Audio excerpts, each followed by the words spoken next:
Dear God, please don't let me relapse and return to the evil that men do. Father God, I pray and ask that you help me to have mercy on others the same way I would want you to have mercy on me. Father God, I also ask that you help me to be quick to forgive and slow to get angry. Amen, amen, amen. These young dudes out here don't respect shit until you put the barrel in their ear and let the text spit. I just might catch a case on my next hit, remove their whole face on some special effect shit. So show respect, Drake, or I'ma have a flashback. Digging through the dresser like fuck it, where my mask at? The mash back with the banger and damage shit and say fuck everything I learned in anger management. Hop back on some east side damage shit and push a nigga's top back when I let the cannon spit. Start planning shit, premeditation. I'm in love with the streets again, rededication. Casket or cremation when I shoot you down. I was built full of smoke like a hookah lounge. I keep big shit that sound like a bazooka sound, and I shoot quicker than ain't gotta be a hoop around. Dear God, please don't let me relapse and return to the G-Ride with 3 straps. Ski mask with the case, squeezing keys apps, spraying everything from a nigga's brain to his kneecaps. Dear God, please don't let me relapse and return to the G-Ride with the 3 straps. Ski mask with the case, squeezing keys apps, spraying everything from a nigga's brain to his kneecaps. Gun on me, it ain't never for show, homie. I'm far from a bully, but I'm never a hoe. Get out of line, my Beretta will blow. Real talk, we can take the beef wherever we go. I bring it to your front door like I'm Uber Eats. I guarantee you listen up when this Ruger speaks. Plus I maneuver through these streets like a ghost, and I'm handy with the heat, I cook a nigga like a roast. On me, homie, this is not a boast. I will still come through, boy, and stop a nigga's post. Play him close, man, Eric will ease it. Quickly off the waistband, man, and Eric will squeeze it. Leave you niggas laid out dead or paraplegic. Niggas playing in these streets while I'm very strategic. I come to your house dressed like the gas man. Shoot you 9 times, leave you stretched by the trash can. Dear God, please don't let me relapse and return to the G-Ride with 3 straps. Ski mask with the case, squeezing keys apps, spraying everything from a nigga's brain to his kneecaps. Dear God, please don't let me relapse and return to the G-Ride with the 3 straps. Ski mask with the case, squeezing keys apps, spraying everything from a nigga's brain to his kneecaps. I don't put shit on Facebook, I just holler in person. Put the pistol in your mouth while you're hollering and cursing. All that shit you kept rehearsing and put on your live, got you clapped with the big 4-5. You bitch nigga, if you tell me to pull up, I'ma do that. That nigga who was whooping first nigga that I shoot at. Ski mask on my face, bystanders be like, who that? I ain't with the talking, bitch boy, I thought you knew that. Leave his brains in my shoe at and bounce like I'm on a trampoline. Leave you laid out, nigga, like you camping on the scene. If you want something sweet, grab a peach or tangerine. Niggas won't smoke, well fuck it, I'ma let them handle steam.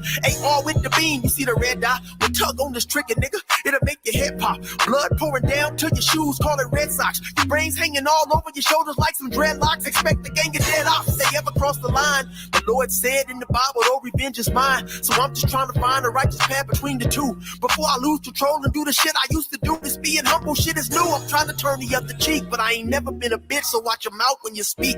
Your mercy's what I seek, so I pray on bended knees. Don't let me get the K with the extended clip and squeeze. Lord, please. Dear God, please don't let me relapse and return to the G-Ride with 3 straps. Ski mask with the case, squeezing keys apps, spraying everything from a nigga's brain to his kneecaps. Dear God, please don't let me relapse and return to the G-Ride with 3 straps. Ski mask with the case, squeezing keys apps, spraying everything from a nigga's brain to his kneecaps.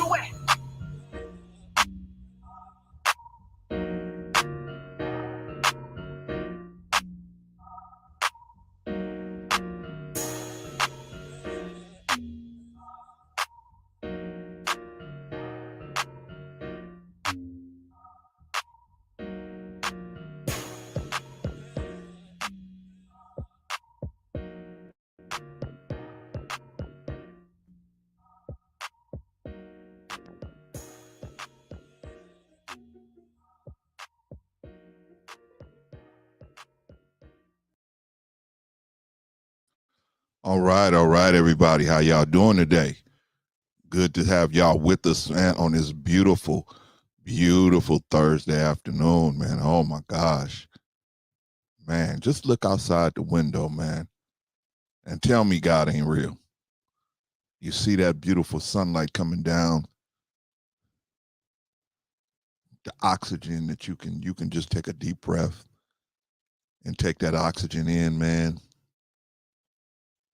You can look out and see the birds, right? Birds getting it. The gophers, the other those little animals out there, they're getting it, right? They don't waste time being sad, right? These animals don't waste time being sad. They say, hey, God gave us this day, and we got to make it happen in this day, right? Some of them plan for later, but most of them, they say, I got to make it happen today, right? Oh, man. I just want us to learn to appreciate what God has done for us, man, and continues to do for us. And one thing you ain't got to worry about God sending you a bill, right? He don't never send you a bill. Everything he wants from you is for your own benefit, for you to benefit. You going to benefit. You don't get no bill. Hey, you got to pay me because, I gave you oxygen today. You got to pay me because I gave you a beautiful Thursday afternoon. Any of y'all ever got a bill from God? None of y'all got a bill from God. God just tell you, hey, if you want to be living in peace, this is the way you should go about it, right? This is going to give you the least drama and the most peace. But unfortunately, this world got us with a thirst and developed our taste buds for drama. And now we drunk with drama, right? Like we drunk, like a man drunk with wine. You drunk with drama. You drunk with, dysfunction, right? We drunk with it. but we're gonna try to straighten that out. But let's get to the business, man. I'm going off on another tangent. Where's Vaughn when I need him? Vaughn always says, Clarence, come on, get back on track. Or Patrice, come on, Clarence, get back on track. Right. All right, y'all. Let's do the business, man. Shout out to Brother Eric, man. Better known as 16 to Life, better known as Chill. Get on over there and check him out, man. He let us use the song Relapse. And I thought it was fitting, man, because any one of us could relapse, man. We got to remember, this is a wicked, wicked world. America is called a wilderness. It's wild. Everybody's wild, right?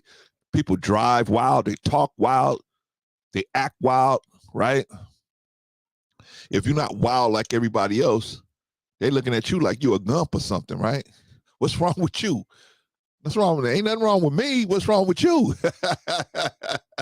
Ain't nothing wrong with me. What's wrong with you? Right? But they look at it, man. It's so many more. We are so outnumbered, those of us that's at least want to attempt to do righteousness and be righteous, right? Those of us at least on the attempt to do it, we so outnumbered by the people that just say, man, ain't nothing to be righteous about. This is a get, a dog eat dog world, right?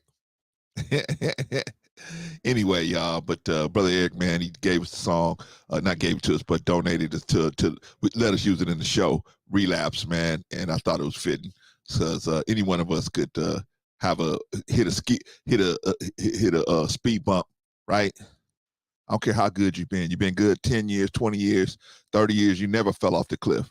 Any one of us could fall in a wicked world like this, where they can make good things look like bad things, and they can make bad things look like good things, right?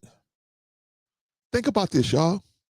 You can take a grown man, you could put a wig on him, put some nails on him, put some eyelashes on him, put him in a dress, and dudes will think it's a woman. That's how crazy this world is, man. And I'm not saying, hey, if that's your fancy, that's your fancy. But I'm talking about to a dude that's not that fancy, that's not interested in that type of person, right? A straight guy could get fooled. I'm just trying to tell you how crazy this world is, man, where people could fool people and you could be fooled into thinking one thing is one thing and one thing is another thing, right? You got all these what do you call that? You got all these what's the word? Financial advisors out here, right? They taking people money left and right, man. And it's going to get worse. The wool's really going to come out, man, because this money is drying up. These banks ain't going to be loaning money no more, man. The government ain't going to be giving away money no more. Not like that. No. So what are the scammers? The scammers going to have to figure a way out to scam people. They're going to get even more. They're going to intensify the scams. The scams going to get more in depth. And those of y'all that are single, watch out. The love scams are going, that is going to explode in the next 2 or 3 years. The love scams, man. Because they're the easiest ones to run and they're the hardest ones for the government to press. Those scams are going, they're going to blow up. Hey, what do I know? I'm just old man in LA trying to tell y'all so y'all don't get no bumps on your head, right? But shout out to Brother Eric, man. Appreciate you, man. Go over there and check Brother Eric out, 16 to Life, the YouTube page. Check him out, man. He's got a lot of good interviews. He interviews a lot of people that were in the belly of the beast, man. You know what I mean? But he also does a lot of his own videos too. Good dude, man. Good-hearted dude, man. Shout out to Brother Eric. I'm gonna pull Brother Eric down, man. Go over there and check him out if you get a chance. All right, y'all. Let us, before we get started, let's check everybody in, man. Let's check everybody in, man. But we got a lot of people check in, man, right? First of all, we got Reese Neal. Shout out to Reese Neal, man.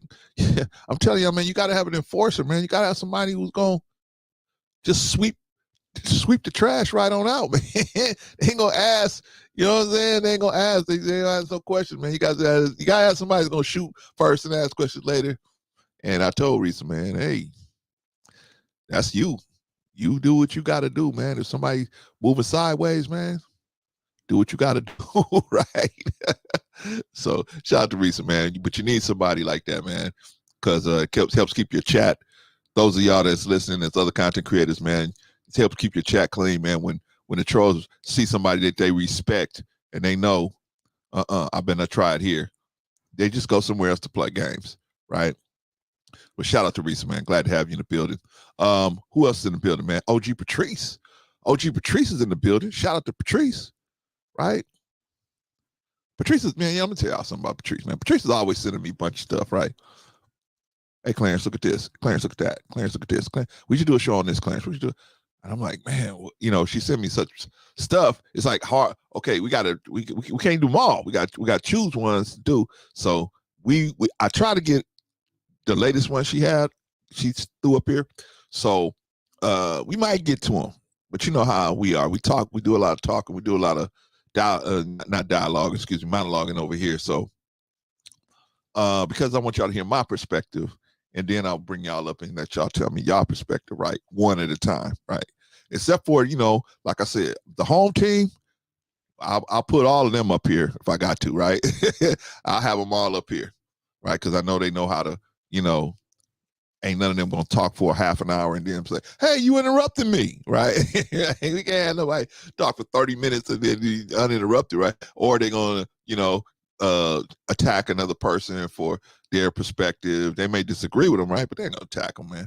We don't do that over here, man. You know what I'm saying? So, but we will challenge you. If we think you're saying something crazy, we'll challenge you, right? Because y'all are challenging me, right? They've challenged me. All right, so ain't nobody above being challenged, right? Okay, so yeah, but thank you, Patrice. Appreciate you as always, man. Patrice in the building. What about Sister Annie? Shout out Sister Annie. Sister Annie's in the building, right? Sister Annie said, hey, Clarence, we getting more subscribers. Got a couple more subscribers, Clarence. She said, don't let it go to your head. What's that song? What's that song, Vaughn? Who sang that song? Don't let it go to your head. Oh, man, I forgot the name of it. I forgot that sister's name, man. Said, don't let it go to your head. Sister Annie said, don't let it go to your head, Clarence.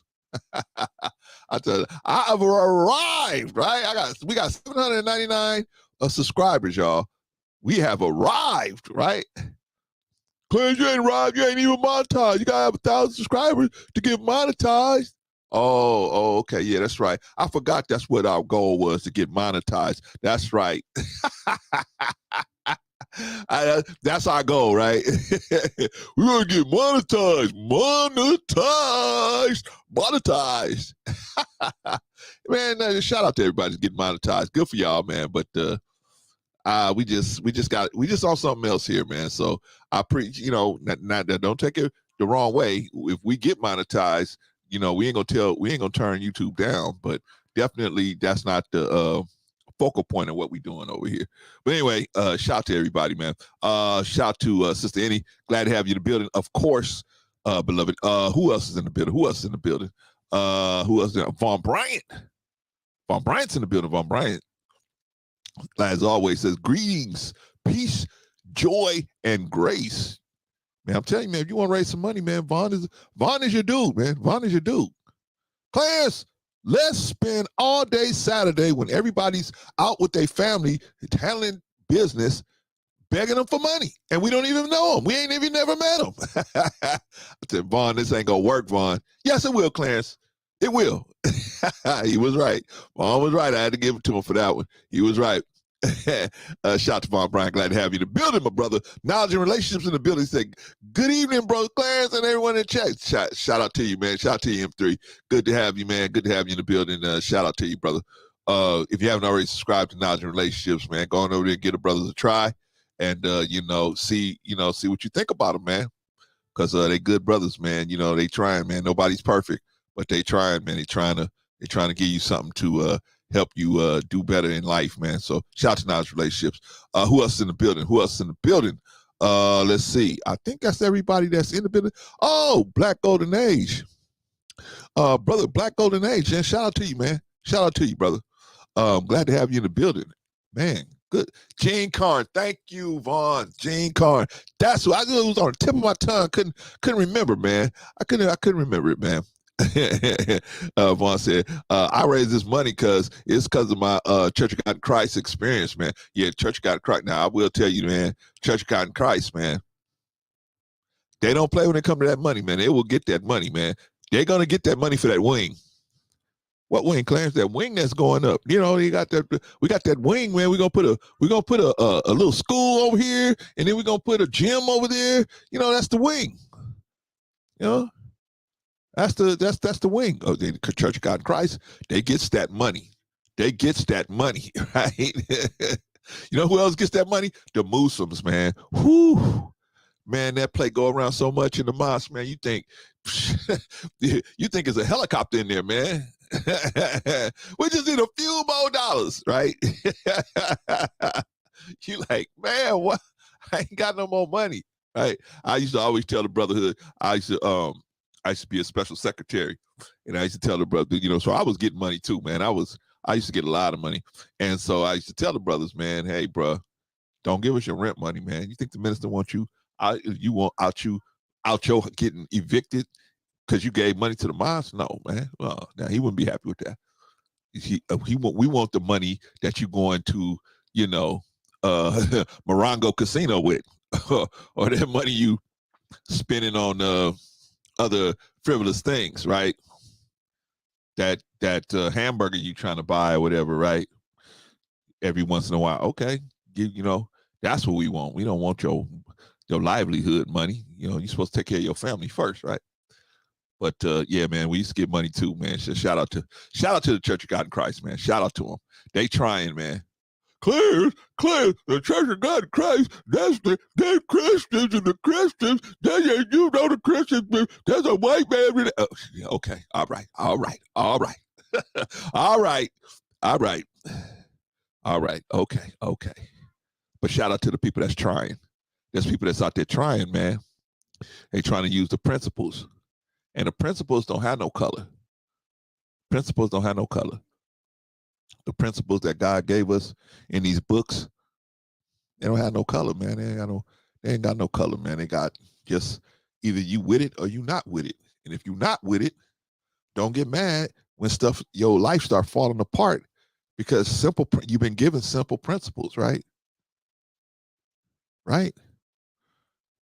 Remember the man on the boat? It was just the sinking boat, and he prays to God. He says, hey, God, help me.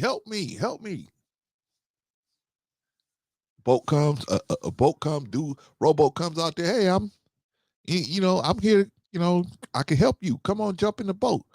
No, God is going to come and help me. You sure? Yeah. God himself is going to come help me. Oh, okay. All right. First guy goes away.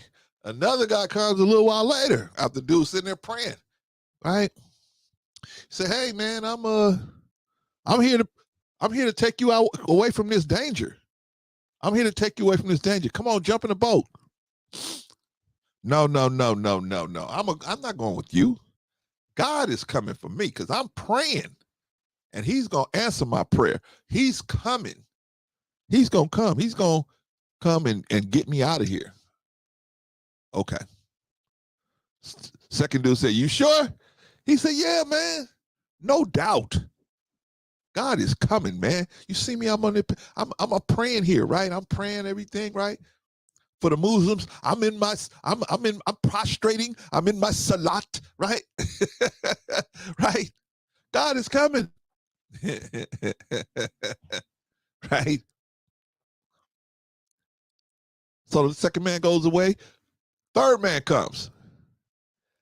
Third man says, hey, I'm here to take you away from this danger. Come and jump in this boat. Come go with me. Come walk with me or roll with me. I keep telling y'all, I'm not going nowhere. God is coming. Man, the third man said, hey, I'm telling you, ain't nobody else coming after me. I'm it. He said, I'm it. I am the way. I am the light. I'm the way. I'm the only way you getting out of here alive. Right? Man say, nah, you ain't. Nah, you ain't you ain't the dude. I told you God is coming.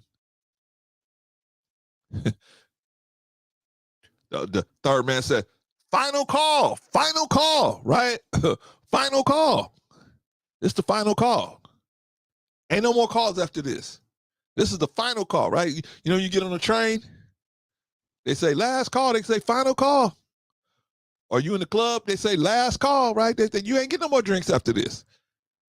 Right? Or you get on the train, they say final call. They no more. If you ain't on the train now, we leaving you behind. Right? That's what the third man said. Hey, this is the final call. This is the final call. There is no calls coming after this. It's no more. Nobody else is coming after me. Go on. I'm going to show you that God is real. Go on. Man stays in the boat. Boat goes down. Man drowns. Man has a word with God after he's passed on and passed over into that plane. God, what happened? I was calling on you, man. You never came. God said, who you think sent them dudes to come and get you and bring you out the boat? Who you think sent them? Right? See, but sometimes we so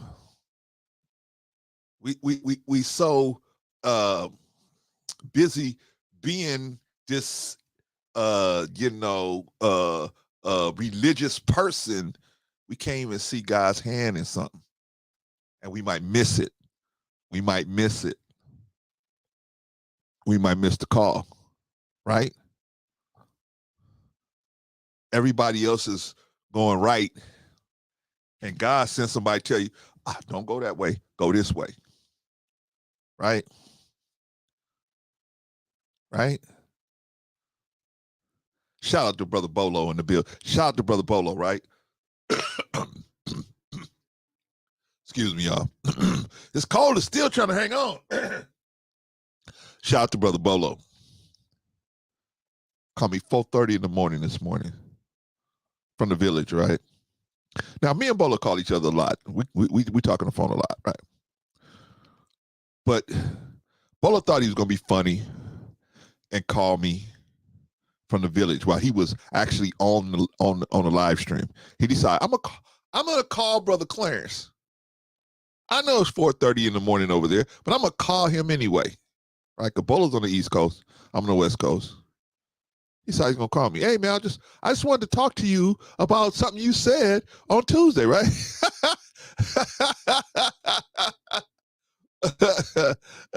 Shout out to Bolo. Shout out to the village, man. Okay, so Bolo say, hey, you finally got me on the phone earlier and say, hey man, I was trying to call you, man, because I wanted you to, I want you to talk about, since I was talking about you, I wanted you to come up. I said, brother, you know good and well I'm not coming up at no 4:30 in the morning. You call me at 4:30 in the morning. We both started cracking up, right?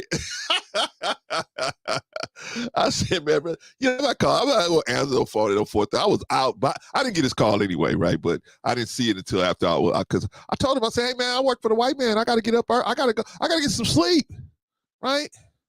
White man be looking at the blinds at me like, hey, Clarence, are you doing that work? No, boss, I didn't get no sleep. I was on the phone with Bolo this morning. That ain't gonna work, right?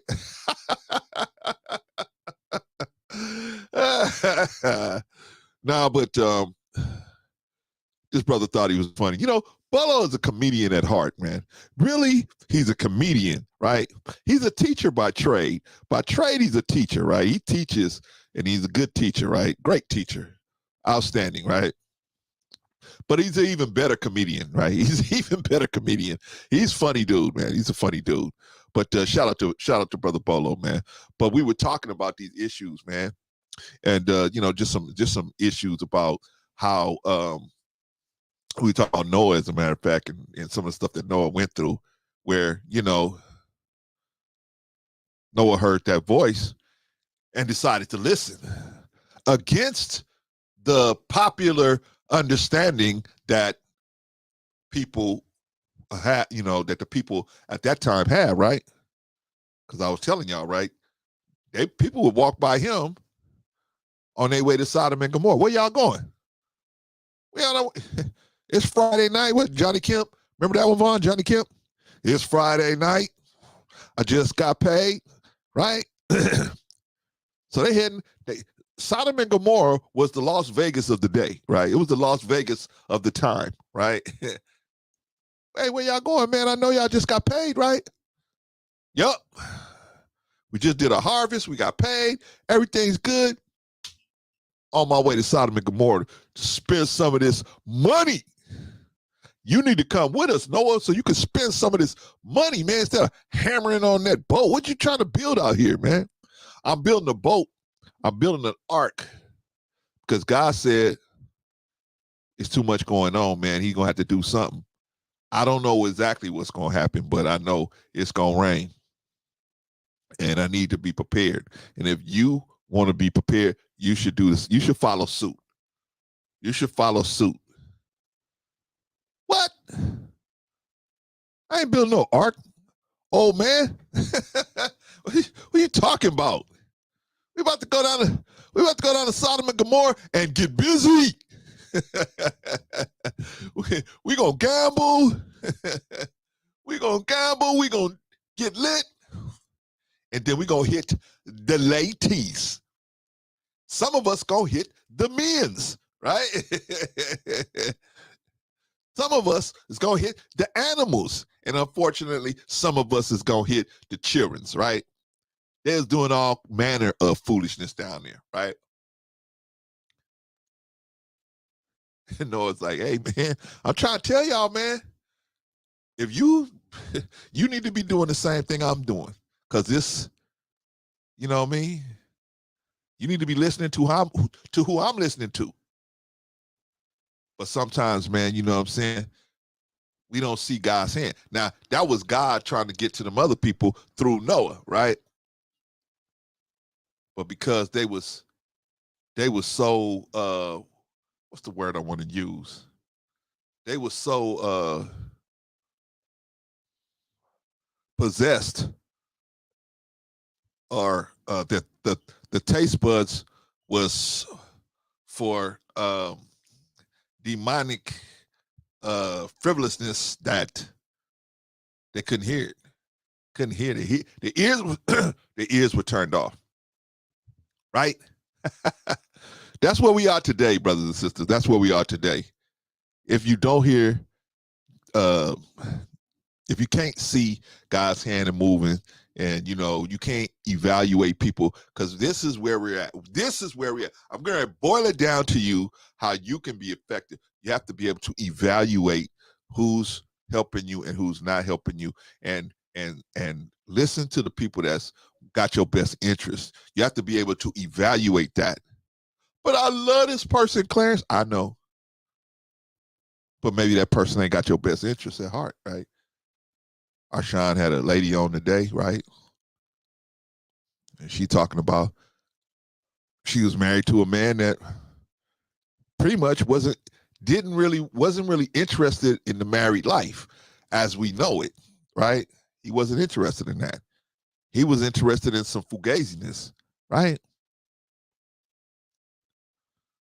And sometimes, man, sometimes we got to evaluate people, man. We got to say, all right, I know what I want, especially if we got children that we got to shepherd into adulthood. We got to say, man, there's certain things we can't let this situation affect these children. But sometimes we get in our feelings, right? And we not able to properly navigate that situation, right? Risa said, men have been making stupid decisions a long time. Some, not all. Yeah, some, not all, Risa. Not all of us, but most of us. Most of us. That's because you know why, Risa? We just mature a lot later than the females. A female has administration that prompts her to have to be a little more responsible. Not saying all, but many females, that's the first situation where you have to be a little bit more responsible, right? You have to have the proper sanitary products. You have to have certain you don't want things to have an aroma of you not being fresh. So now you got to have not only the sanitary products, but you got to have perfumes, and you got to have body wash. You got to so you got to accept, whether you want to or not, you have to accept administration is there. That is a reality you got to see. Men don't have nothing like that, man. They don't have a reality they have to deal with. The main reality that most men have to deal with is a female, right? So we just mature a lot later, right? Because we assume a lot of things about females, right? All females want children. All females want to be with one man. All females are loving. They're not standard hard and fast rules. They are not hard and fast rules. But shout out to Sister Annie. She said she's driving. Be careful out there, sis. Careful. But anyway, y'all, I say all that to say that decision making is where your life is going to turn. And how do you make decisions? You make a decision just like they taught a computer how to do it. You know how computers make decisions? By evaluating things, evaluating information, right?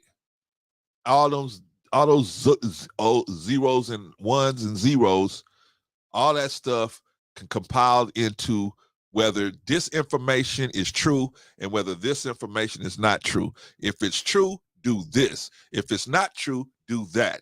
That is basically how the computer you on right now works. It just evaluates those O's and those zeros and ones. Is this true? Is this statement true? Proceed to the next statement. If this statement is not true, go back up and go reevaluate, get more information, and then come back. See, that's all the computer does, is just evaluate information. That's why computers are so you can depend on them a lot more than a human being, right? Because they evaluate everything the same way every time. Ain't no love in a computer, right? Is either the information is true or it's not true, right? And it acts accordingly, right? Well, in human beings and people, man, we let our feelings get involved in whether this information is true or not, right? Yeah, what does our feelings got to do with whether it's true or not, right? If you got a husband and your husband wants to be in threesomes and he doesn't want to be with you, he don't want to be with you. What else? What can you do? You got to adjust. You got to observe and adjust. Same thing with a man. You know, you got a female that wants to be out there in them streets. She love that attention so much, and it's okay.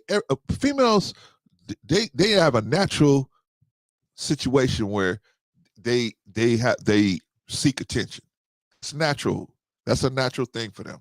Okay, that's natural. That's how they attract males, right? We get that. Okay, get that. I know, man. I'm trying to get rid of it, Vaughn. I got to open my door to get rid of it. Um, I'm gonna have to get up. Yeah, I got to get up. Hold on, y'all. Hold on, y'all. Hold on, y'all. Let me open the door, man. Let this thing out of here. Man.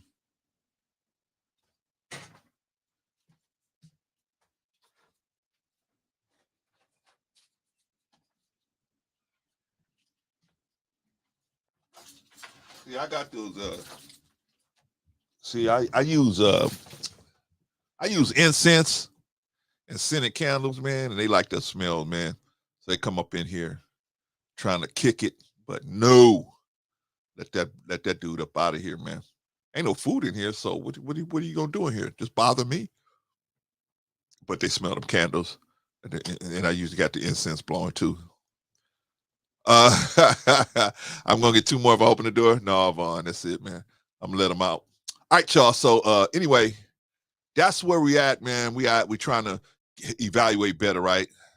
Because we get bad luck, and it's like not even luck; it's bad decisions that we made that cause us to have issues in our lives, right? So, saying that, let's get into our first story. Let's get into my first story is gonna be young brother, man. Young brother just basically just tore his life up, man. Tore his life up. All right, man. We're gonna talk about the young brother Zion Williamson, man, and how he basically just, I mean, man, the dude just he pretty much tore his life up by getting an ex stripper pregnant, man.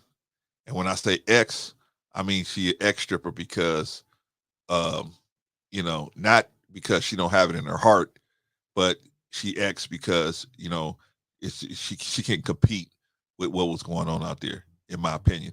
But anyway, this is I don't know if you guys heard of a content creator named Jamari, but Jamari did a video on this, so we're gonna watch a little bit of this video and see what's going on with Zion, because I felt the same. I agreed with him on this. NBA overall right now is in a bit of a transitional period. Yes, you have your up-and-coming superstars like Jason Tatum and Luka Doncic, but you also have these guys who have been faces of the league for decades like Steph Curry and LeBron James aging out of their prime. So right now it's clear that the NBA is scrambling to find their next LeBron-esque figure to essentially be the face of the league. And a couple of years ago, if you would have asked me who I thought was going to be the face of the league in the future, I really only had one name in mind, and that was this man, Zion Williamson. I just felt like with the amount of hype that he had coming into the league from a very young age, and he just kept living up to the hype, whether that be in high school or college at Duke, and then even when he got to the NBA, he was playing pretty well before he kept getting injured. I just figured eventually he was going to be that guy who could deal with all the pressure and noise surrounding him in a social media world. Well, now we are obviously years removed from that draft night, and while Zion Williamson has received a massive contract, he is definitely not the face of the league and spends more time dressed in street clothes on the sideline than he does actually playing. And I really bring Zion up today because he has been involved in some massive drama. It all started yesterday when this video was posted about Zion's pregnancy announcement of his new baby mama. My baby, you gonna see this at some point. I don't know what the future holds, but mommy and daddy love you. You don't know nothing else in this world. Know that mommy and daddy love you. And so it's like good for him. All right, y'all. So he gets this chick pregnant, right? And then he says, I don't know what the future holds. In other words, we probably won't be together, but we love you, right? Now, we all know that raising children is tough, man. That's a hard job, right? For two parents, let alone one parent. It's a very difficult job, right? Why is it difficult, Clarence? Because it's so many wicked people. The world is so wicked, man. And so many different things can happen, man, where your children can be taken off course, right? They could be taken off course by anything, right? But anyway, I wanted to talk about specifically Zion, man, and Zion getting this girl pregnant. Now, do I think that is a good thing? In reality, no. I think the guy's just too young. He doesn't know really what what you call that, a good relationship would look like. And so a lot of these dudes get these girls pregnant and they think, oh, well, I'll just leave the baby with her because my life is moving at 100 miles an hour. I can't have no baby on my hip and be playing 83 games or 86 games, whatever it is, the NBA schedule. I can't be playing 80 something games a year plus practice, plus media pop-ups, plus endorsements. I can't do all that with a baby on my hip. So I'm gonna just leave it with the mother, right? So I think as a businessman, shout out to Vagoda, by the way. I think as a businessman, he made a bad move, right? He just made a bad move as a businessman, getting somebody pregnant. Now, do I think he should be not having sex at all? Well, if you're not married, yeah, man, because man, it's just too difficult for you to find out to monitor what's going on and to keep everything intact. It's just difficult. Who can keep everything intact when? And then on top of that, I told y'all on Tuesday, right? I'm talking about black people in particular, are not evaluating people properly when we sexually selecting them, right? We're not evaluating them properly, man. What do you mean, Claire? I mean, we're not evaluating this person saying, okay, if I impregnate this woman, is this the kind of woman I want teaching my children? A woman that can't even get along with me, or that does have no problem stripping. Is that who I want teaching my daughter or teaching my son? Really? And I'm not saying she's a bad person. I'm just saying her mental state. Do you really want this kind of person teaching your children, caring for your children? But see, these dudes don't think about that, right? Because they're only motivated by the sexual tension that this person, the beauty appearance and the sexual tension. That's it. Most of these guys, that's all they never learned how to evaluate more than that, right? So they don't learn they don't know how to evaluate a person beyond that, right? Even though they got the rookie symposium, they really don't teach them this stuff. I wish they let me in there, man. Just let me come into the rookie symposium for 1 minute. Oh, but you ain't no superstar athlete. I don't need to be. You don't need to be no superstar athlete to deal with women. You know how women are women, right? Some of them got better game than others. Some of them have a better beauty appearance than others. When I say better, I mean that more men would be more attracted to that type of woman. But they all have the same ability, and they all have pretty much similar motivations, right? Either they want you for a good reason or not a good reason, right? It's not complicated. But if you don't know, if you don't accept some of this stuff, you're gonna come out here and get caught up like this dude Zion Williamson. Now, guess what? He got to pay this lady to take care of his child, and he don't even know what the child's gonna be taken care of in a proper way because he didn't investigate the sister fully, right? He didn't investigate her. What kind of parents does she have? What kind of lifestyle is she living? Well, you know what kind of lifestyle she lives. She's a stripper, right? She probably living hand to mouth, right? Is that where you want your child? Oh no, Clarence, I'm gonna give her money, right? I'm gonna give her money. So they ain't gonna never be lacking in money. That don't mean they ain't gonna be lacking in money, man. You know what I mean? Millionaires are living check to check, paycheck to paycheck. Some of these moms, that's these superstar athletes, they're getting 14, 15, 16, $20,000 a month, and they live in check to check. Because they don't have no discipline. They don't know. They won't allow anybody to come into their life and tell them to apply no discipline to themselves. So they're out here just doing whatever, right? But this dude this was a huge mistake for him. He has had his NBA career. Let's talk to Black Life. We'll go to Civ. Let's talk to Black Life. Zion. You mean Jerusalem? Zion is one of the names of the cities of Jerusalem. I don't think so, Pagoda. Zion Williamson is a basketball player. Oh man, Pagoda's trying to be a comedian, but he ain't that funny most of the time. Shout out to Pagoda though. All right, so anyway, yeah, man. He messed up. Now you got to pay this lady, right? Well, that's what I see in the future. Clarence, you don't know. Clarence, you don't know. He may be with her. He's not gonna be with this lady. You know it. I know it. He knows it. She knows it, right? The best thing she could do is try to shame him into trying to be there. But what she really gonna do? She sees a stripper. That in itself is already, unless she has denounced that lifestyle totally. If she still got love for it, she just can't compete. Then chances are she still got that mentality running around in her head, which is the money comes first, right? The money comes first. Do you really want a person to be with you where the money comes first? Do you want somebody to be with you that they're only with you because of your beauty appearance? Because looks will fade at some point. Or do you want somebody to be with you because of sex? Sex will fade at some point. At some point. Then what? So you need the fullness of a person's character because things change over time. Things change over time. And if you with this person just because their beauty appearance, what happened when their beauty appearance starts slipping? You drop them?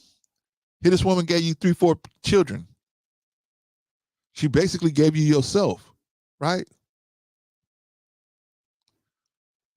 She made a man in an image after your likeness and gave him to you, gave her to you, right?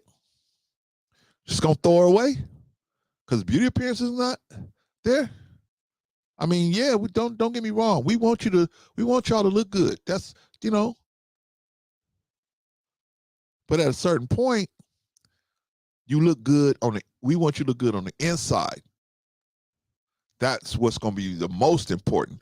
No, don't get it twisted. We don't want you to turn into a rag doll, but definitely, what becomes more important is the inner beauty instead of the outer beauty. Right? The inner beauty, right? That's why I used to always tell my granddaughter, I say, are you rich? She have like maybe some quarters or something. Yeah, I'm rich. Pop up, look, I got money.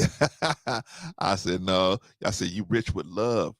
Love is what you got because I love you. Grandma loved you. Your uncles love you. Your dad, mom, everybody loves you. Love is what you're rich with. Now, I don't have to say nothing, right? I asked her, are you rich? She said, yes. I said, what you rich with? She said, I'm rich with love. She'll tell me that, right? Because I'm trying to get her head to realize love is the most important thing that you can get from another person. Because if they love you, they'll respect you. And if they respect you, they'll be truthful to you. Right?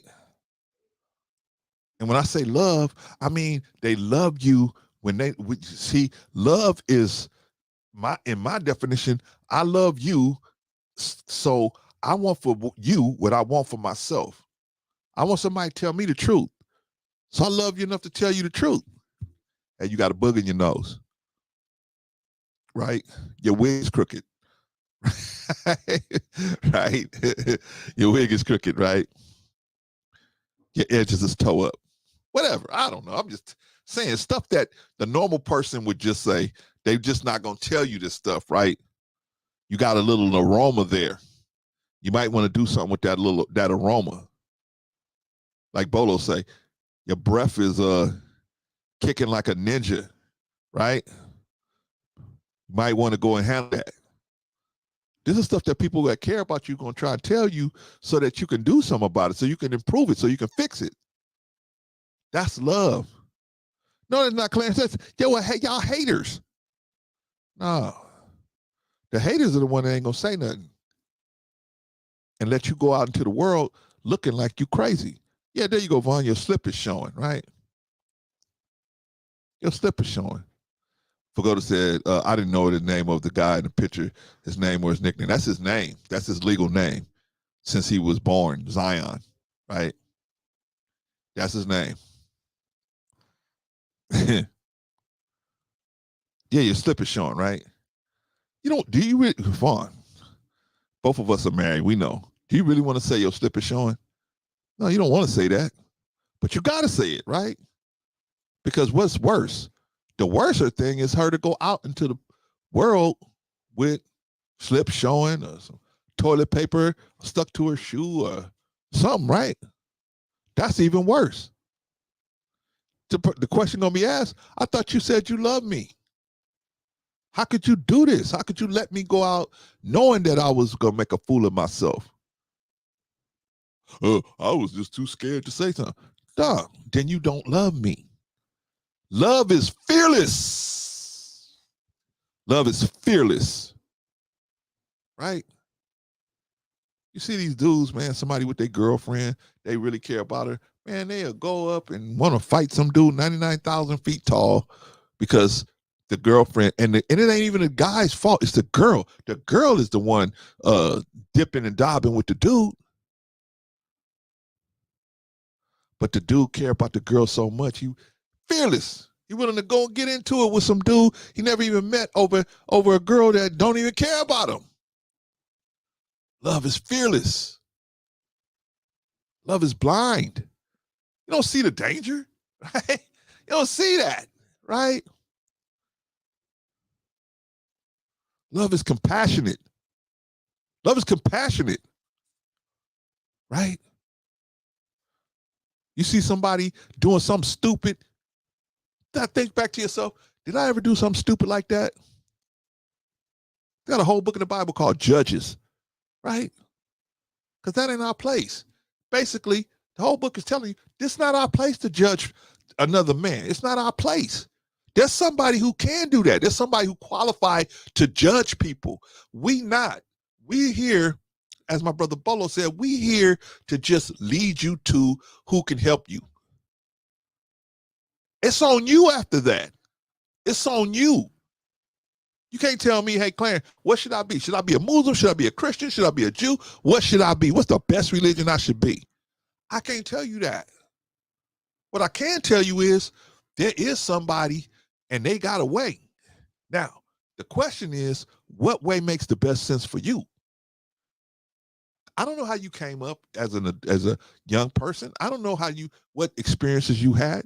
Maybe that will play a part in how you will be able to connect to the God in the way you want to do it, right?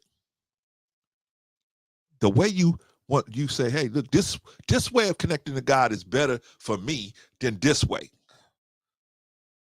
See, but you cheating asking me. No. Don't put it on me. I'm putting it right back on you. That's your walk. Seek and you shall find. Well, I just asked and nothing happened. That seeking may take a year, may take 6 months, may take a year, may take 2 years, may take 5 years. But you got to be persistent. We have to be persistent because things change, right? Things change. Anything can happen at any time, right? I got my door open now, right? God could come walking through this door. Hey, Clarence, just want to let you know, man, I don't like the way you're doing this or that. So change it up and do this and this and this. What you think I'm going to do? His last name is Williamson. But go to Google him right now, Zion Williamson. Go look it up.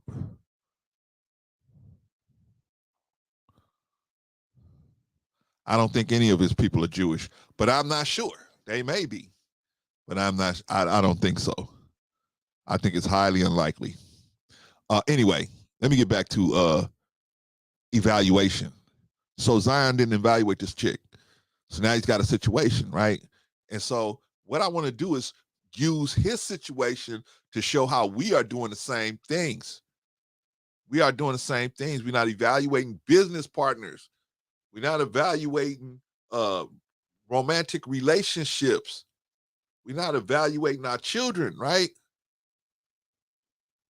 I got an autistic son. My wife kept telling me for the first 6 or 7 months, something's not right with this boy. I kept saying, he's fine. She said, nah, Then about a year, right? She said, he should be talking now, saying something, right?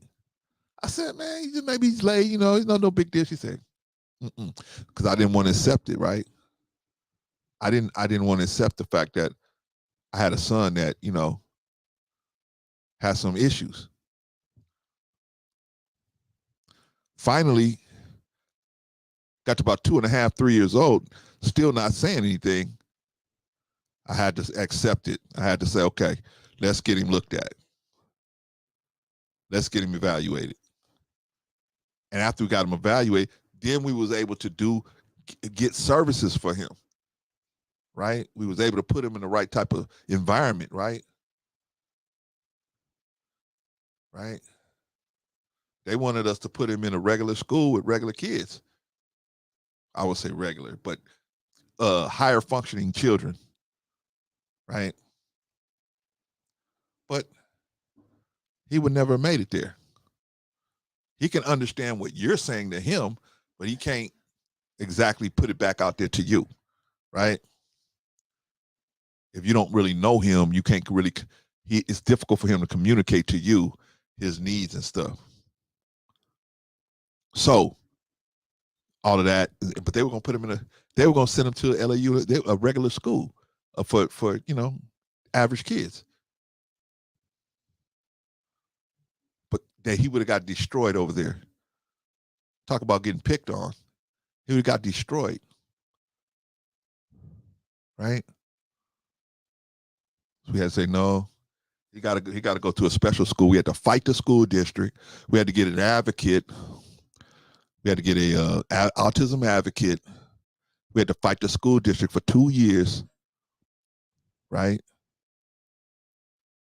Because they wanted him to go to a regular school, or a high functioning school. Nope, not gonna happen with him. But my point is, we had to keep fighting. We had to be persistent. Because you know why? Most of these people say no. They say no. They say no. They say no. But my point is, I had to accept it. I had to accept the reality of the situation with my son. I had to accept that. If I didn't, I would have sent him to the school, at a school like my neighbor had a son that was mentally retarded, had mental retardation, right? So we were kind of in the same boat. On top of having mental retardation, because they was from El Salvador, they had a language barrier as well, right? But the son was like my son can at least hear commands, understand commands, and respond and react. Hey, come back here, sit down. He can understand and act accordingly, right? He just can't carry on a conversation with you, a philosophical conversation with you. But you can say, he'll tell you, hey, I'm hungry, I want something to eat. He can ask questions, just small stuff, like maybe like a 5-year-old can do, right? But he can't really hold a conversation with people. And you can see that when you see him, you'll see that he got some issue, right? But my neighbor's child was even more severe, right? He had mental retardation, right? And so one day he comes home off the bus, and as he's getting off the bus driver got off the bus with him, because sometimes we would make sure that he got in the house, right? Because my neighbor, we looked out for each other, right? Because we had similar situations and stuff with these children getting on these small buses, right?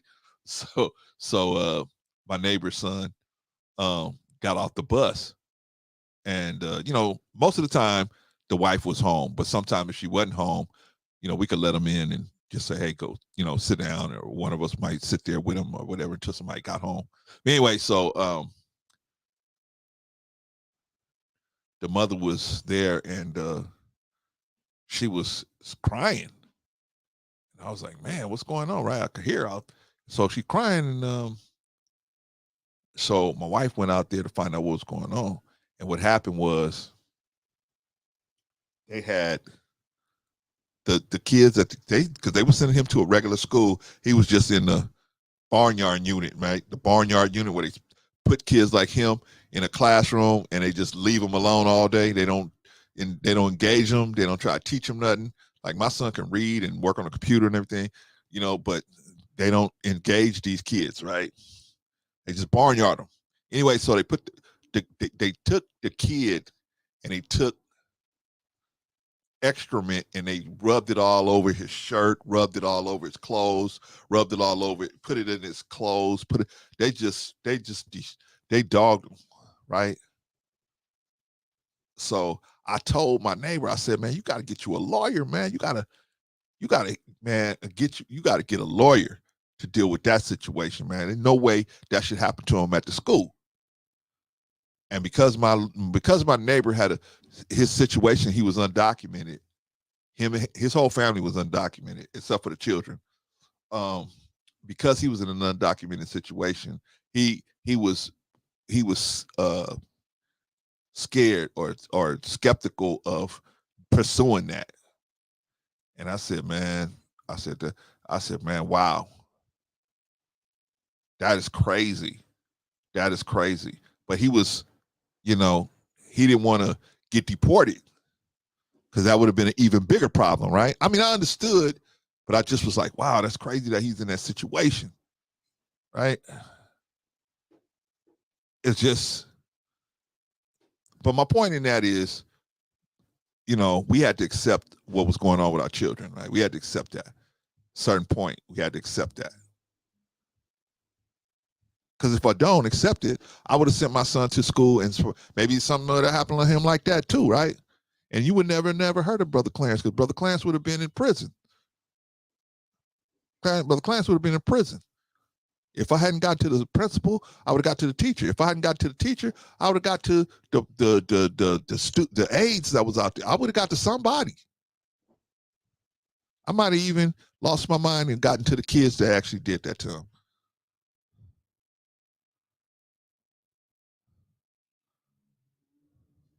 I thank God that we fought and we fought and fought and fought and fought.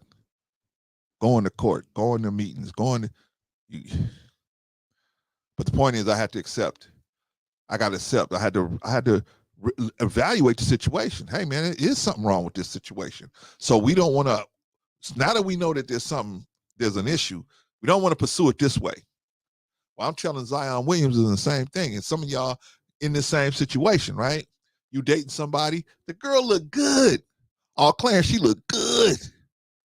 I'm telling you, man, she look good.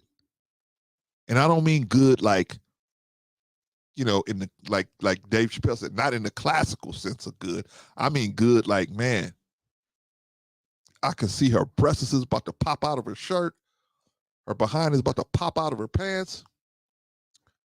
Right? She could just turn this sexual tension on, and next thing you know, I don't know what's going on. She behind the wheel of my car. Right? We at the bank, right? We at the bank. I just knew so many different people that did so many crazy things over a woman. I had a friend that had a house before he got married. Then he got married to this sister, and he bought a house when he got married to the sister. And I said, man, make sure you don't put her name on that first house, right? That's your house. You had it before you got married. Oh, I won't, Clarence. You could depend on me. I won't. I said, okay. Because you ain't got, I mean, it ain't going to be nothing on me. It's on you, right? It's like I used to tell these customers, right? They used to say, hey, I don't want nobody to come in and check the equipment here. I said, okay. I tell them, you know what the good thing about this is? They say, what? Like they think they doing something to me, right? I said, this is your bill. It's gonna be your bill. not mine. If something happened to this equipment, man, it's on you. if you ain't gonna be able to get electricity one day because you didn't let me check this, it's on you. I tried to do it, right? I said, hey, just sign right here. I just stopped by. Just want to, and 9 times out of 10, they say, you know what? Oh, go ahead back there. Right? I used to tell them, hey, man, it's on you. This ain't on me, man. It's on this is only gonna affect you. The white man's gonna pay me, right? Always, never late, always pays, right? So I'm good. And I'm trying to do my job, but if you don't want me to do my job, cool, no problem, I'm out. Anyway, getting back to Zion, man. Some of y'all in the same situation, right? Got a girlfriend, Clarence. She hot like fire. She hot like fish grease, Clarence. Is she? Yeah, man. Yeah. Well, what kind of person is she? What kind of person is she? I mean, she cool. Anybody's cool. Let me tell you something about anybody. I don't care if it's a woman or a man. Everybody's going to be cool. Like Mike Tyson said, everybody's cool when you passing out goodies. When there's nothing but goodies flowing, everybody's cool. You don't find out if somebody, the kind of person they are until you start making them I don't say suffer, but you make them not have as easy access to the resources that you got available. They don't have that ease of access. When you close that off, now you see who you really dealing with. Because if a person's really into you cutting off the access to the resources, what they will typically say is, okay, maybe he having a hard time. Maybe I need to get a job. Maybe I need to go out there and help out, right? My wife done that from time to time. We behind on this, we behind on that. Okay. I know some people I could go to work for. We work, we pay it off, stack up some money, do something else, right? But, that's typically what a woman would do if she's into you. If she ain't into you, when the money goes, show the sheep, right? You don't want to be with somebody whose main goal is money. That is not who and same thing with you, woman. You don't want to be with somebody whose main goal is sex. Yes, we want to have sex. Don't get me wrong, man. We want to have sex. But sex should not trump character. Ooh, I'm going to say that one again. Sex should not trump character. If it does, you're going to put yourself in situations like this. You in a situation like this where you're going to say, I don't like them baby mamas. And yet, here you out here, you created a baby mama, right? What does Zion say? I don't know how things going to turn out, but, mommy and daddy love you. But you out here making baby mamas, but then you don't want to date baby mamas. I don't get that one from black men. You don't want to date a baby mama, but you out here making baby mamas. I don't get that, right? I don't get that. You don't want to be broke, but you're spending all your money every time you get paid. Help me understand that. You can't be a catalyst for the situation that you say you don't want, and you the catalyst, right? Because ultimately, who's to blame for single motherhood? If you don't deliver your seed, there is no single motherhood. You got to deliver the seed. You got to deliver the sperm. Remember, the sperm is living, right? It upon ejaculation, it is alive. Sperm is alive. The egg is not quote unquote alive. It's dormant. It's in a dormant state. It's not dead. It's in a dormant state. It has to have that explosion that from the Y chromosome, the sperm to come in and create the explosion that brings life to the egg. The sperm brings life to the egg, not the other way around. You are the life giver, literally. You are bringing life to the situation. Do you have to impregnate every woman you lay down with? No. That's foolish, in my opinion. Shout out to Nick Cannon, but that's a foolish situation. Just because you got the money, you got children all over the country, 10 kids all over the country, that any one of them would like to have one-on-one time with you daily. Can you do that? No. You can't get 10 kids together every day. It's crazy, man. Can't even get 2 kids together every day. I had 3 sons, man. It was hard to round all them knuckleheads up, right? I had to go put them all in their room and then close the door behind me to talk to all 3 of them at the same time, right? One to go do his, and one want to go do that, and one go do this. They was all over the place. But we got to evaluate better, man. And this is the point. You can't be having I'm telling you, man. Well, Clarence, are you saying all strippers are bad? No, that's not what I'm saying. I'm saying a person with that lust for that environment, if that's still in a mentality, if you can see and evaluate her and see that that's still in her, she may not be doing it. She may not be active in that environment because she's just unable to be active in that environment, right? Remember the viper that's hurt on the side of the road? Man picks up the viper, nurses the viper, cares for the viper, nurses it back to health, feeds it, nurses it back to health. Soon as the viper was healthy, what's the first thing the viper did? Bit him. Bit the man that took care of it. Bit him. As the poison is going through the man's veins and he's dying, he says to the viper, "Why did you bite me? I did all this for you. I did this for you. I cared for you. I took care of you. I fed you.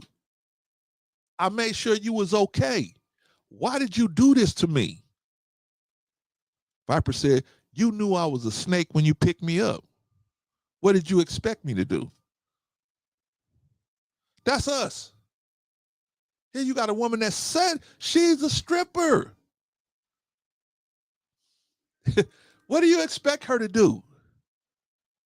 What do you expect? Why do you think most of these women, I'm not saying all of them, but most of these women that get with these NBA athletes or sports athletes, what do you think? Why do you think the purpose is for getting with them? For most of the time, most of them, the reason for getting with these men is because they have financial resources, and the woman, if she have a baby for this man, she got 18 years where she can get some serious money coming in, right?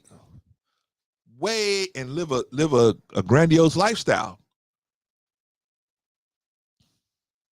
But unfortunately, some of these women forget that only lasts until the baby is a certain age. And once the child is of a certain age, that money gonna be gone. Then what?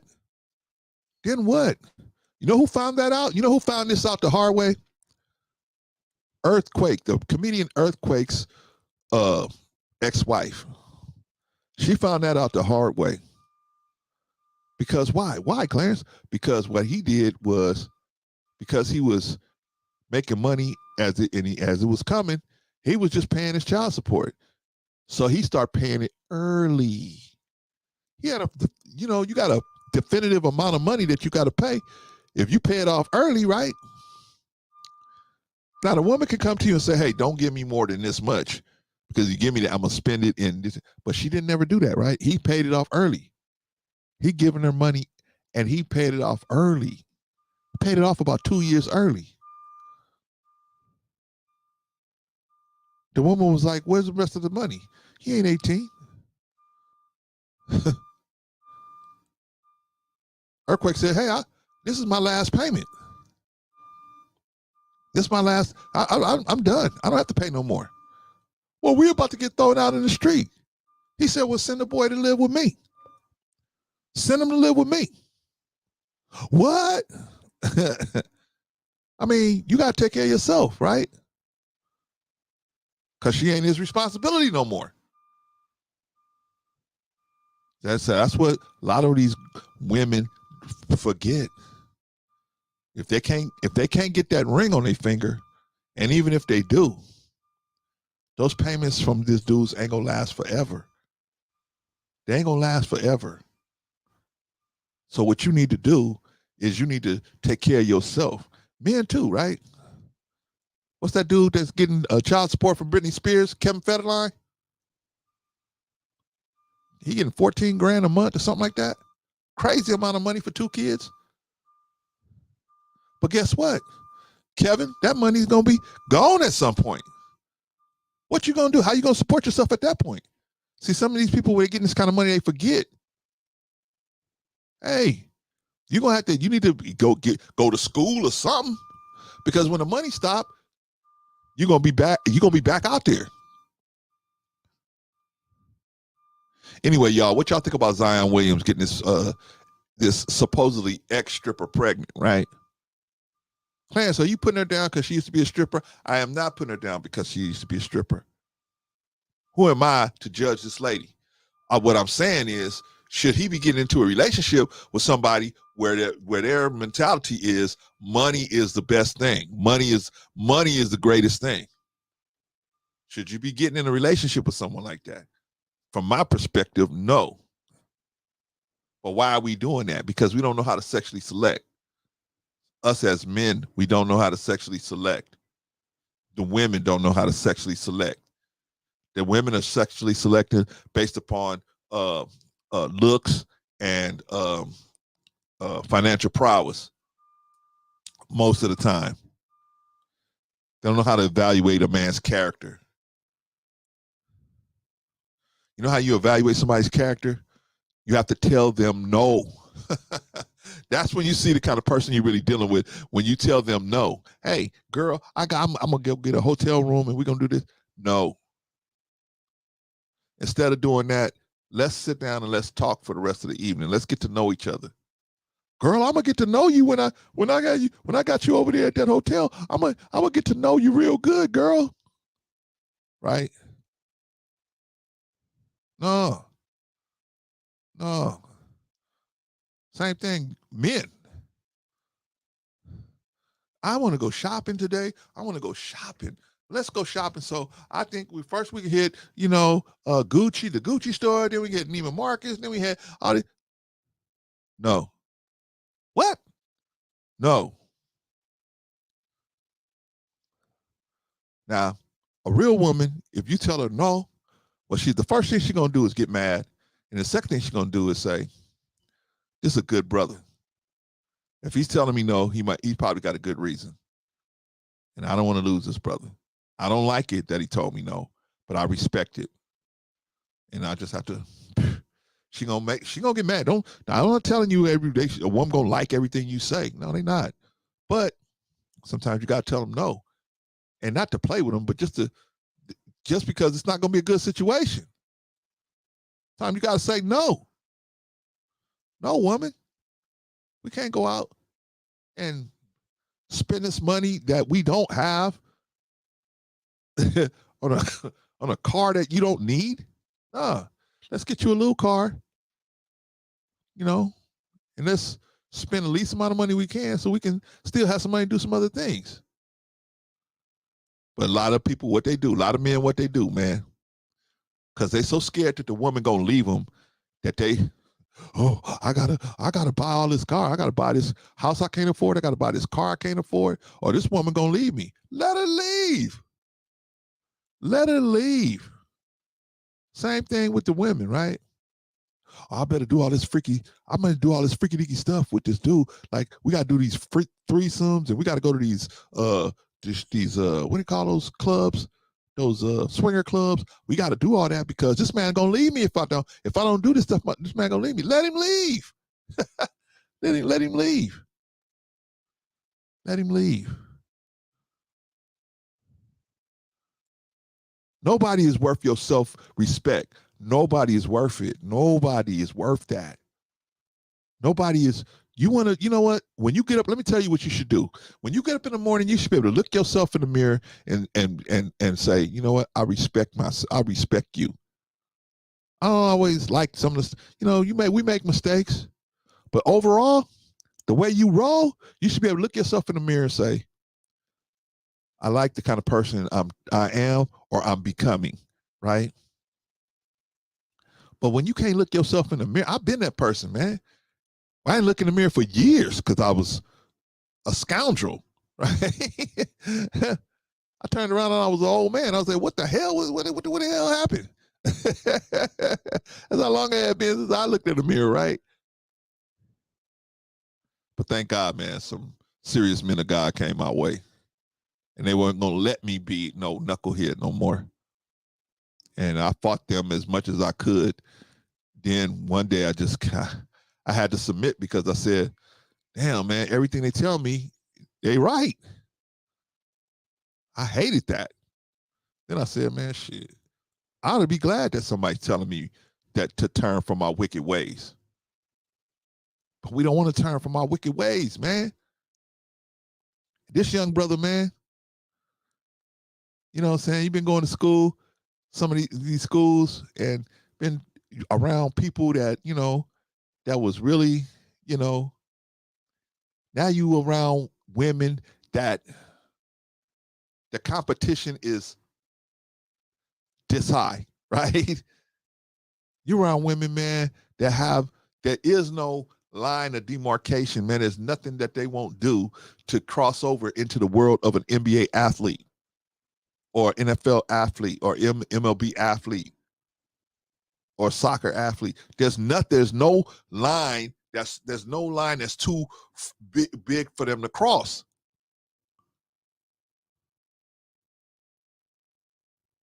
Is he silly? Yes. I think he's just silly. And unfortunately, I see this repeating itself a couple of more times because I don't see him with the discipline. I don't see him with the discipline. And then I'm about to leave this. We're going to move on. But I don't see him with the discipline that it takes to be able to evaluate this. So you got to have discipline. You got to have discipline. You can't just say, well, this dude, he makes a lot of money. So, right?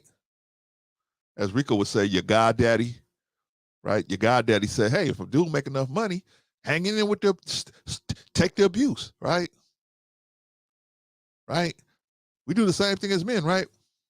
She look good enough, take the abuse. So what she being with other dudes? She look good enough, it's worth it, right? Wrong.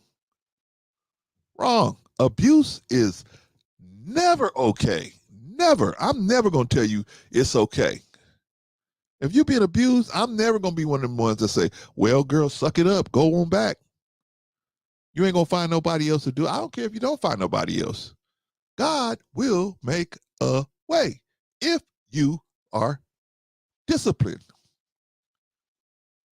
If you follow his teaching, you'll learn how to evaluate people based on, why do you think God gave us all this information, man, these books? Because we need a baseline. You need a baseline to be able to evaluate people and their intentions, right? Some people come to you in the name of a good man, right? And then the next thing you know, they running their own program, right? I just saw a man with a Catholic church. They about to pay they about to pay like $2 billion to settle like a couple of cases from like the 60s and the 70s. I think up in New Jersey or something like that. Because why? They knew these guys was abusing these kids, man, but they would, instead of prosecuting them, they would move them around. So instead of abusing kids in Jersey, you're abusing kids in Atlanta.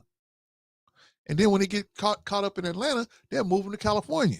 And then when they get caught up in California, they move to Utah. And I'm not saying it's the church is the only one that with this issue. The mosque got this issue. The temple, the Jews got this. Everybody's got this issue. This is an issue that we all have to deal with. Evaluating people, right? Sometimes a person's resume is so good, you don't go and evaluate them as a person. Why do you think they interview you when you go get a job? Because on paper you look good, right? Oh, you got the experience. This is this. You got the education. Then they sit you down and talk to you, and you start talking crazy. They go, this dude ain't on the same page with us, right? They sit you down and interview. Why? Because they want to evaluate whether you got the same type of thinking that they have at the company. If they don't want to spend no time teaching you how to be a good person or how to be a better person. Good people are usually good employees. So they want to see the kind of person you are. That's why they interview you. They ask you certain things to find out what's your position on certain things. They want to know how you're thinking, right? Your voice is the window into your mind. That's why smart people, what they do is they ask you stuff and they listen to you. They let you be the smart one. Right? They let you do all the talking. They just getting information from you, especially females are the best at this.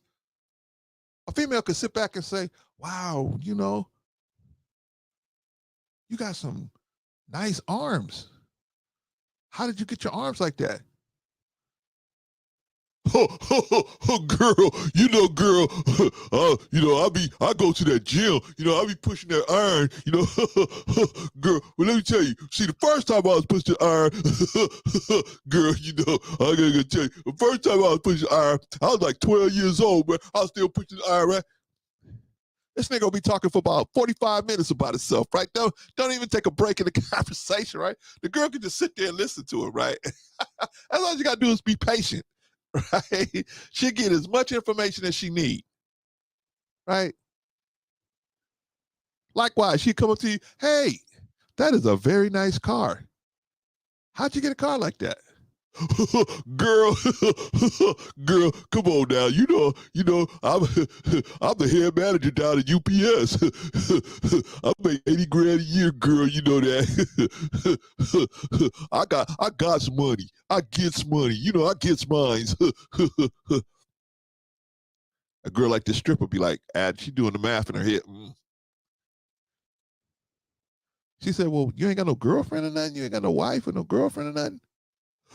No, girl, I just be working. She said, I got one here. There ain't nobody in front of it. There ain't nobody else in the line right now. But no, but most females will say, well, I can't take him at his word because there's probably somebody there, but he just don't want to say. But so far, he's saying ain't nobody else out there. And they just get all this information from you, from us as men, because we so stupid, right? We think we impressing somebody.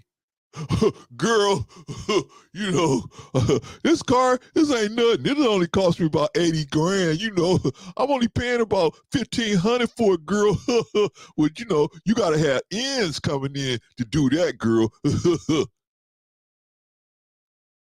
he telling her, oh, wow, here I am. Come and get me, right? She a shark just swimming around. And he just said, here I am. Come and get me, right?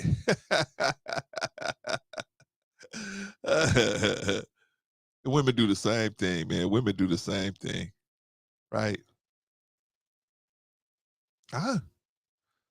I used to put my man to sleep.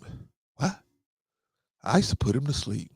I did so many different kinds of things to this man, and he went out and cheated on me.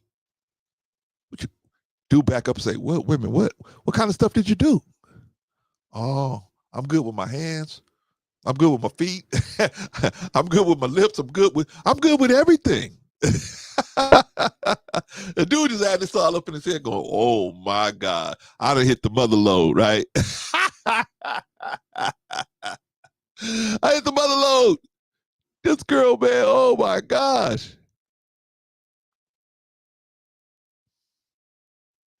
And we getting stuck because we don't know how to evaluate people, man. We don't know how to evaluate people. And we won't listen to people in the church. We won't listen to people in the mosque. We won't listen to nobody in the temple. Man, get that stuff away from me. Right? What group or organization has been perfect? There is no group or organization. I know Jesus and the disciples. Really? That was a perfect operation? I think some of y'all need to go back and check that. How about Moses and Aaron? That was a perfect operation too, right? What about Samson? What about Job? What about Lot? Yay, right? What about Jonah? Holy smokes. What about Noah? What about Adam? These are all perfect operations, right? It's all perfect, right? No, man. The devil said, I'm gonna lay in your straight path, talking to God. I'm gonna lie in your straight path for these people. They ain't gonna have to go to Las Vegas to find me. I'm gonna be right there on Figueroa, right when they around the corner from their house. They're gonna see me right out there. Right? California now, you don't have to go all the way to you want to gamble, you ain't gotta go all the way to Las Vegas. Go around here to Gardena. Larry Flint casino, right? And if you get tired of Larry Flint, you can go out there to Morongo. Right? You can go to the Indians. Right? Shout out to the Native Americans. I'm sorry. I'm going to apologize to the Native Americans, man. Because you know what we used to do? We used to do this. We play cops and Indians, right? Or cowboys and Indians, right? We didn't know no better, Native Americans. Please forgive us. We didn't know what we was talking about. We didn't know what we was doing, man.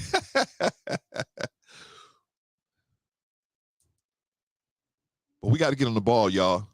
We got to start teaching these young men and young women, right?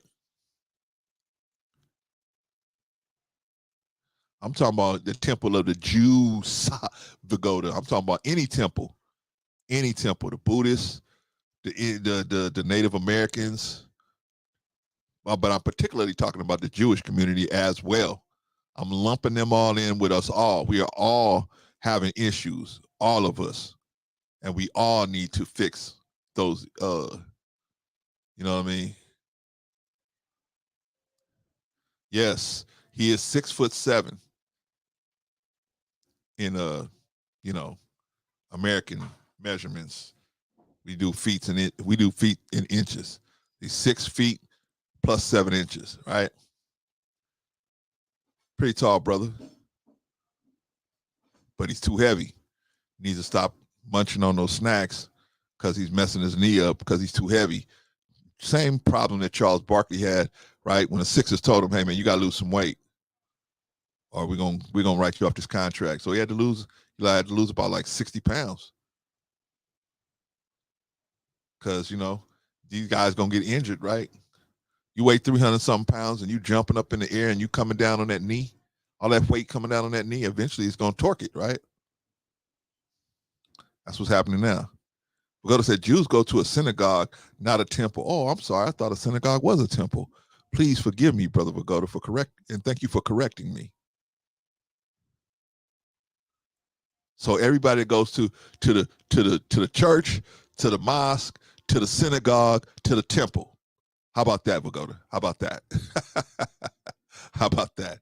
We need to change. We need to change just how we teaching our young people, and we're not teaching them, right? We're not teaching. We don't have a system, an organized system for taking our young men. Don't worry, Brother Clarence working on it. We don't have an organized system for taking our young men as soon as they graduate high school or getting close to graduating high school, right? We don't have no system for taking them and sitting them down and saying, this is how the world works. You need to have good credit. You need to have a decent income. You need to have investments. You need to have life insurance. All of this stuff you should be having, you should be working on all that before you even start talking about impregnating somebody. Before you even think about that, you should have some of this stuff set. You should have this stuff set up already, at least on your way. You should be laser focused on that. That should be a requirement for you to even entertain impregnating someone. And that's typically how white people do it, right?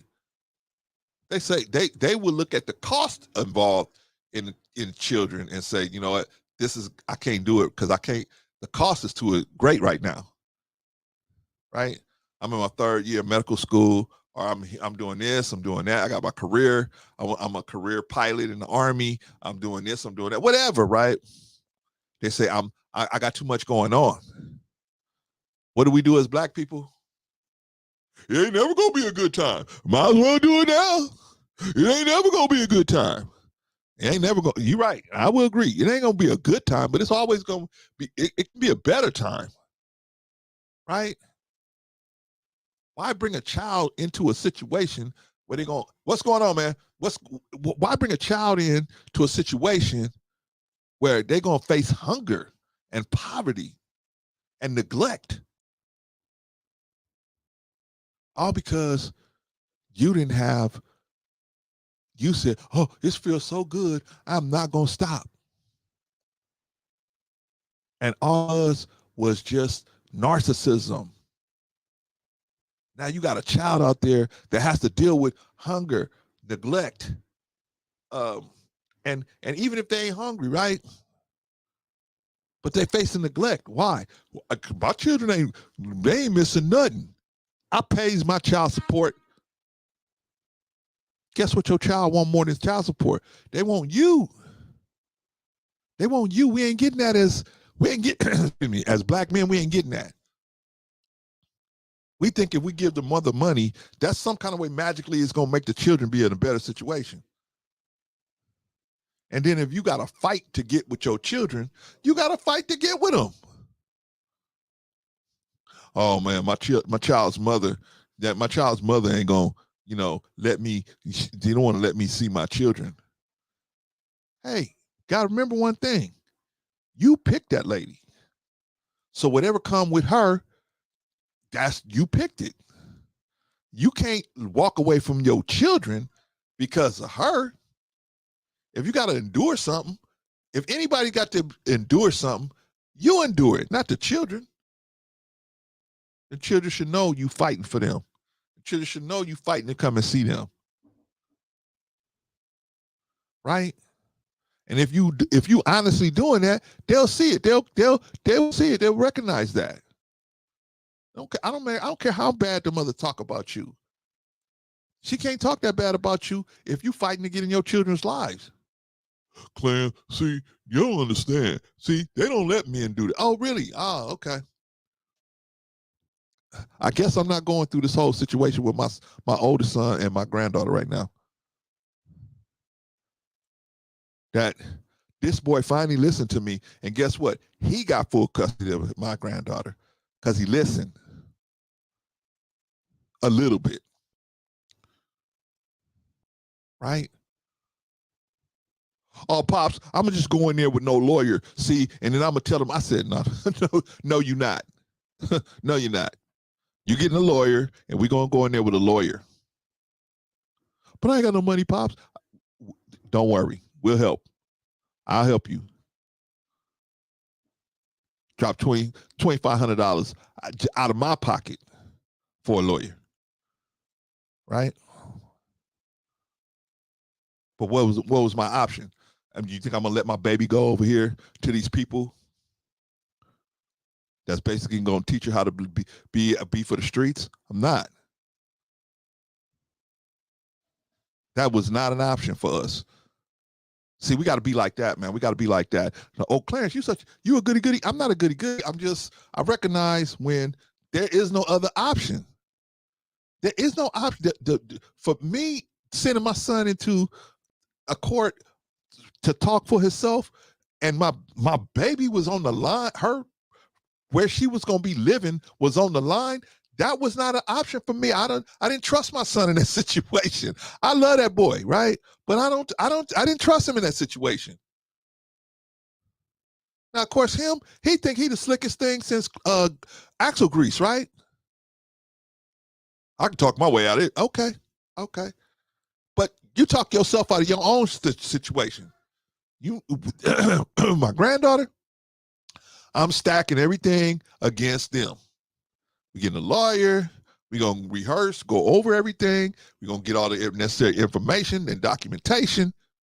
That's what we doing. We going into court. But some of y'all going to court like my son was trying to do. No lawyer, no nothing. But Clarence, I ain't got no money for a lawyer. Get a goddamn job. Get a second job. Man, you got to do what you got to do. You know what they told us when we was telling the school district, when we was telling the school district, hey, our son you ain't understanding. You can't put our son in that. Ain't nothing gonna happen over there with him. And the teacher told us, the teacher of the barnyard, that basically it's a pasture for kids with delays, right? She said, I ain't here to teach them nothing. I'm here to make sure they don't get hurt. And I can't even promise you that. So we said, well, why should we send our child and put him over here? She said, I don't think you should. She said, I'm just doing my job, but I don't think you should. You should put him someplace where they can actually teach him something. Boy, did we get hustling after that. We got hustling after that. But the point is, persistence is the main thing that pays off. And be persistent, right? There's something you want to know, right? You start dating somebody, there's something you want to know about their background, and they're always avoiding it. Hey man, let me tell you something. If you're trying to get into a long-term relationship with somebody that's from the jump is avoiding your questions, no bueno. No bueno. But Clarence, she's so fine, Clarence. Okay. But don't complain and say, oh man, all these women are this way. It's not all women. It's all the women you've been with. All the women you attracted to. You ain't attracted to the kind of woman that's going to treat you right, do you right. You ain't attracted to that kind of woman. All right, Vagoda, good to see you, man. Glad to have you. Stay safe out there, man. Shout out to Vagoda, man.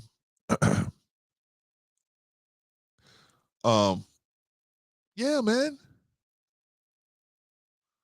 So wrapping this situation up with Zion Williamson. Hey, man, talented athlete. Unfortunately, made a very, very big financial mistake dealing with this. I ain't even talking about the emotional situation that this is going to be a disaster for him, unfortunately. But, what can you expect, man? You give a 19, 20-year-old kid $30, $40 million, $70 million. He can go anywhere, buy anything, have anything. People want to be your friend. People are always around you. It's easy to get caught up.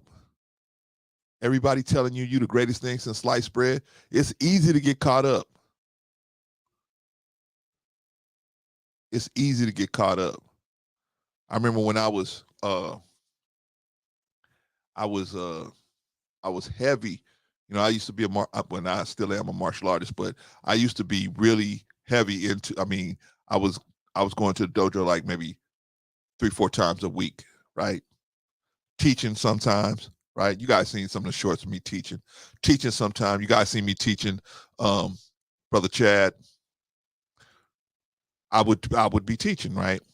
But we was a family. Like we would go to the dojo at least 4 or 5 times a week, right? That's how I was on it like that. And so in doing that, you had to have discipline. You had to have discipline to do that. If you didn't have a discipline, man, and it wasn't really in you to do it, you was gonna get hurt. You had to have the discipline to practice. Not only be in the dojo, but then you got to practice outside of the dojo. You have to practice all of the katas. All of the kata is just a movement, a set of movements. You got to practice those katas. You got to practice with a stick. You got to practice with a knife. You got to practice with a gun. You got to practice disarming people. You got to practice throwing them. You got to practice with a bunch. You got to practice a bunch of different stuff on your own. Feet placement. You know what I mean? It's just so much. But when you do it, you got the discipline. And that's what we lacking, man. We lacking discipline. And it's hurting us. It's really creating an issue. But that's Zion Williamson. What do y'all think? I'm gonna open up the lines in just a minute. I gotta talk about a couple more things, and then we're gonna open up the lines, y'all. I'm gonna see what y'all got to say. Yeah, I didn't like that Zion Williams situation. That was really ugly. Let's see. What about this one? This is another one Patrice sent me. In Maryland. Of course, we're following a story there, and I want to put a tweet from our Fox 5 team as the Maryland mother and daughter have been charged in the murder of 71-year-old grandmother. Police say they found human remains in a trash bags in the basement and a chainsaw. They both appeared in a Prince George's County courtroom this afternoon at 1:15 p.m. Eastern. Of course, following this very closely here on Live Now from Fox, as authorities say a mother and her daughter have been charged in connection with murdering the family's grandmother. Police have charged 44-year-old Candace Craig with first and second degree murder. Her 19-year-old daughter is also charged with accessory after the fact. Let's take you out to some remarks here, live, raw, and unfiltered on Live Now from Fox. Yeah, what can you say as far as what happened at the hearings today? No bond status. I missed part of it. Was it said that all of the victim and the two defendants lived all together? So the victim and we believe that the victim and the two defendants were all connected to the house in some way. Obviously, they were all related. And today, the two defendants were held without bond in this case. And do we know how she actually died at this point? At this point, that is still under investigation. The ME is involved, and hopefully we'll have a cause of death shortly. Is that something that can be determined with a body that mutilated, or is that with the extent of the injuries, with the dismemberment, it is going to be very difficult. I think that the ME's office will do their best to give us a cause and manner of death. But in this case, which is unlike any case I have ever seen or experienced here in the county, say it's disturbing is an understatement.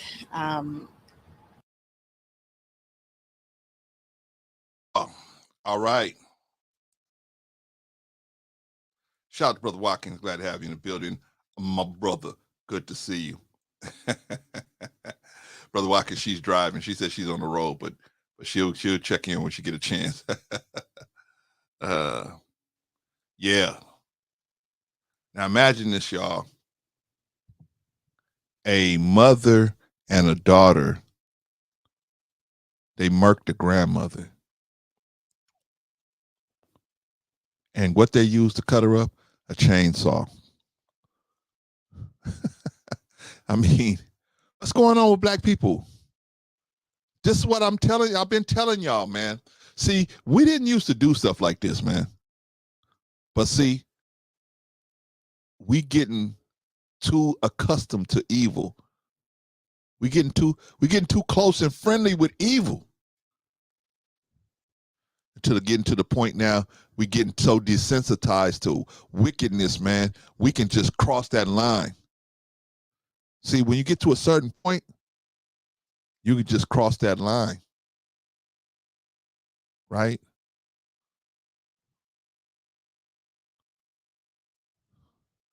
I had a friend one time, and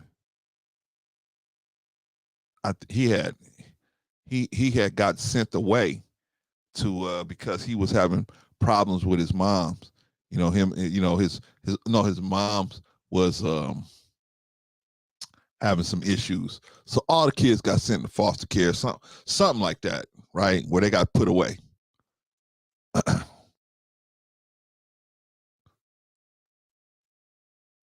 So I saw him about 8 years later, right? I think at the time he got sent away, we were probably about like 8 or 9 years old. I ran back into him, probably I was like 17, 18 years old, 17, 16, somewhere like that in there, right? Completely different person. Completely different person, man. Group homes and foster care, the dude was just, he got turned into an animal. And I said, man, you know, and we used to be tight. He was a good dude, man. Free, you know, a kid that was a good-minded kid. And I had a conversation with him. I had a conversation with him when I ran into him. Hey, man, how you been, man? Yeah, you know, and he just, the way his vibe was just all jacked up. It wasn't the vibe I was expecting at all. At all. But that's where he was at. That's where he was at. So what did I have to do? What did I do? I recognized that I can't be around this dude because I could see that he ain't got no boundaries. He don't got no boundaries. And if I'm hanging around with a dude with no boundaries, right?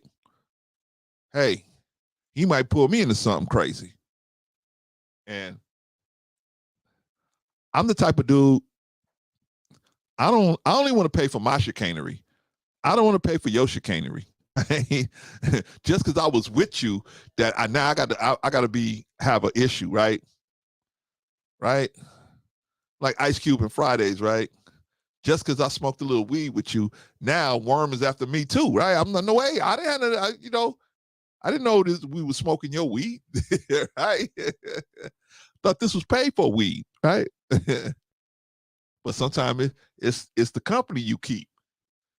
It's the company we keeping. Here's a mother and daughter killed the grandmother. I'm sure the grandmother was good to them, but told them something they didn't want to hear, right? Some of our people, they can't handle no. I told y'all, that's when you're going to find out who you really dealing with, is when you tell this person no.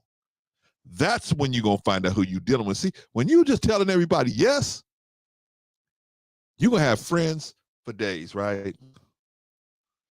What happened to MC Hammer when he couldn't pay out everybody $10,000, $15,000 a month no more?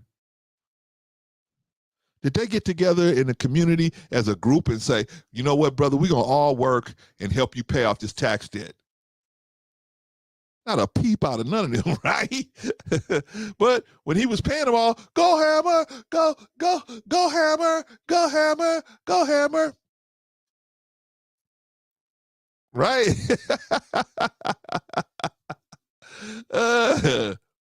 You know what I'm saying? That's why you got to watch. You got to check out the intentions of, and it's just the way the world is. Mr. Walker said, MC Hammer said, my broke ain't your broke, right? Maybe so, but everybody's spiritual broke is the same thing, man. When you doubt that the people that said they was with you ain't with you, that's a heartbreaking experience right there, Brother Watkins. This is a heartbreaking experience, right? Man, we down, man. We brothers, man. We ain't never gonna. Then here come a speed bump. Instead of saying, hey, it's 100 of us. If all 100 of us get it and a week's pay out of the month, we give him a week's pay out of the month. Let's say we get paid $500 a week. We give him half a week, half that, right? That's $25,000 a week. I mean, a month, right? That's $25,000 a month that he don't have to go work for. He could just use it to pay the taxes, right? Not none. Not nothing. We all been through it, Brother Watkins. We've all had somebody come to us and say, I'll be there. You can depend on me. I'll be there. You can depend on me. And you look around and where are these people at? They're like, oh man, I can't do it. You on your own. Okay.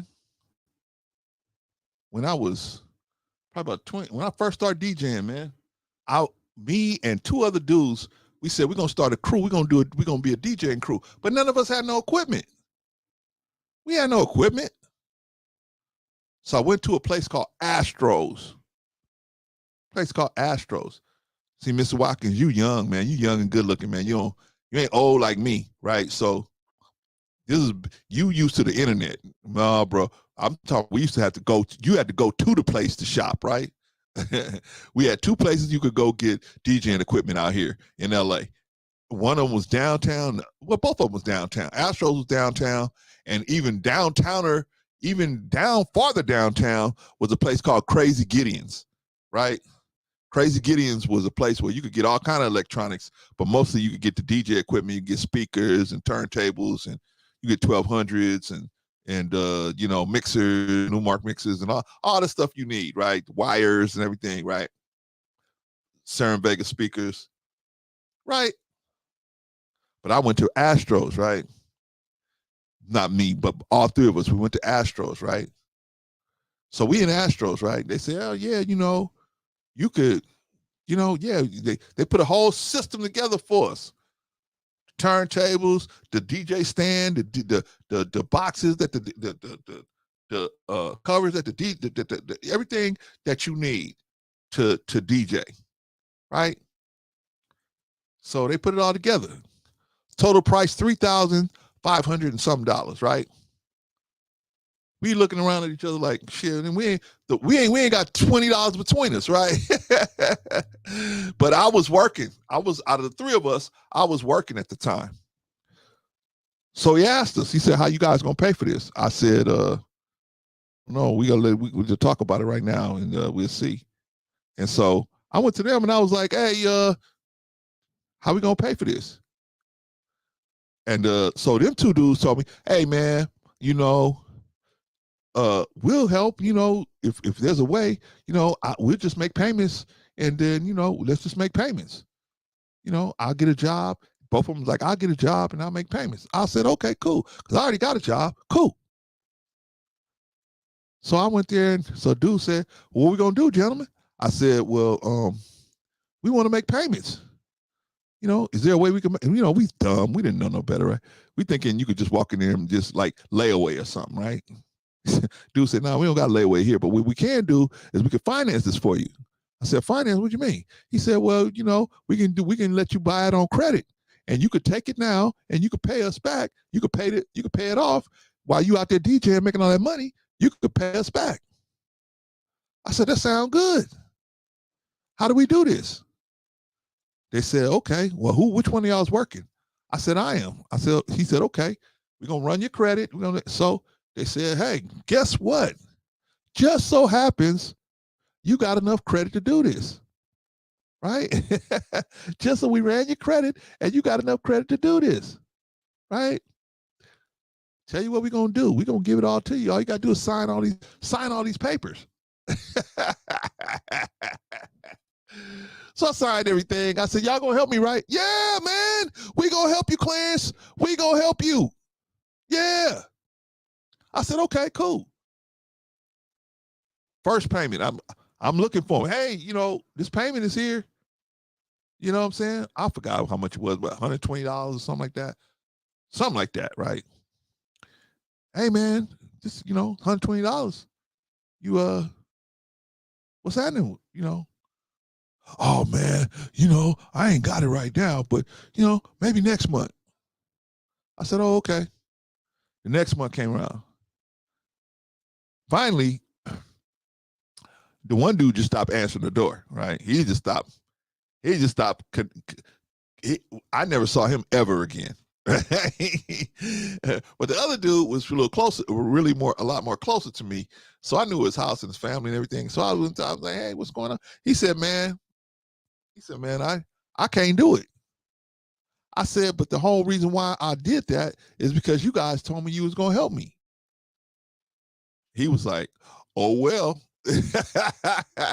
that's when I first came in contact. That's when I first realized that, people going to tell you what that, you can't just trust what people say, right? Even if they're your supposedly friends.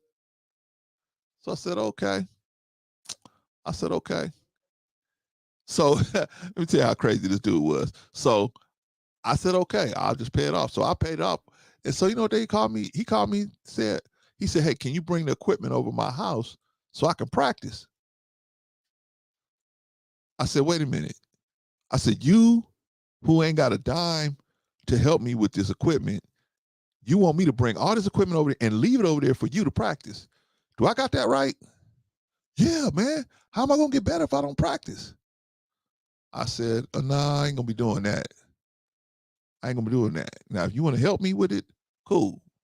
Well, I can't do that. I said, okay, well, then we ain't got nothing to talk about with that, right? That's not an issue. He was like mad at me. And I was like, what you mad at me for? What you mad at me for? But you know how Negroes are, right? Negroes they're crazy, right? They're crazy. They mad for you for something that they did that caused the issue, but they mad at you for speaking out on it, right? But that's a whole nother issue. But anyway, let's get back to the mother and the daughter. It's horrifying. The allegations contained in the statement of charges is just heartbreaking. One of the things that I wanted to mention is that this is Elder Abuse Awareness Month. And it's important, I think, to note in this case that someone related to our victim was concerned enough about her whereabouts that they reached out to do a welfare check. And the Prince George's County Police Department is a wonderful resource, as well as all of our municipal departments. They do these welfare checks because of someone caring enough to reach out, because our department was doing its job. We uncovered a horrific crime. And so our job now is to ensure that our victim gets justice, and that is what we're going to do. Jess Garth, who's the chief of our Special Victims and Family Violence Unit, I'm going to ask her to come up and talk a little bit about, some of the facts as we provided in court today for those of you who weren't there. So, Jess.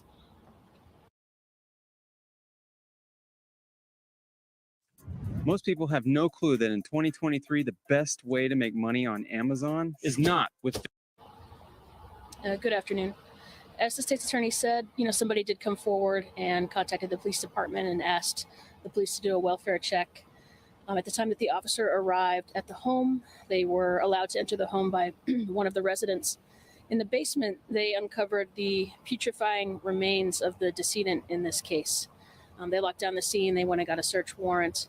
And what they uncovered was, as the state's attorney said, one of the most disturbing crimes I think that this county has seen, at least, in recent times. It looks like there was some sort of a disagreement between Ms. Craig and her mother, the decedent. Sounds like at that time she opted to take the life of her mother. And then after that, she and her daughter dismembered the body, I believe using a chainsaw, and then attempted to dispose of the parts of the body using fire on a grill and in a bonfire, according to the investigation so far. This is a case that's still under investigation. We do anticipate that we'll have additional facts that we develop along the way.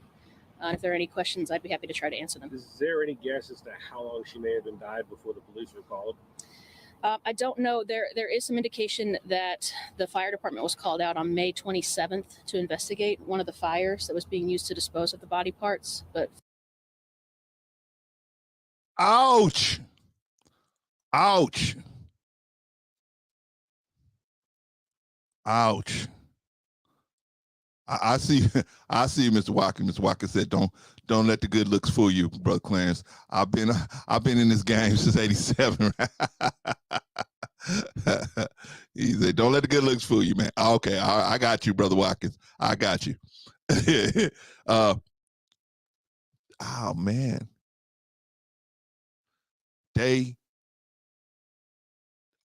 murked the lady, and then they cut her up, and then they tried to cook the remains.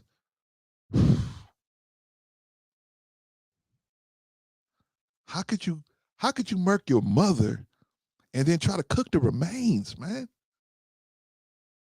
What is going on with black people, man? We was never doing this kind of stuff. What has happened to us? See, people think it's funny. People think it's just no, it's not. We was never doing this kind of stuff. But we have gradually keep crossing the line to the point where now we don't have no line of demarcation. We don't have no stopping point. We'll do just about anything if we get upset enough. And we wasn't like that before. So the question begs, Clarence, what happened? What has happened? What has happened that we are now at the point where nothing, no place is too far to go. Nothing is too far. What's happened to us? We used to be the kind of people, man, that we, too much, there was a line that we didn't cross, right? I tell y'all, Ben, about the time where, there used to be a time where if a bank robber was on the bus and then some kids and he was talking to some kids, the bank robber would tell the kids, go to school, get your education. Go to school, get your education. The kids didn't know he was a bank robber, right? But the bank robber be telling them, hey, go to school, get your education, learn, be something in life, right? Now, what you got now in the black community is a bunch of Pied Pipers. And they got my children, they got our children popping their fingers and shaking their butts on their way to hell. What is hell? Clarence, hell is a place under the ground. Is it? Well, let's say hell on earth. What is hell on earth? It's constant discomfort. You can't pay your bills. You can't have the things that you need, not the things that you want, the things you need to be able to teach your children right, to deal with your wife in a good way. Shout out to Brother Anderson, my Taurus brothers stopping through. Shout out to you, brother. Good to see you, as always. Right? Who cares about what you want? But see, now, man, the devil tell you, hey, you ain't got long. You ain't got long to live, man. So here's what you do. You ain't got the money to buy what you need. Here, I got a plan for you. Go into debt. Go into debt for it. that way, see, Mr. Jones across the street, see, he gonna make you look bad because he bought a new Cadillac. And what you got? You got a Nissan Versa out there in the front yard, right? That ain't gonna cut it. What you think your wife is gonna say? Nah, you need this $50,000 car. Y'all, let me tell you something, man. It's crazy. Unless that car can make you some money, why should you pay $50,000 for a car? Well, Clarence, that's all they selling right now. No, it's not. They got used cars out there. They got good used cars out there. What kind of car should I buy, Clarence? A Toyota, a Honda, or a Nissan? One of these Japanese imports. Why, Clarence? Why? Because American car companies do something that the Japanese car companies don't do. Would you like me to tell you what that is? Put a 1 in the chat if you want me to tell you what Japanese car manufacturers do that American what American car manufacturers do that Japanese car manufacturers don't do. Shout out to Brother Marcus. Good to see you in the building, my brother. Right? You want me to tell you? Yeah, ain't nobody putting no numbers in the chat because y'all know why? Because y'all gonna Brother Walker said, not my birth country. Right? But what does American car manufacturers do something that Japanese car manufacturers don't do? I ain't gonna wait for y'all because I know y'all probably driving or washing dishes or whatever you're doing while you're listening, right? So it's like, Clarence, I can't push one. I'm doing this, I'm doing that. Okay. American car dealers, they have what's called planned obsolescence.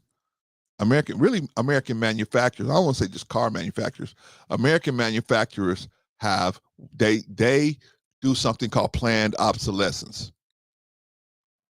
And if you're familiar with planned obsolescence, a planned obsolescence is they will create a product and then they will make sure that it breaks down in a certain number of years. Why? So that you can go buy another one, right? And so they've been using planned obsolescence, right? And they were able to get away with it, right, for a long time, right? Because of this NAFTA thing, right? They was able to get away with this planned obsolescence. But now that the NAFTA situation is gone, yeah, planned obsolescence, Brother Watkins, meaning that your car that you buy from Ford or any one of these what do you call it, companies, even some of the Japanese, well, even Nissan does it a little bit too. Well, the check engine light is going to come on after a certain time, whether there's something wrong with the car or not. It's planned obsolescence. They planning so the car going to break down, so you have to trade it in and buy a new one. And that's they use that to they capitalize that on their balance sheet as income that they're going to get from you, right? That's forward income they're going to get because they've already planned for the car to break down on you already. They give you 5, maybe 6 years with the car, and then they planning on you coming back, trading that car in for another car. That was the old way their system worked. Now, because of the situation, the pandemic came, that situation is over with. Why? Because most people are looking for the cars to last at least 7 to 8 years now. So what did they do? They stopped buying American cars. Only people real buying American cars are pretty much white folks that live in rural areas. Most people are buying Japanese imports. Why? Because the parts are cheaper, they're cheaper to fix, and they last longer because they don't have planned obsolescence. Toyota doesn't use planned obsolescence. Honda doesn't use planned obsolescence. They build better engines. They build better cars. And we don't want to admit that as Americans, but that's the reality. Right? Ford is only doing so well because so many American police agencies use their cars. If they was to stop that situation with Ford, I think Ford be out the game, man. But most of our, especially the metropolises, they want to buy American. So they buy from American car dealer. So they buy their fleets from Ford or GM, right? Maybe even Chrysler, right? They used to have the Chrysler Crown Vic. Brother Watkins say, no shade. My grandfather told me that, but not that the jargon. He refurbished cars as a profession. Yeah, man.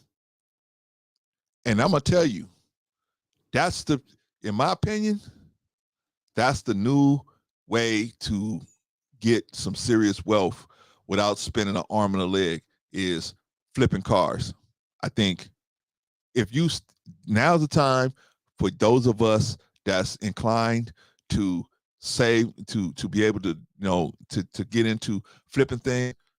This is the time to stack you some money, get you a second job, stack you some money so that when these cars, because these car prices about to crash, man. The only one doing good in this market is Honda and Toyota. Honda and Toyota are the only ones that's doing good, right? You go to a Toyota dealer, you don't see no cars out there. Not no new cars. You see used cars out there, but you don't see no new cars out there in a Toyota. Go past the Toyota dealership. There's one right out here in Gardena, right? The used lot was full. The new cars, they have maybe like 6 or 7 cars out there. New cars. And the only reason why, because they want too much for them, right? When, the only reason why something ain't selling because you asking too much money, right? But even still, they don't even have no cars out there. But why? Why? Because everybody's buying these Toyotas. If I was y'all, man, I'd save up some money, and that's all I would buy. That's all. I'm doing it now. I'm saving up some money now. And all I'm buying is them Toyotas and them Hondas. Buy them little Toyotas and them Hondas and flip them. Make $500, maybe $1,000, $700. You ain't trying to get rich. Well, you are trying to get rich, but you know what I'm saying? You're not trying to get rich on a single transaction, right? But people gonna need cars, and they gonna need cars that, you know what I'm saying, that's sturdy. Some of these Hondas, some of these Toyotas got 200, 300, 400,000 miles on them. One oil change. Because Honda know how to make engines. Toyota know how to make engines. Right? But hey, man, that's a little game for y'all. But the point is, what's going on with us? What's going on with us, man? We are falling apart as a people. We're falling apart. How could a mom and her daughter kill their grandmother? That's crazy. Well, the daughter didn't do the actual murking, but she helped in the concealment of the crime by help cut up your grandmother. Nah. Moms, I'm going to the police. Hey, I'm gonna give you a day. I'm gonna give you a day to go to the police on your own. If you ain't gonna go to the police on your own in 24 hours, I'm going to the police. But why? See, we gotta keep this. No. This ain't gonna work. You think ain't nobody gonna come looking for this lady? Are you crazy? I don't even understand why these people think they're gonna get away with something like this. It's like that sister in Detroit that killed her kids and had them in the freezer. And telling everybody, oh, they up there with, the kids is up there with the father up there in Michigan. Or up there in wherever other state he was in. Father's constantly calling there saying, where's these kids at? I want to talk to my kids. Oh, they're not here right now. They're at school. They with the grandma. They're here. You think ain't nobody going to come looking for these people? That's what killed me, man. You knock off somebody and you think everybody just going to leave. Nobody's going to come looking for them. I remember it was a white boy. He was taking care of his grandfather. He was taking care of his mother, and he was taking care of his aunt. They was all living in the same place. And I don't know if y'all get, those of y'all know how Social Security work. They're gonna check on you every year. They're gonna either call you or come out to the house and see what's going on, right? Every year. They got to do that. They got to make sure nothing has changed, but they're really doing a wellness check on you. They came out to this dude. They hadn't been out to his house. They hadn't talked to these people in about 3 years. They get to the house. They smell the foul odor. They go into the house. These people been dead for a year. He been getting the checks, cashing the checks, and doing his thing. He ain't live at the house. But he ain't have a sense enough to get rid of the bodies. But just an idiot, man. Just an idiot. I think he tried to embalm him or something. I mean, just stupid. But he had him right there in the bed. I guess he said, well, people come by, they see him. At least they pick out there to see him, what's left of him. They'll, and I embalm him. They just going to say, oh, okay, that's him. He's there. Man. But that was a white boy that did that. I mean, we just getting crazy. Matter of fact, let me put the link out. Let me put the link out now. Anybody wants to come up and talk about your folks? You want to talk about Zion? You want to talk about Zion Williamson? Made the biggest mistake of his entire life right now. Zion Williamson got an ex-stripper pregnant. Clarence, you can't say she's a bad woman because she's an ex-stripper. That's not what I'm saying. What I'm saying is, if she's still in love with that lifestyle, that's a bad thing.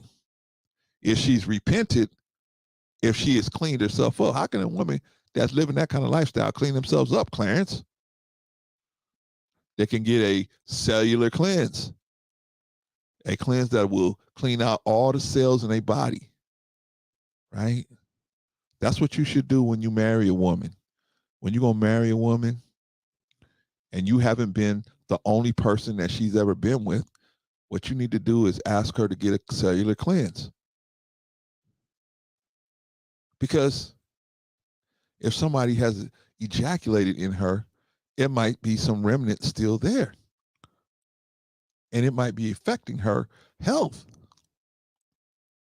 Especially some of our sisters have been very promiscuous. Very. I mean, they got lots of bodies, right? When you got lots of bodies, you got lots of mayonnaise, right? You got lots of leftover mayonnaise. So how do we get that mayonnaise out? Because the body's going to push some out as waste, right? Antibodies going to attack some, but some is going to be able to weave its way into other cells, right? Weave its way into some, and create issues. Oh, Clarence, you don't know what you're talking about. See, DNA, it dies. DNA doesn't die. It's not alive. How can it die? DNA is not alive, so it can't die.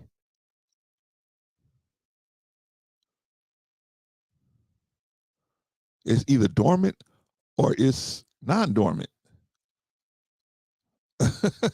That's it. DNA has a shelf life, a half-life of 541 years. DNA can't last that long because, see, it only lasts 3 weeks in you. No, sperm is only alive for a couple of days. A couple of days. The DNA left from the sperm is still present in a lot of cases. Oh, Clarence, didn't people come over here and clear you up on that? Man, DNA, it dies after a certain amount of time. No, it doesn't. It's either dormant or it's active. That's it. Those are only 2 states for DNA. It's not dead. Eventually it'll corrode away, eventually, but it's got a half-life of 500 and some years. That's a long time that DNA can exist. That's a long time. Imagine that's just a DNA being able to be lifted off of something, right? Imagine DNA in an environment where it could thrive, where there's cells that it can attach itself to, and it can pass between the cell membranes and go in there and realign the DNA of any one of those cells and create issues, right?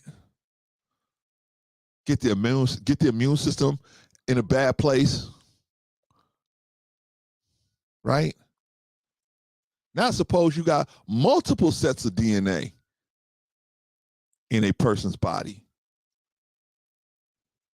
That DNA has to be accounted for. That DNA has to be accounted for. But you can clean up anybody. Anybody can be cleaned up. The question is, do they want to? Brother Vaughn. Hey, what's up? What's up? What's up? What's going on with you, man? Nothing much, man. I thought I'd hop up here to help you close out a little bit. I know you've been yapping for a while. Man, I've been going on and on and on. Hey, man, let me tell you. Hey, but good information, man. Good information. Listen, brother. But this story here is crazy. But go ahead. Before I let you get into that, Vaughn, let me tell you something. Do you know your Bolo called me this morning at 4:30 in the morning, brother? Wow. 4:30 in the morning. That's early, but see, that's 7 o'clock his time. Probably. That's 7 o'clock his time. Now, see what I should do is call him at 1 o'clock my time. That's 4:30 his time, huh? I need to get him.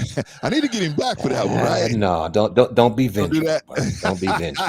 No. Vengeance is mine, said the Lord, right? And he said he will repay. You don't put that's right. Let him repay. The Lord Bolo's gonna be on his way to the bathroom in the middle of the night, gonna bump his toe. He gonna say, doggone, Brother Clarence, I shouldn't have called him. I shouldn't have called him. There's the Lord paying me back for that. All right, man. What's going on, Vaughn? What do you think, man, about anything we've been talking about? What do you think, brother? Well, the first story about the young man who married a stripper. Now, I don't know if this young man. He impregnated her. He impregnated her. Okay, same thing.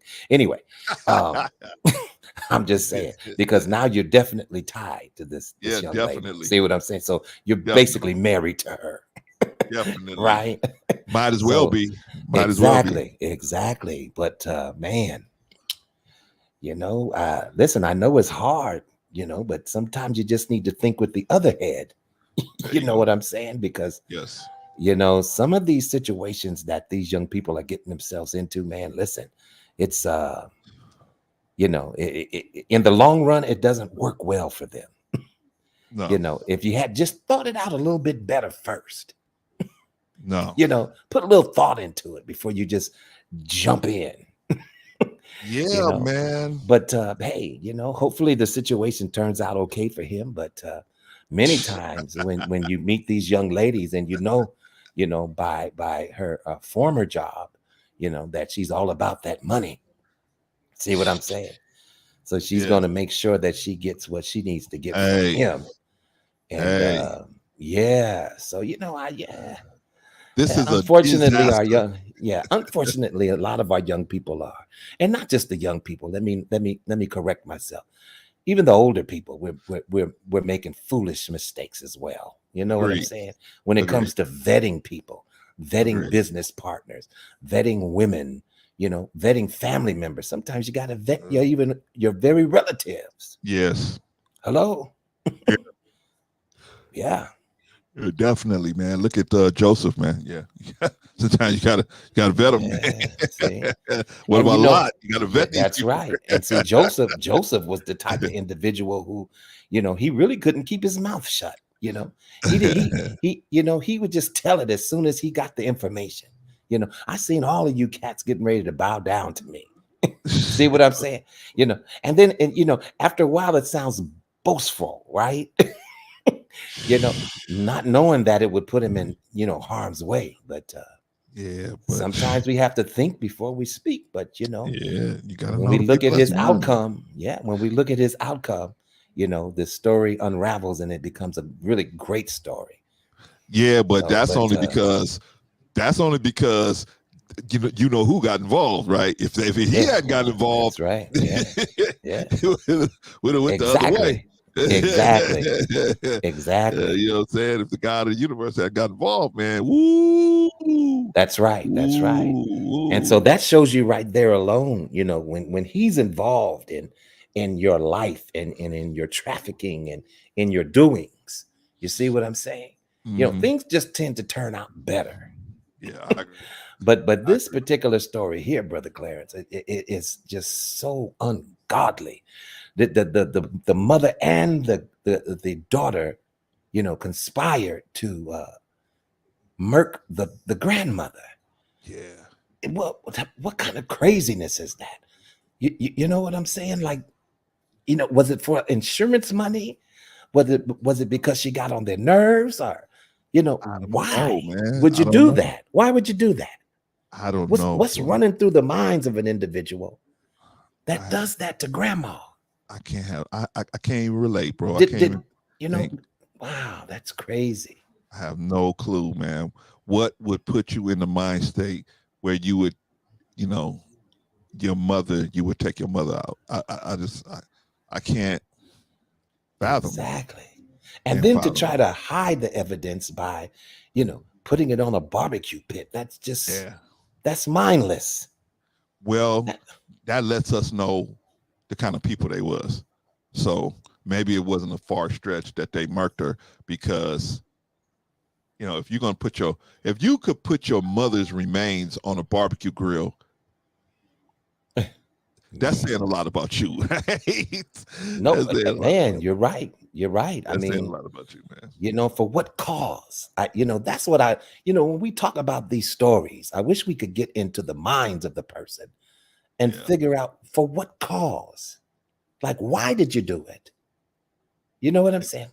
And in my mind, I'm thinking maybe she had an insurance policy and they wanted to, get that money, but that's greed, right? Yeah. And not that even makes sense, but at least I just want to understand, like, why? What was your reasoning behind doing it? I hope that comes out later, just so that I can get an understanding of what was your reasoning behind doing that. Yeah. I mean, it's just crazy, man. And we would never, this is the thing, man. We weren't perfect, right? We was doing some stuff, but we was never doing stuff like this, man. The low downness and the dirtiness of this, we was never doing stuff like this. Shout out to Abel's journey. We were never doing stuff like this, and now we are. So what happened, Vaughn? What happened to us between the 40s and the 30s and now all the way into 2023, where we could do this kind of stuff?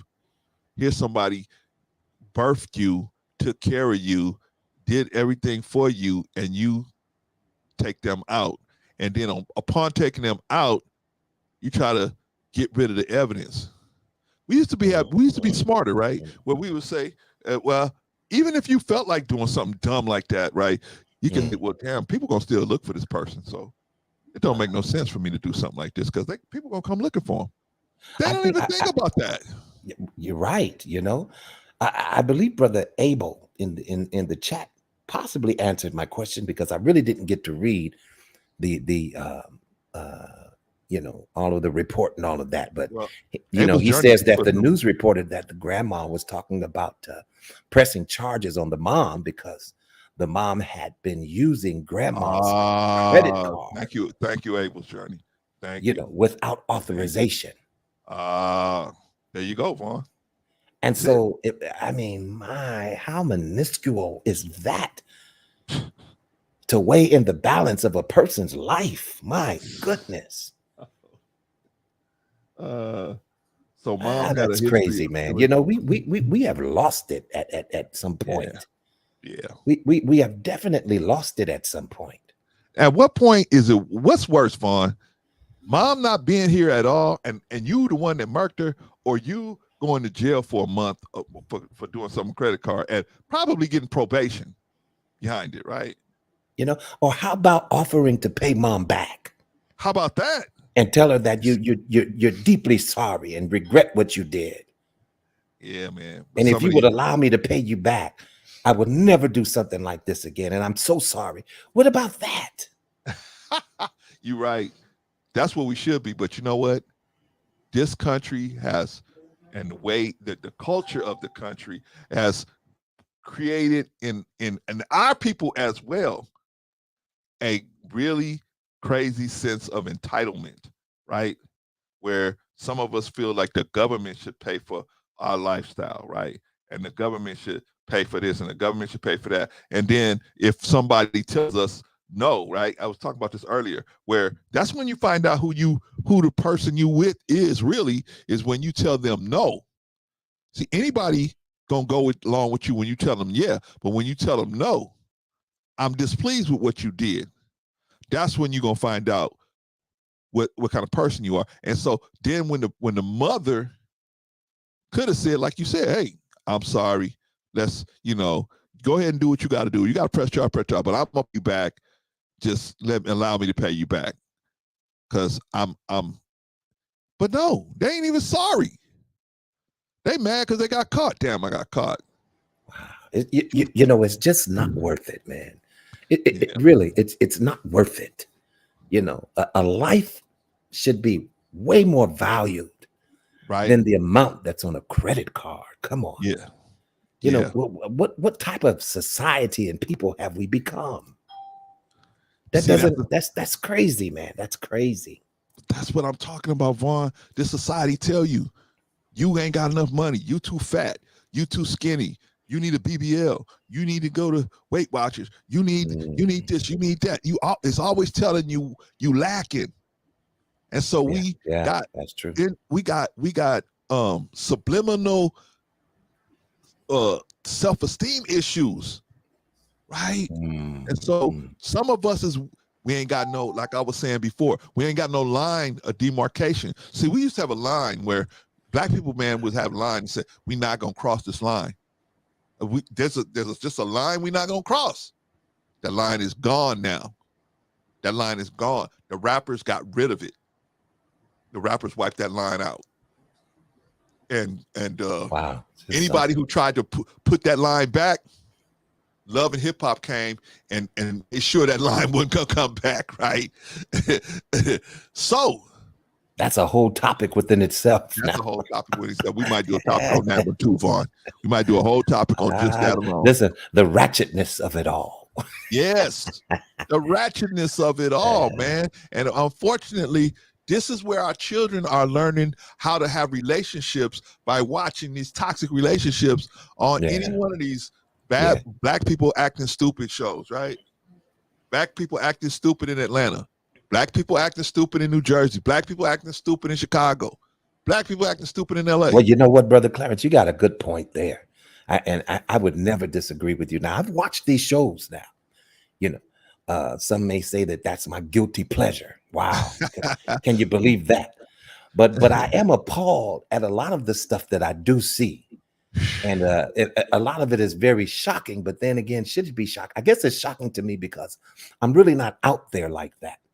So I'm just surprised at the actions of the people, because this is not a way that we used to act. No. You see what I'm saying?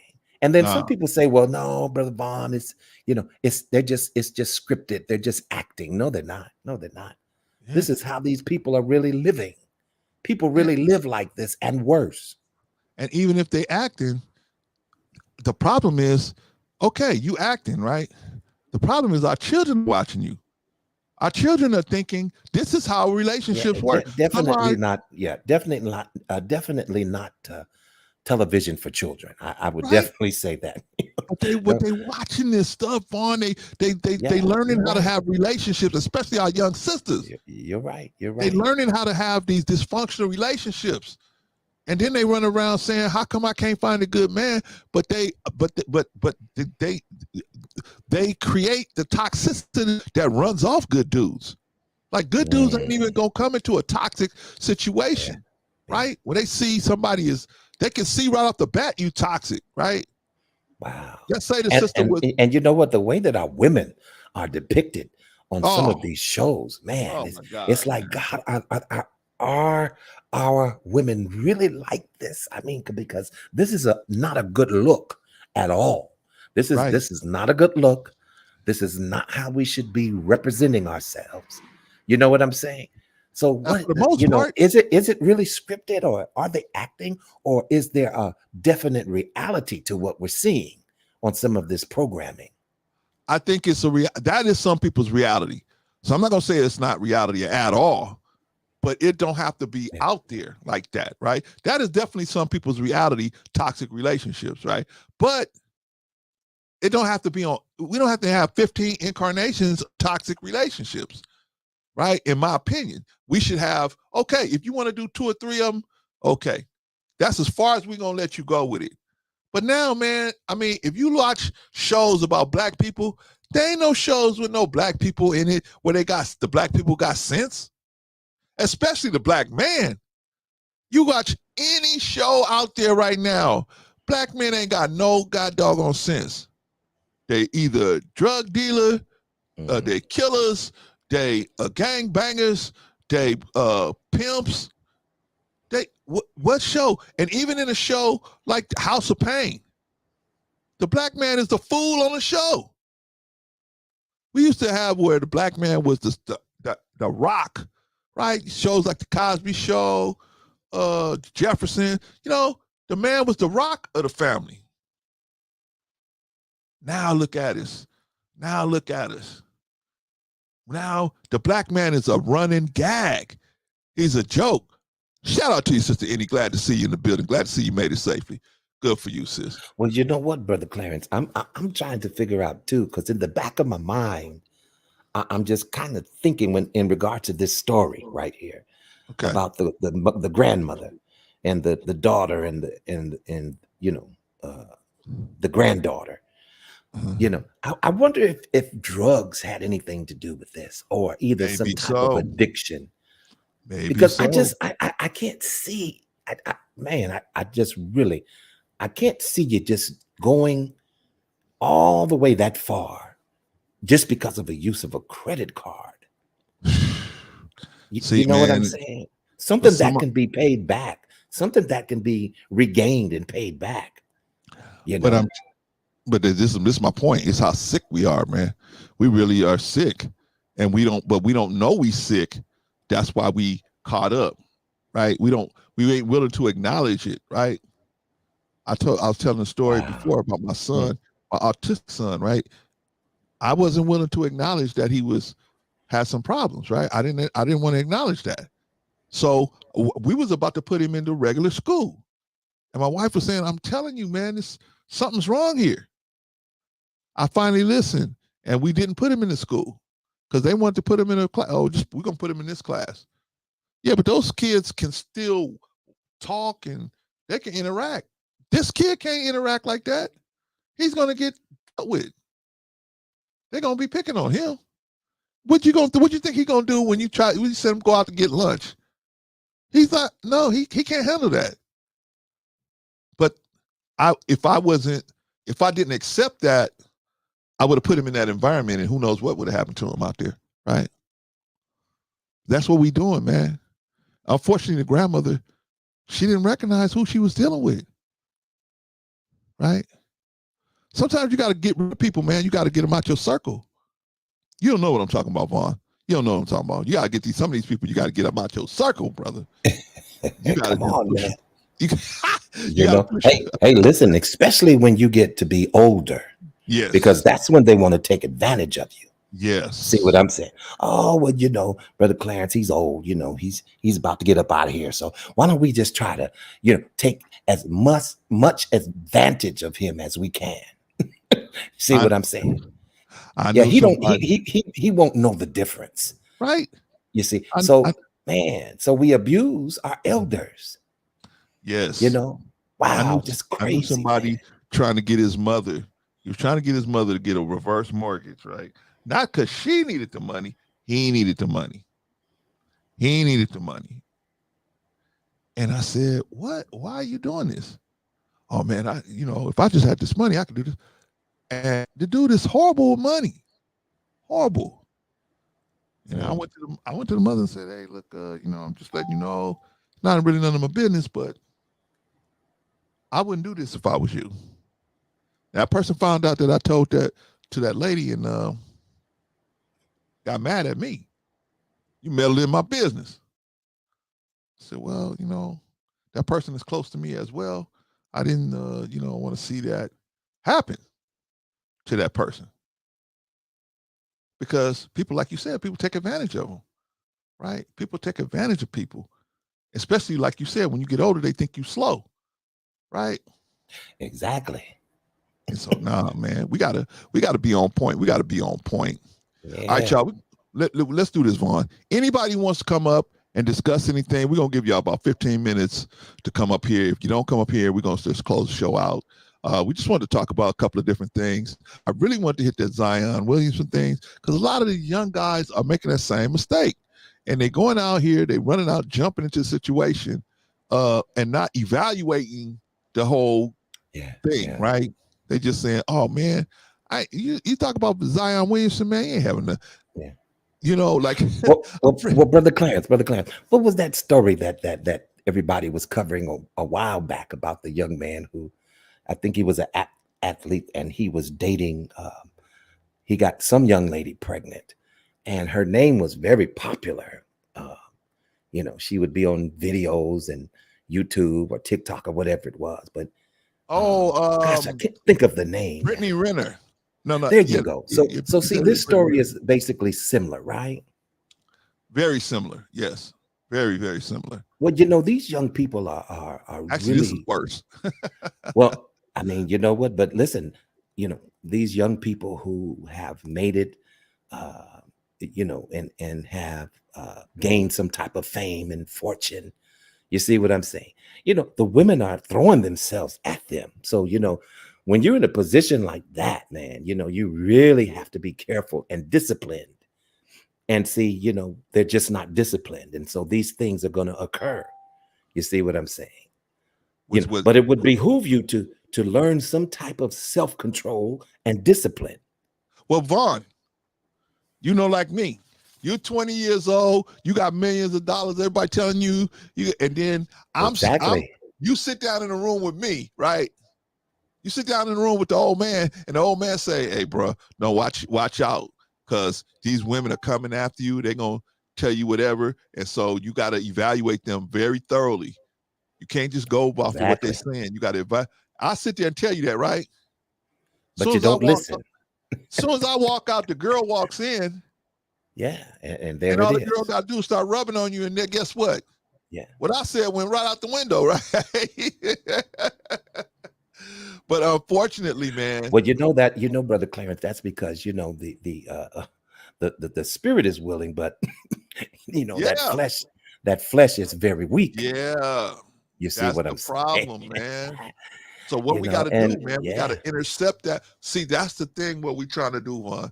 We trying to intercept that thought process before guys like Fresh and Fit indoctrinate these young men with that foolishness. We trying to set up a way where we can intercept that so that we could say, hey, no, quality is much better than quantity when it comes to sexual relationships. Quality is much better than quantity. Quantity only, it really brings your stock down. Quality brings your stock up, right? So it's better to go for quality than quantity, but that's a hard sell, Vaughn. You take these young dudes, man, and you try to talk to them, man, they say, why should I listen to you? You ain't got no $20 million in the bank. You ain't got no women all over you. I got women all over me, man. They all over me in the hotel. They all over me at practice. They all over me on the DMs. They all over me everywhere. Yeah, yeah. Why should I listen to you? And so they look at us and say, why should we listen to you? Why should I listen to you, Vaughn?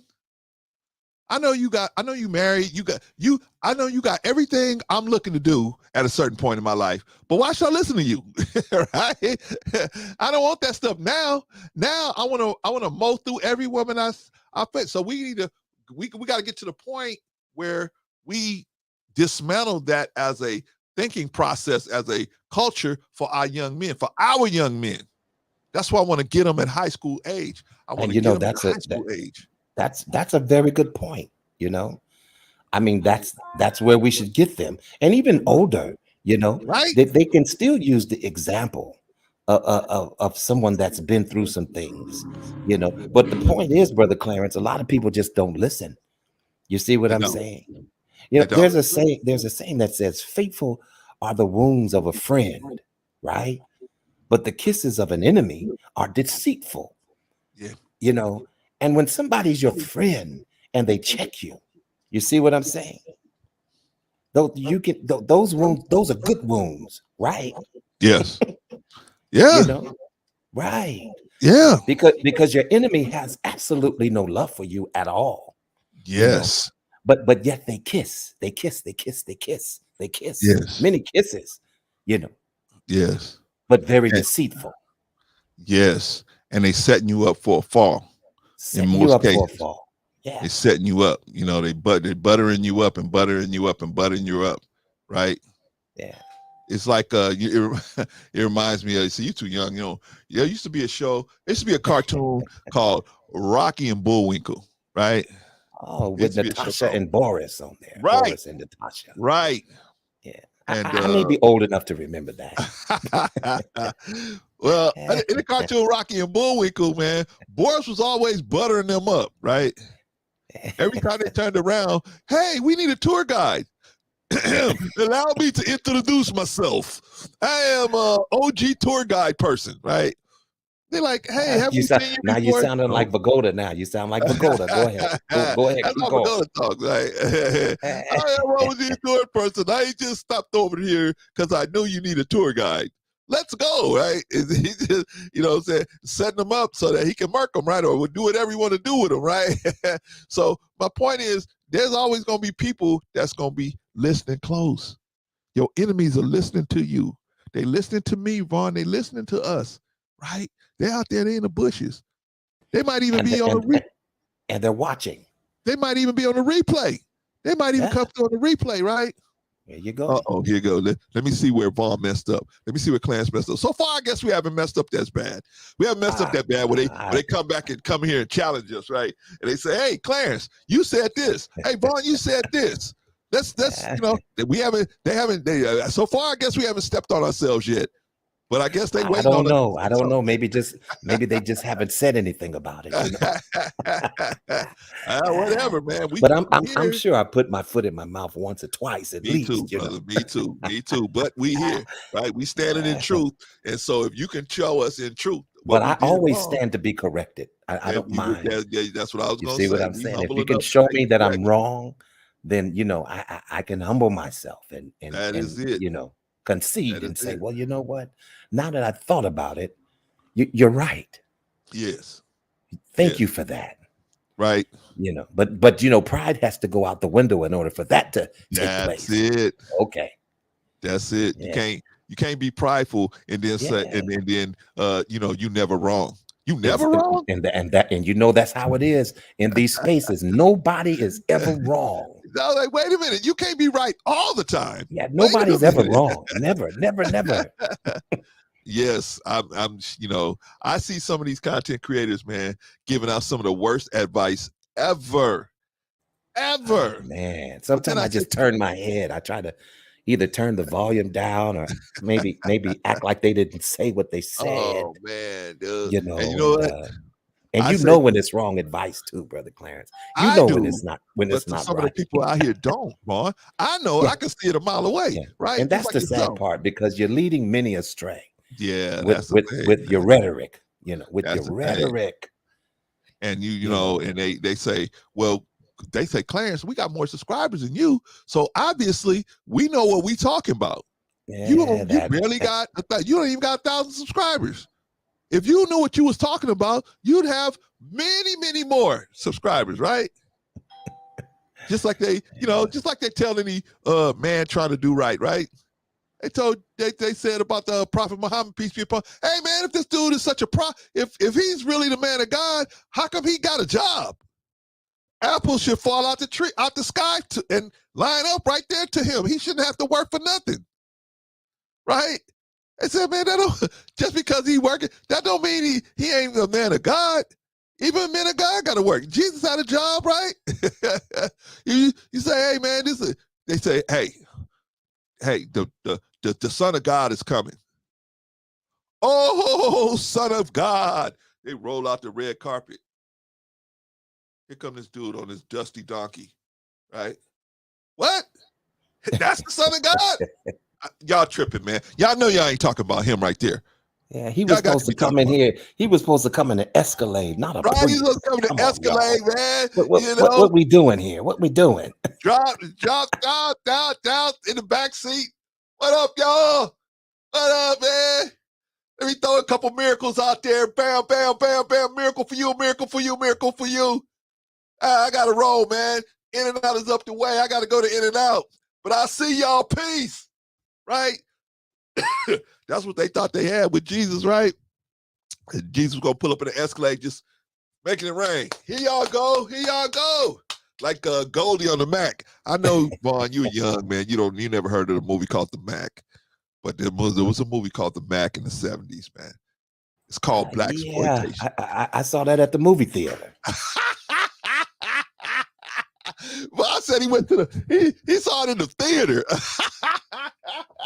That's right, sir. At the theater, the movie theater. We saw The Mac, and we saw Trouble Man, and we saw Superfly, and oh, come on, I saw those movies at the theater.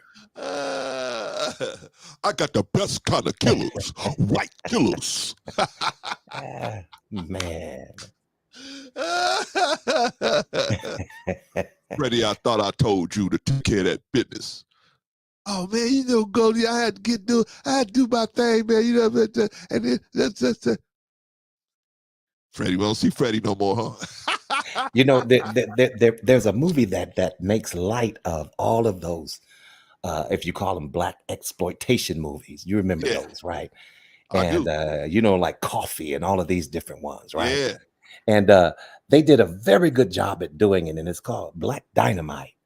Okay. Man, if you want to laugh at something, man, look at Black Dynamite.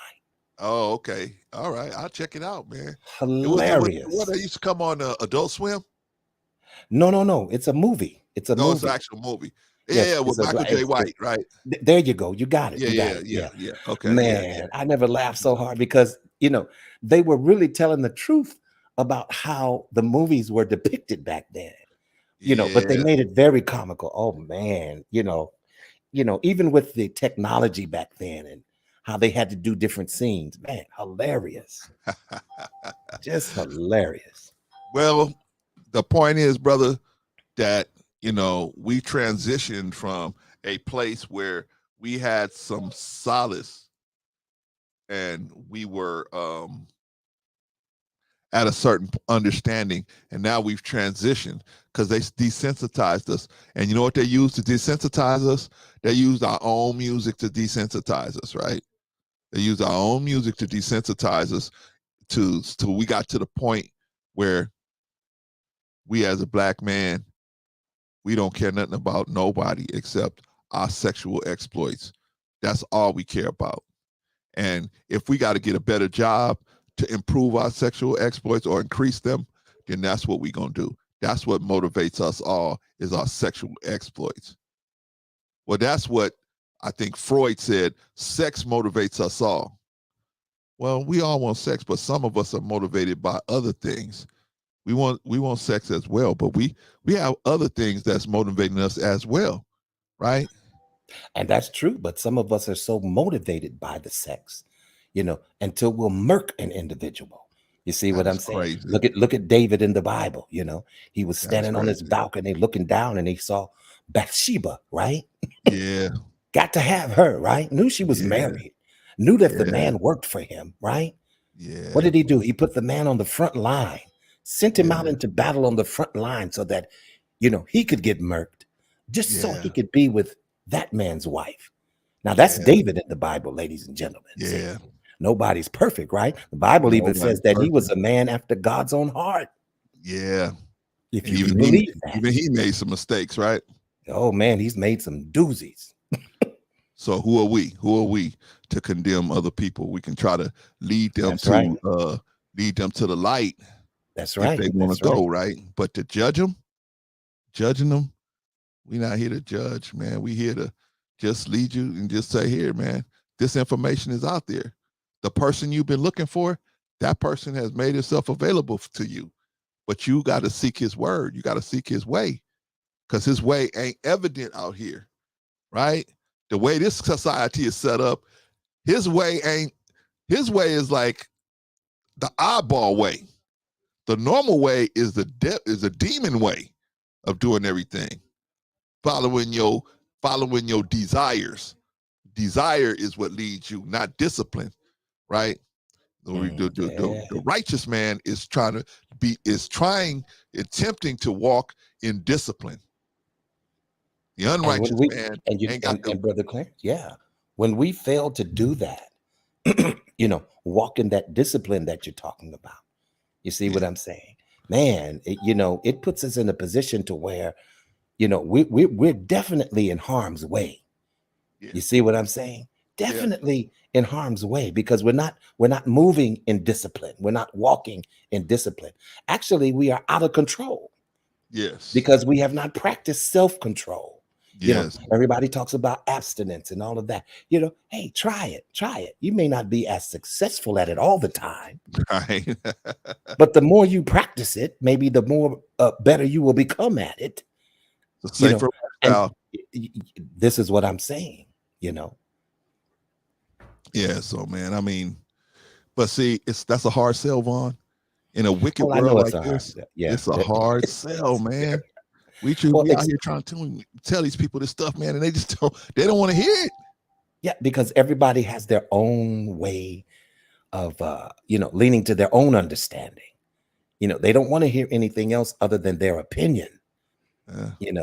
And so that's a very closed mind now, because you only are interested in your own opinion. How shut up is that individual? Your own opinion only? I was watching a content creator the other day. This particular content creator had about 4 people around them, and whatever they said, the 4 people that was on the panel, yep, you're right, so and so. Yep, I'm piggybacking on what you said. Yep, they didn't even have different examples, versions of viewpoints of the situation. It was all, yep, you right, so and so, you right. And to me, the reason why I like having you, the reason why I like having Rico, the reason why I like having Patrice, Annie, Risa, all of you guys, Bola, all you guys, is because I know one of y'all is going to tell me, Clarence, nah, that ain't it, right?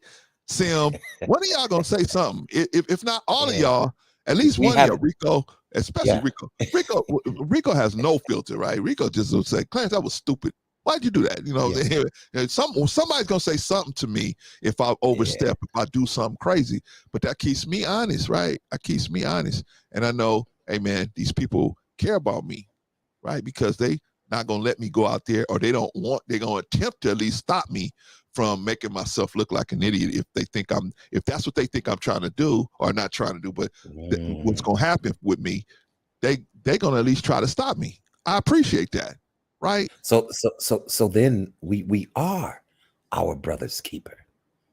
Yeah, we should be, right? Oh, that's hard, ain't it? That's hard for a lot of people. It's very difficult. I'm not my brother's keeper.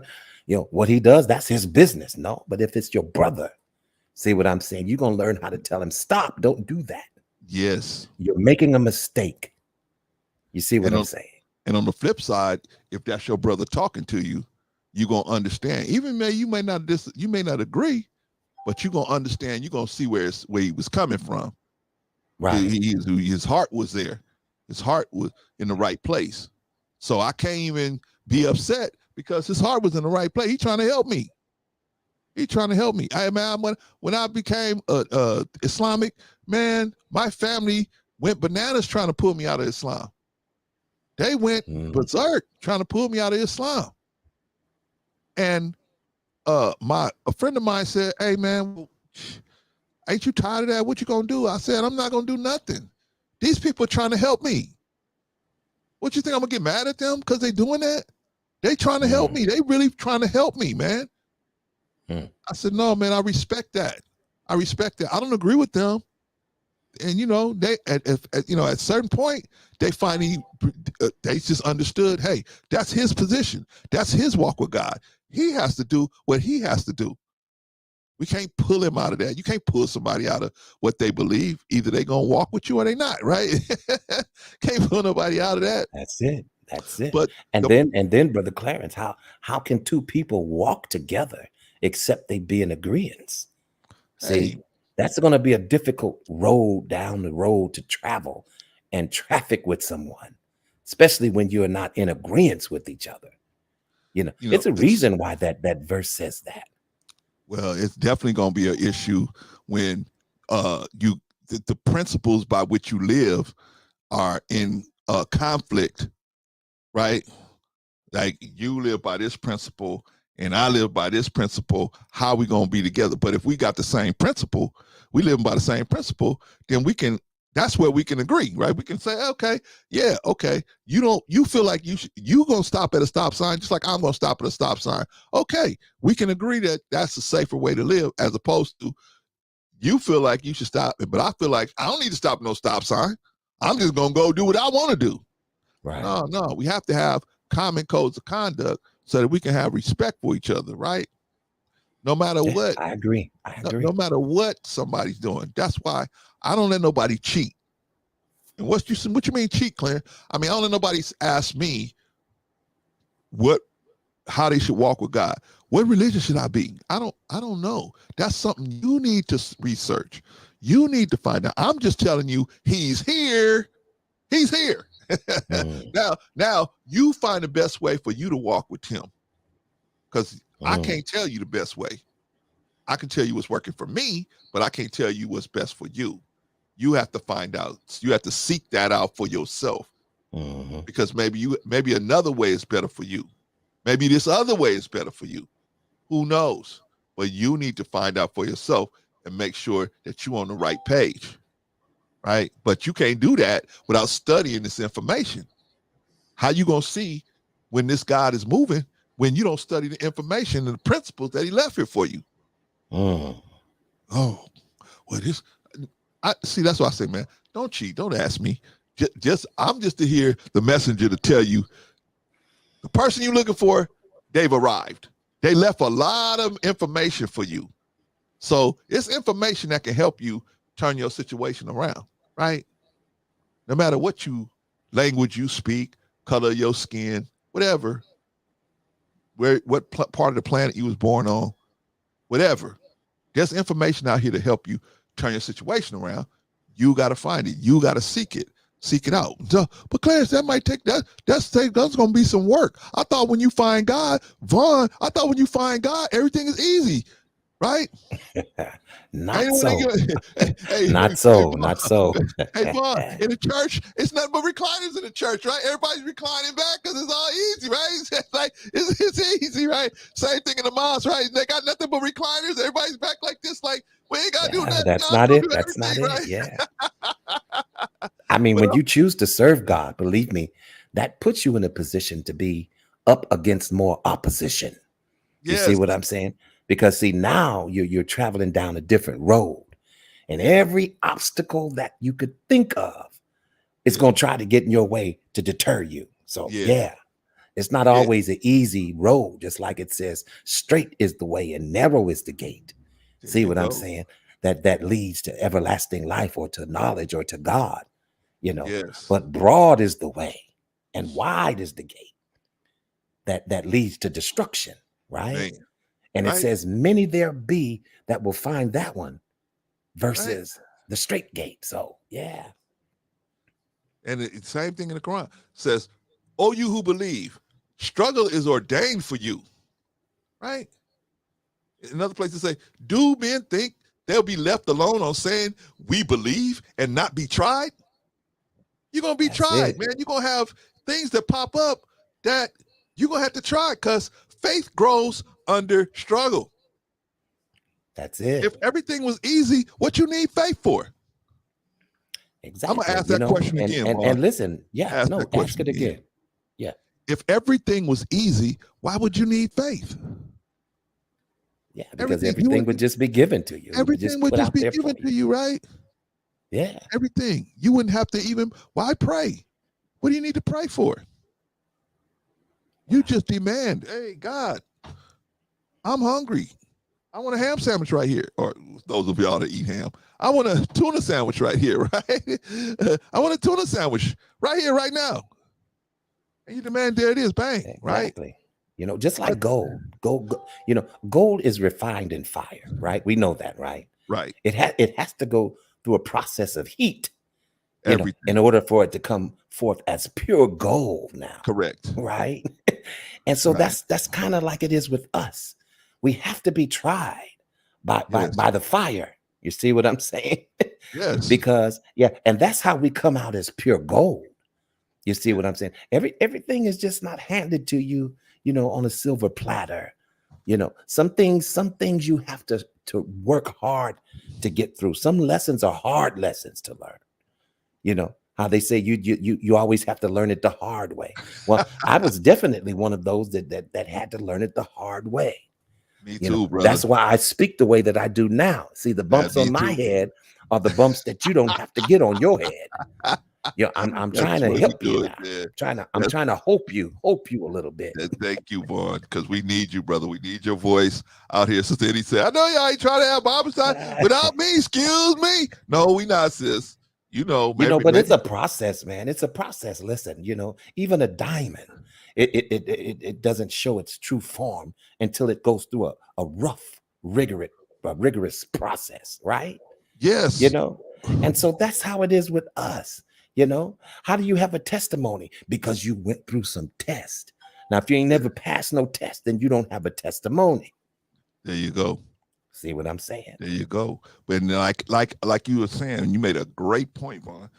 Heat removes impurity. Heat removes the impurity, right? So like you were saying about the gold, right? You got to put a lot of heat on that gold so the impurity can come out. Same thing with oil. You got to put that heat on it so that you can get the impurities out, right? What do they call oil when it's got the impurities in it? They call it crude. When they get it out, they call it pure, right? Same thing with the gold. Same thing with almost anything. And just like you said, same thing with human beings. How you going to be a better human being if you don't have a test? You have to have an examination. Exactly. Right? Look at Shadrach, Meshach, and that bad Negro that went through the fire. Did I say it wrong? Maybe I said it wrong. Maybe I should say that, but see, they were able to go through that fire. And even when God brought them out of there, they weren't singed. They didn't even smell like smoke. See, God can do anything. Right. Well, I forgot what maybe Bolo, maybe Vaughn. There's I don't know if it's in Psalms or I forgot where it's at. But God asked the question, what's hard for the Lord? Is there anything too hard for God? What circumstance could you put in front of me and it would be difficult for me to deal with it? What? And so with that in mind, we have to recognize, okay, yes, you may have been a prostitute. Yes, you may have been a whoremonger. Yes, you may have been on drugs. Yes, you may have been doing all manner of, evil types of things, right? Which we would consider good things, right? But God can bring anybody back.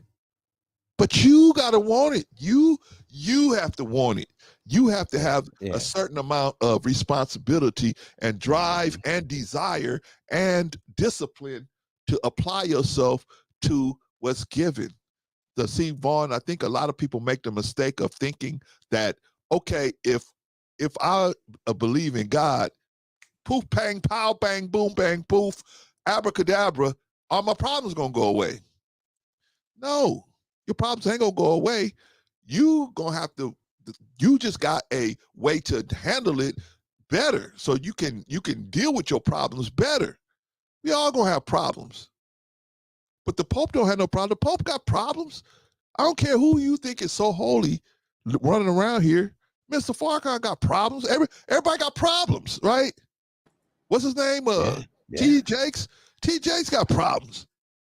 But it's but if we have an understand of how God can help us, we can apply that wisdom into our own lives and make things better, right? And that's all.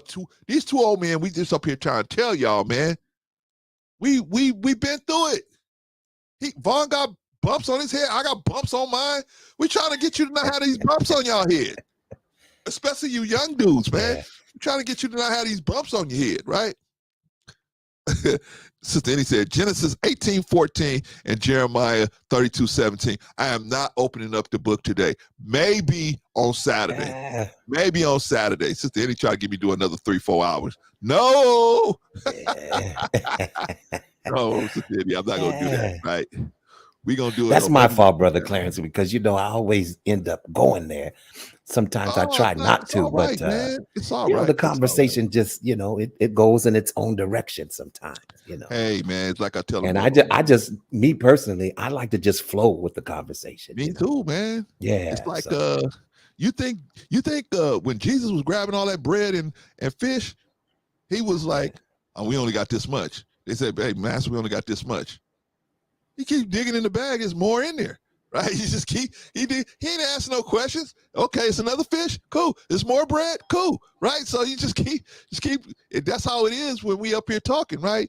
Something else will come up. We get inspired to keep talking about something else, right? we get inspired to talk about. Sister Annie said that is just to hold us into the word. Those are scriptures you were talking about. Oh, thank you, sis. Appreciate you. Yeah, we're gonna study that. If you guys get a chance, study it. Y'all, I don't like y'all because y'all so religious. Ain't none of us religious. We just read this. Words and try to. And you know what, Brother Clarence, people will be surprised that I don't really attend church like I used to. I'm not around church people on a continual basis like that. A lot of the politics, a lot of the church politics and just different things, and I have my own reasons, and I pray about it. But basically at this particular stage in my life, it's more personal between me and God. You know what I'm saying? It's not based upon your bylaws and your laws and all of the churchy stuff, because I outgrew that. It's good to fellowship, just like me and you are fellowshipping right now. So that what we doing? So I really don't. I wouldn't say that I'm a religious person. Now, a lot of people would because I speak about God and spiritual things, but I really wouldn't say that I'm a religious person in that aspect because I disagree with some of the points of even the churches that I were brought up in. You see what I'm saying? Some of the ways they went about teaching. I'm at odds with it. But well, when I say they're religious, but it's all about a growing and a knowing. That's what I'm saying. I'll leave it like that. They use it in the term religious as a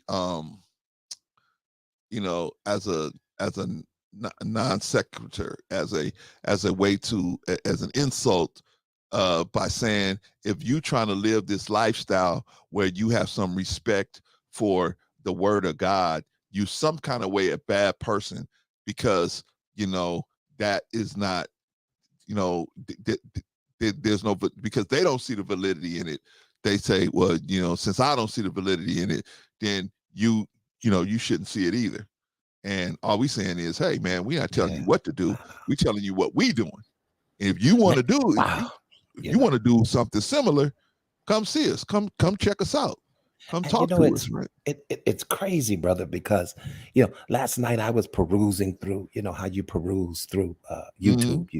You just go to perusing, right, to see who's on or who's live or whatever. Right. I ran across a stream where this young lady who has this very annoying voice to me at times, but I won't mention any names. All right, don't mention no names. But man, I mean, just the bashing God and bashing Christianity and just about pretty much cursing it. You know, Right. and in my mind, I'm thinking like, what? You know, I listened to it for a little while. You know, I wasn't really offended by it because I know people feel this way. You know, but wow, it's like, can people be entitled to their faith and their belief without you dogging it out or being so angry because this is my faith and my belief? And you know, it just got to the point to where it sounded so ugly. You know You know what, what I'm brother? saying? And then you had one person up there who was, I guess, somehow trying to defend the faith. I don't know how good they were at doing that, but the point is, you know, in those type of situations, you know, I bow out because you don't want God anyway. So why am I up here trying to talk you? Listen, I didn't come to, like I said before, I didn't come to convince you. I just come on the scene to inform you. Now, what you do with the information, hey, you're responsible for that. That's it, man. Because guess what? See, a lot of these people up here and they talking bad about religion. Period. I mean, I know Christianity gets hit the hardest because it's the most visible, right? That's the only reason. If Islam was just as visible, it would get hit. They get slammed just as hard too. I mean, we get slammed too, but Christianity is just more visible, man. So you guys gonna get a bigger hit. But the point is, and then we have people who are misrepresenting. You see what I'm saying? And we all do, and in every religion has that. And so that doesn't make it any better. So the people that want to not have not have a reason to have discipline, the discipline to study it for themselves, they will lock onto the people that are with the malfeasance, right? It's Good like point, brother. It's like I don't want to learn violin. I don't want to learn the violin. So I'm gonna focus on the people that sound bad. But there's other people that play the violin and it sounds beautiful. Why aren't we focusing on those people? Yeah. No, I don't want to focus on that. See, you got that person right there, they sound horrible. And then you got this other person that play the violin, they sound horrible. But see, that's what they want to focus on. Why? Because they don't want to have to accept the discipline of a disciplined lifestyle. Because America is a place where it's a wilderness and wild people can be wild. And you can have almost, like Master Muhammad said, in America, you can have followers doing almost anything, talking about almost anything. People will follow you, right? In America, because America's so crazy, it's a wilderness, man, and so it's so evil, right? If you got right now, there's a group of men out there that think it's okay to have sex with little boys. I'm not gonna say the name of the group, but it's a group of men out there that think that's okay. Yes, thank you. Yeah, but I'm just saying, I'm using them as an example. That's evil, right? But and they willing to chance being taken to jail, caught by the FBI, all that, just to get together to follow that belief. Because America's crazy like that. So what chance do we have to try to convince anybody? I'm not convincing nobody. I'm not even going to try to convince you. Only thing I'm going to do is I can't yet. I'm going to do like, remember, I don't know if you heard me earlier. Did you know how the computer works? Yeah, I remember you making reference to that. Yes. Okay, so the computer just, all it does is it's all zeros, ones and zeros. And out of those ones and zeros, it breaks it down and says, is this statement true? If this statement is true, we'll move to the next thing. If it's not true, we got to do something else. That's basically how a computer works. It's asked, is the previous statement true? And what should I do after that? That's it. But we don't do that. And that's how it becomes so efficient, because they're always asking the question, is this true? They seeking for the truth. But we don't seek the truth. Sometimes we want to lie, Vaughn. I want to lie. Here's a preacher telling me it's okay to do whatever type of madness, right? It's okay to do that. When the book say you shouldn't do that, that's a definitely for you. Yeah, and see, and when you point that out, See, that's when people go to hollering and screaming at you because, oh, no, no, no. That book don't mean nothing. It's not a book. Those are inspired words from God. Yeah. That's what I believe. And you can find different truths from God in different books, not only the Bible. Like I said, have any of you ever picked up a math book? What's not truthful about that? There you go. There you go. But it's all about understanding. You know, wisdom is the principal thing. But with all you're getting, get an understanding. That's it. Got to be able to get that understanding so that you can see God moving, right? Right. If I wasn't up on it, I wouldn't see God moving, sending me a brother like Vaughn to say to me, hey, Clarence, what? We want to get these backpacks, right? Yes. Well, let's ask these people for this money. I'm telling Vaughn, we ain't never met these people, man. They ain't gonna give us no money. They ain't gonna give us no money. Oh, we about to close up, Simon. We about to close up, bro. I'll drop the link next time, man. But nah, not now, man. By the way, I already dropped it, but I ain't bringing nobody up at this point, man, because now we just have a shop talk now. Yeah, anyway. Because I tried to come in at the end because, you know, Brother Clarence was giving it to us for a couple of hours, right? And so I figured I would get up again to do closing remarks. But see, here we are. But it's all good. You know it's what? all good. I love Vaughn anyway, y'all. I love him anyway. That's okay. He can bag on me about my closing remark. That's okay. Him and Bolo and Patrice. That's okay. And Rico. That's okay. I still love him anyway. That's okay. They can't do nothing about that. They can't do nothing about that. And hey, Simon, I love you too, man. But I'm not bringing you up right at this point, man. Me and Vaughn are about to close this thing out and let y'all get some sleep. But I'm glad we shared a lot of good information with y'all, and hopefully we reinforce those of y'all that's got y'all faith. You know, Sister Annie and the rest of y'all, man, that got y'all faith. You know, hopefully we said a good word to kind of keep you. You know, to inspire you maybe to go home and you know, take a look at a scripture here or there, right? Go check it out and see, and just stay motivated and positive about it, man. Okay, Vaughn, we're gonna start wrapping up, man, because me and you could talk about these scriptures and God and the way things should be. We can talk about it for hours, man. So and I gotta go, Vaughn. I work for the white man now. I gotta go to work. You working for the man now, huh? I'm working for the white man. The white man. And but you know what? Like I told Rico, the white man, what I gotta give it to the white man. He pay on time. Every time you're supposed to get paid, the white man pay you. So I said, well, at least I should be fresh enough to give him a good day's work, man. So I need to get me some sleep, man. Right? I ain't mad at you, man. Right? I ain't mad at you for that, Brother Clarence. Get you some rest, man. You know, you're doing a great work, man. And you know, I'm trying, you deserve rest. I got a lot of help, man, from yourself and other people, man, like yourself, man, who are you know, committed to trying to make a difference. Maybe we ain't gonna change the world, but we'll put it, you know, we do our little part. You know what I'm saying? We do our little part from over here, and hopefully each one reach one.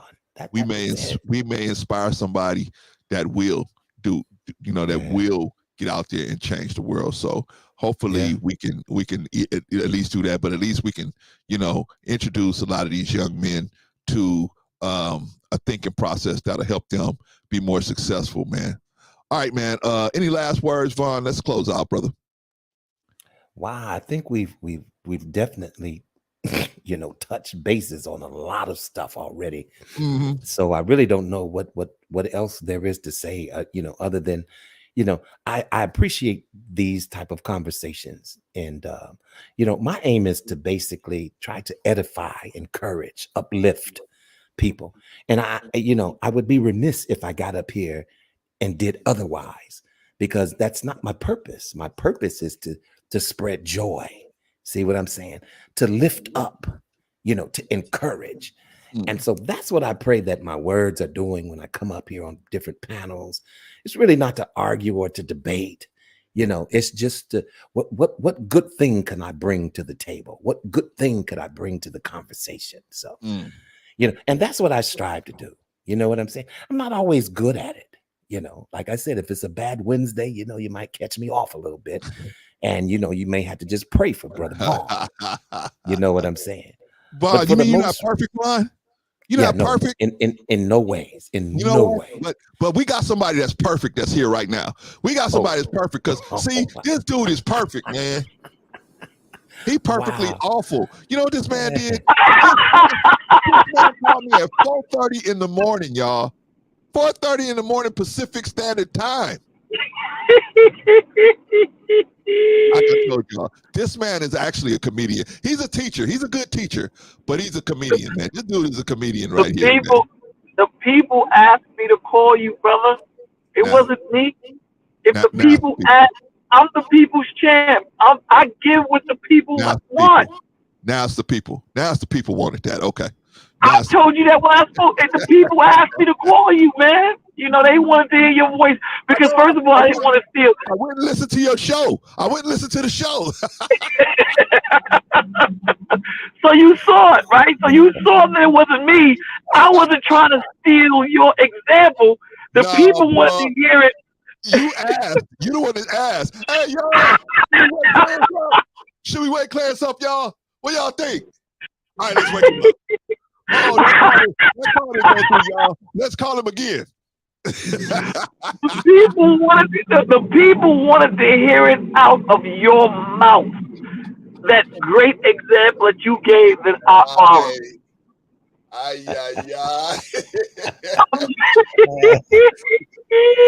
What is going on, my brother? What is going on? What's up, Brother Bolo? What's up, man?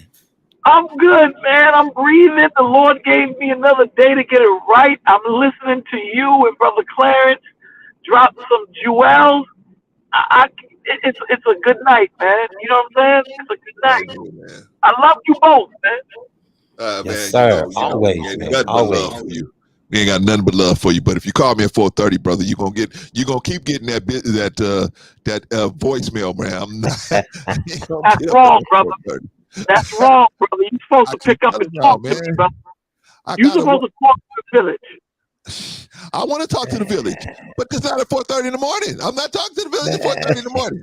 I gotta catch you. I'm gonna catch you guys on a Wednesday or a Friday night. I'll catch you guys on one of those nights. But man, so it's okay. So it's okay for you to text me while I'm on a rant, but it's not okay for me to call you and you pick up. Right. Exactly. Now you got it. Oh wow. Now you got it. Now you got it. Wow. You know what? Tell him this. I've been trying to tell him this. I'm clear now. I'm clear on it. I'm clear. Clear.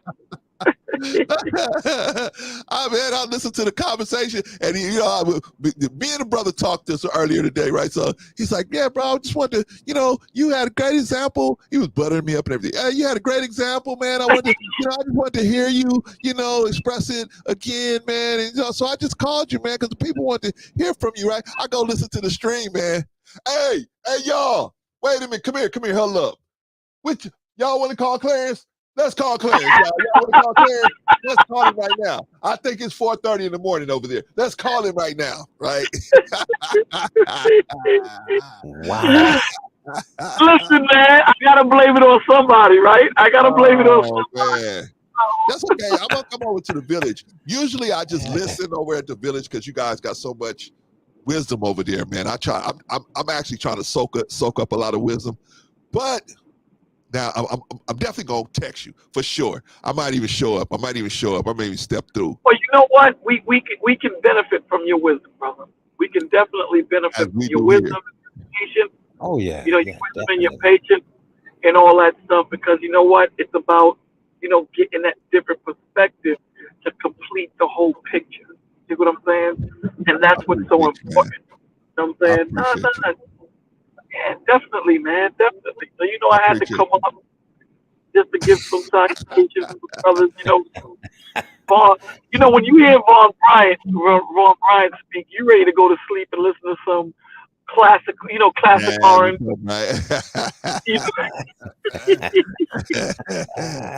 what I'm saying? You ready to listen to classic R&B when you hear Vaughn Bryant speak. Hey man, but we gonna go through I think I'm gonna do some. I think I'm doing another scripture show on Saturday, man. So if you Saturday, what time? What I time don't Saturday? know, man. I don't know. I don't know if it's gonna be early or late. It'll probably be early. Probably be All early. right. Probably about maybe 10 my time. So that probably be what, 1 your time? Probably Yes. around somewhere around You know, there. let me know what scripture you gonna go through, so you know I can study. Because I'm getting old. I'll be forgetting stuff. That's right. That's right. You know Come what on. I'm saying? Getting older, man. I'm Yeah. not. Give us time to go over it. Right. He's right, man. All right, man. I'll let you old guys know what's going on, man. I'll See send it that? to you, Look at man, and let you know. I'll think about it, man. If you think of a good one, man, send it to me, man, and we'll bust it down, man. But I got a couple of them. I got about 3 of them I'm thinking about right now. So and they hot like firecrackers, man. They hot like fish grease. So it's gonna be a lot of meat on the bone for everybody, man. Sister Annie, you are also invited. You could come up here too. I want you here too, right? So it's not. You know it's not a good stream. You know it's not a good stream if sister and they ain't there. Yeah, I know. You know, she'll be there. Excuse me, if she ain't doing nothing with her family. Excuse me, I'm here. What? Yeah. Y'all talking about the word? I'm here. Y'all talking about the word? I'm here. Right? So, you know, she'll be here, right? So yeah, man. I'll let you guys know, man. I got about 3 of them, man, and I'll run them by you. I'll see what you think, man. Yeah, definitely, man. But you know, I just came up here, man, because you know what, bro? I don't think that we give enough props to each other in the aspect of not trying to inflate the ego, but just, you know, giving love and giving thanks.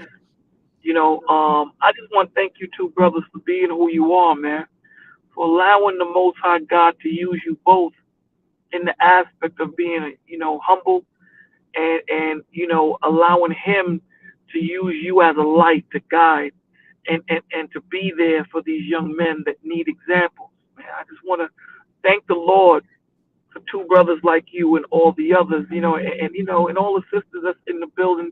Thank you. You know, I want to thank the Lord for you guys. I don't think we do this enough. Good point. I think we do.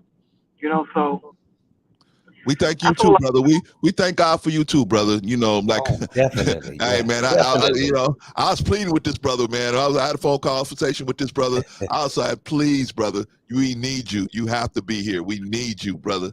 Not like the brother was going anywhere, but I just wanted him to know that I see who his inspiration is. I see who's behind him, who's pushing his work forward. And we want you to stay on the job. We love you, brother. We want you to stay on the job and what you're doing and what you bring to the table, everything. And likewise, what you said about us, double entendre to you too as well, brother. Exactly. You know I feel the same way. I feel the same exact way. You know, I truly appreciate this brother being in this space because he kind of helped me open it up for myself. You know, I said, wow, you know, these are things that I want to say in this space, but I didn't feel comfortable enough to do it. And so I began to listen to my brother, and you know, and it's already down in me, you know, but he just gave me that push listening to him. You know what I'm saying? And so now I can come out here and be bold because I know my brother's out here. See, listen, 1 can chase 1,000 and 2 could put 10,000 to flight. See what I'm saying? See, we're more powerful together than we are apart. absolutely. You know, I want the brothers to know, man, you know, that we have to be strong and bold in when we teach. We have to let our yea be yea and our nay be nay. So that means we have to really commune with the Father. We need to really be in Him. And at the same time as us being bold, we need to be humble when it comes to us learning. You know, because I think, you know, that, you know, in our community, they think that being strong don't mean that you can be sensitive. Being strong doesn't mean that you can be humble. Being strong doesn't mean that you can have that spirit of temperance.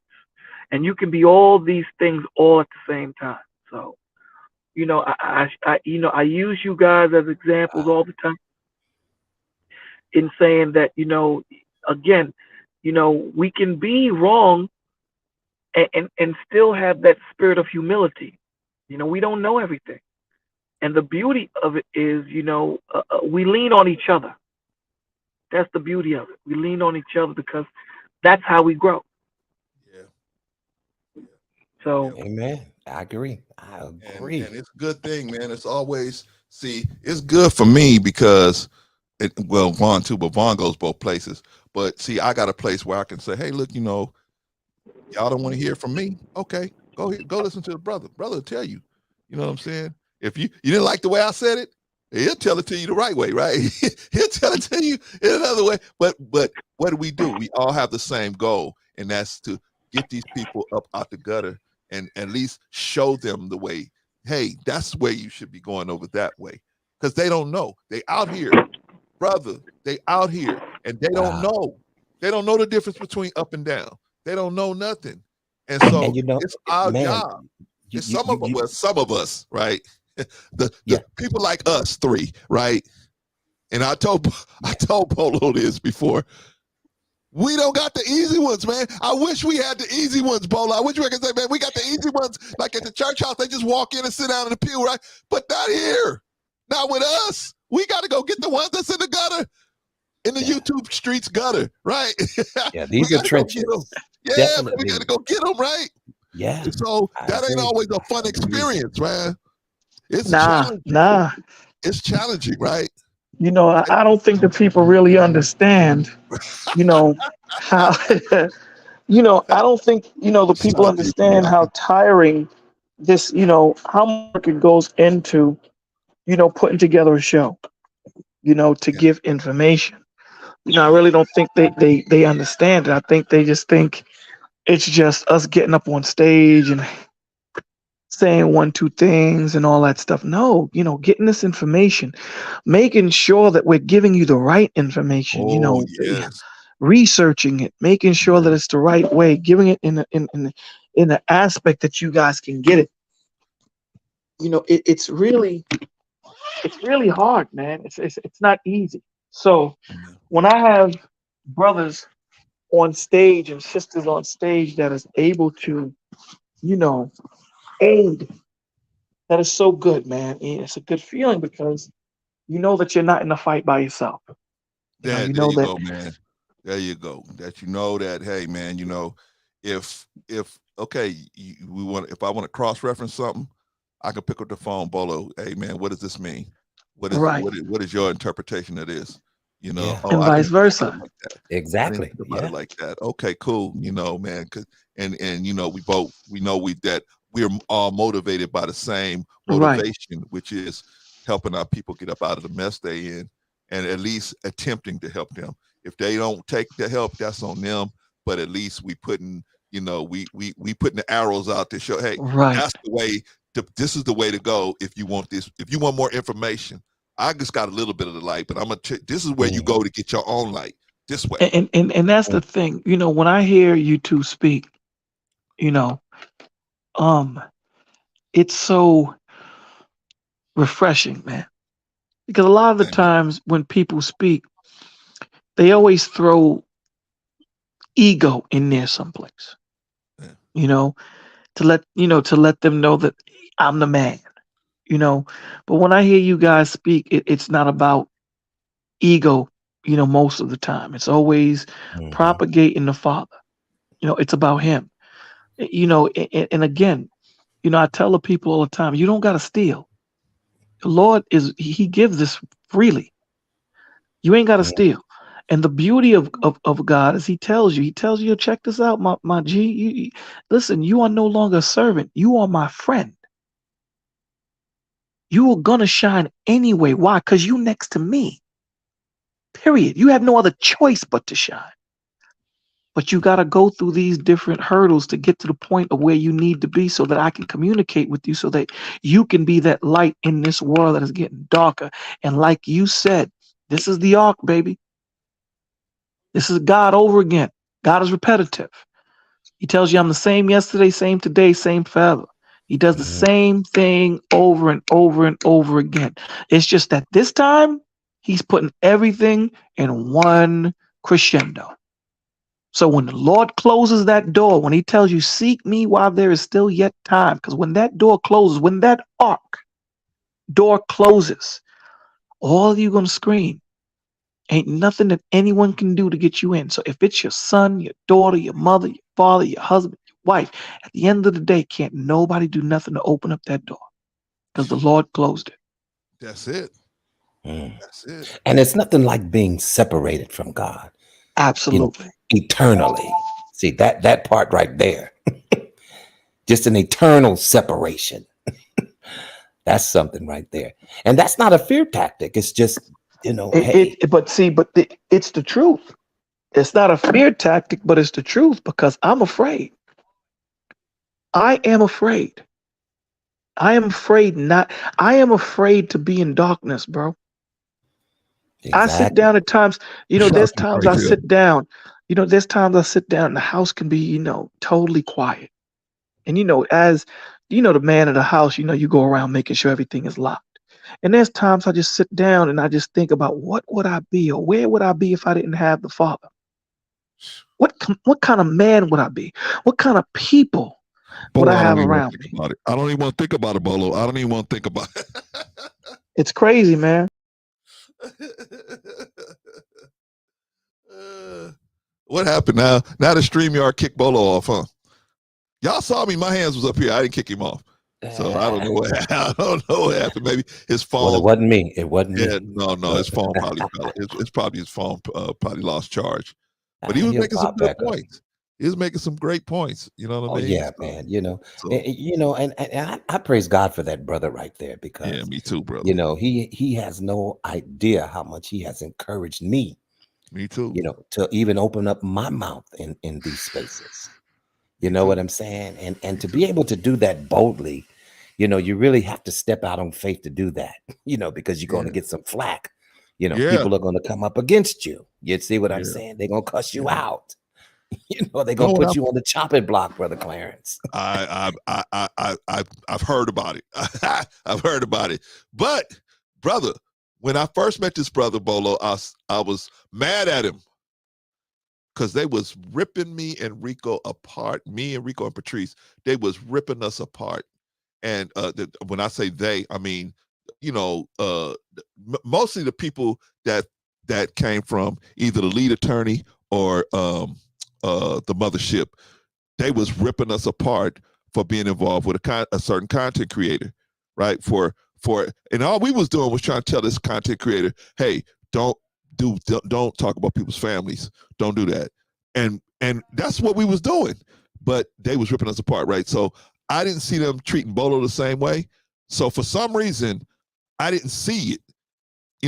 Bolo was getting it, but I didn't see it. I said, oh man, Bolo doing the same thing we doing, but they not. So I was mad at him. I was mad at Bolo. Then I said to myself, why am I mad at him? He ain't the problem. It's the people. I said the reason why they ain't saying nothing to him is because they got a healthy respect for him. He done did the work out in these streets. So of course they got respect for him. They don't know me. They don't know Patrice. They don't know Rico. They don't know us. So of course they're gonna treat us differently, right? But I had to think about that first. Then I said, man, and then I started listening to the brother. I said, oh, okay.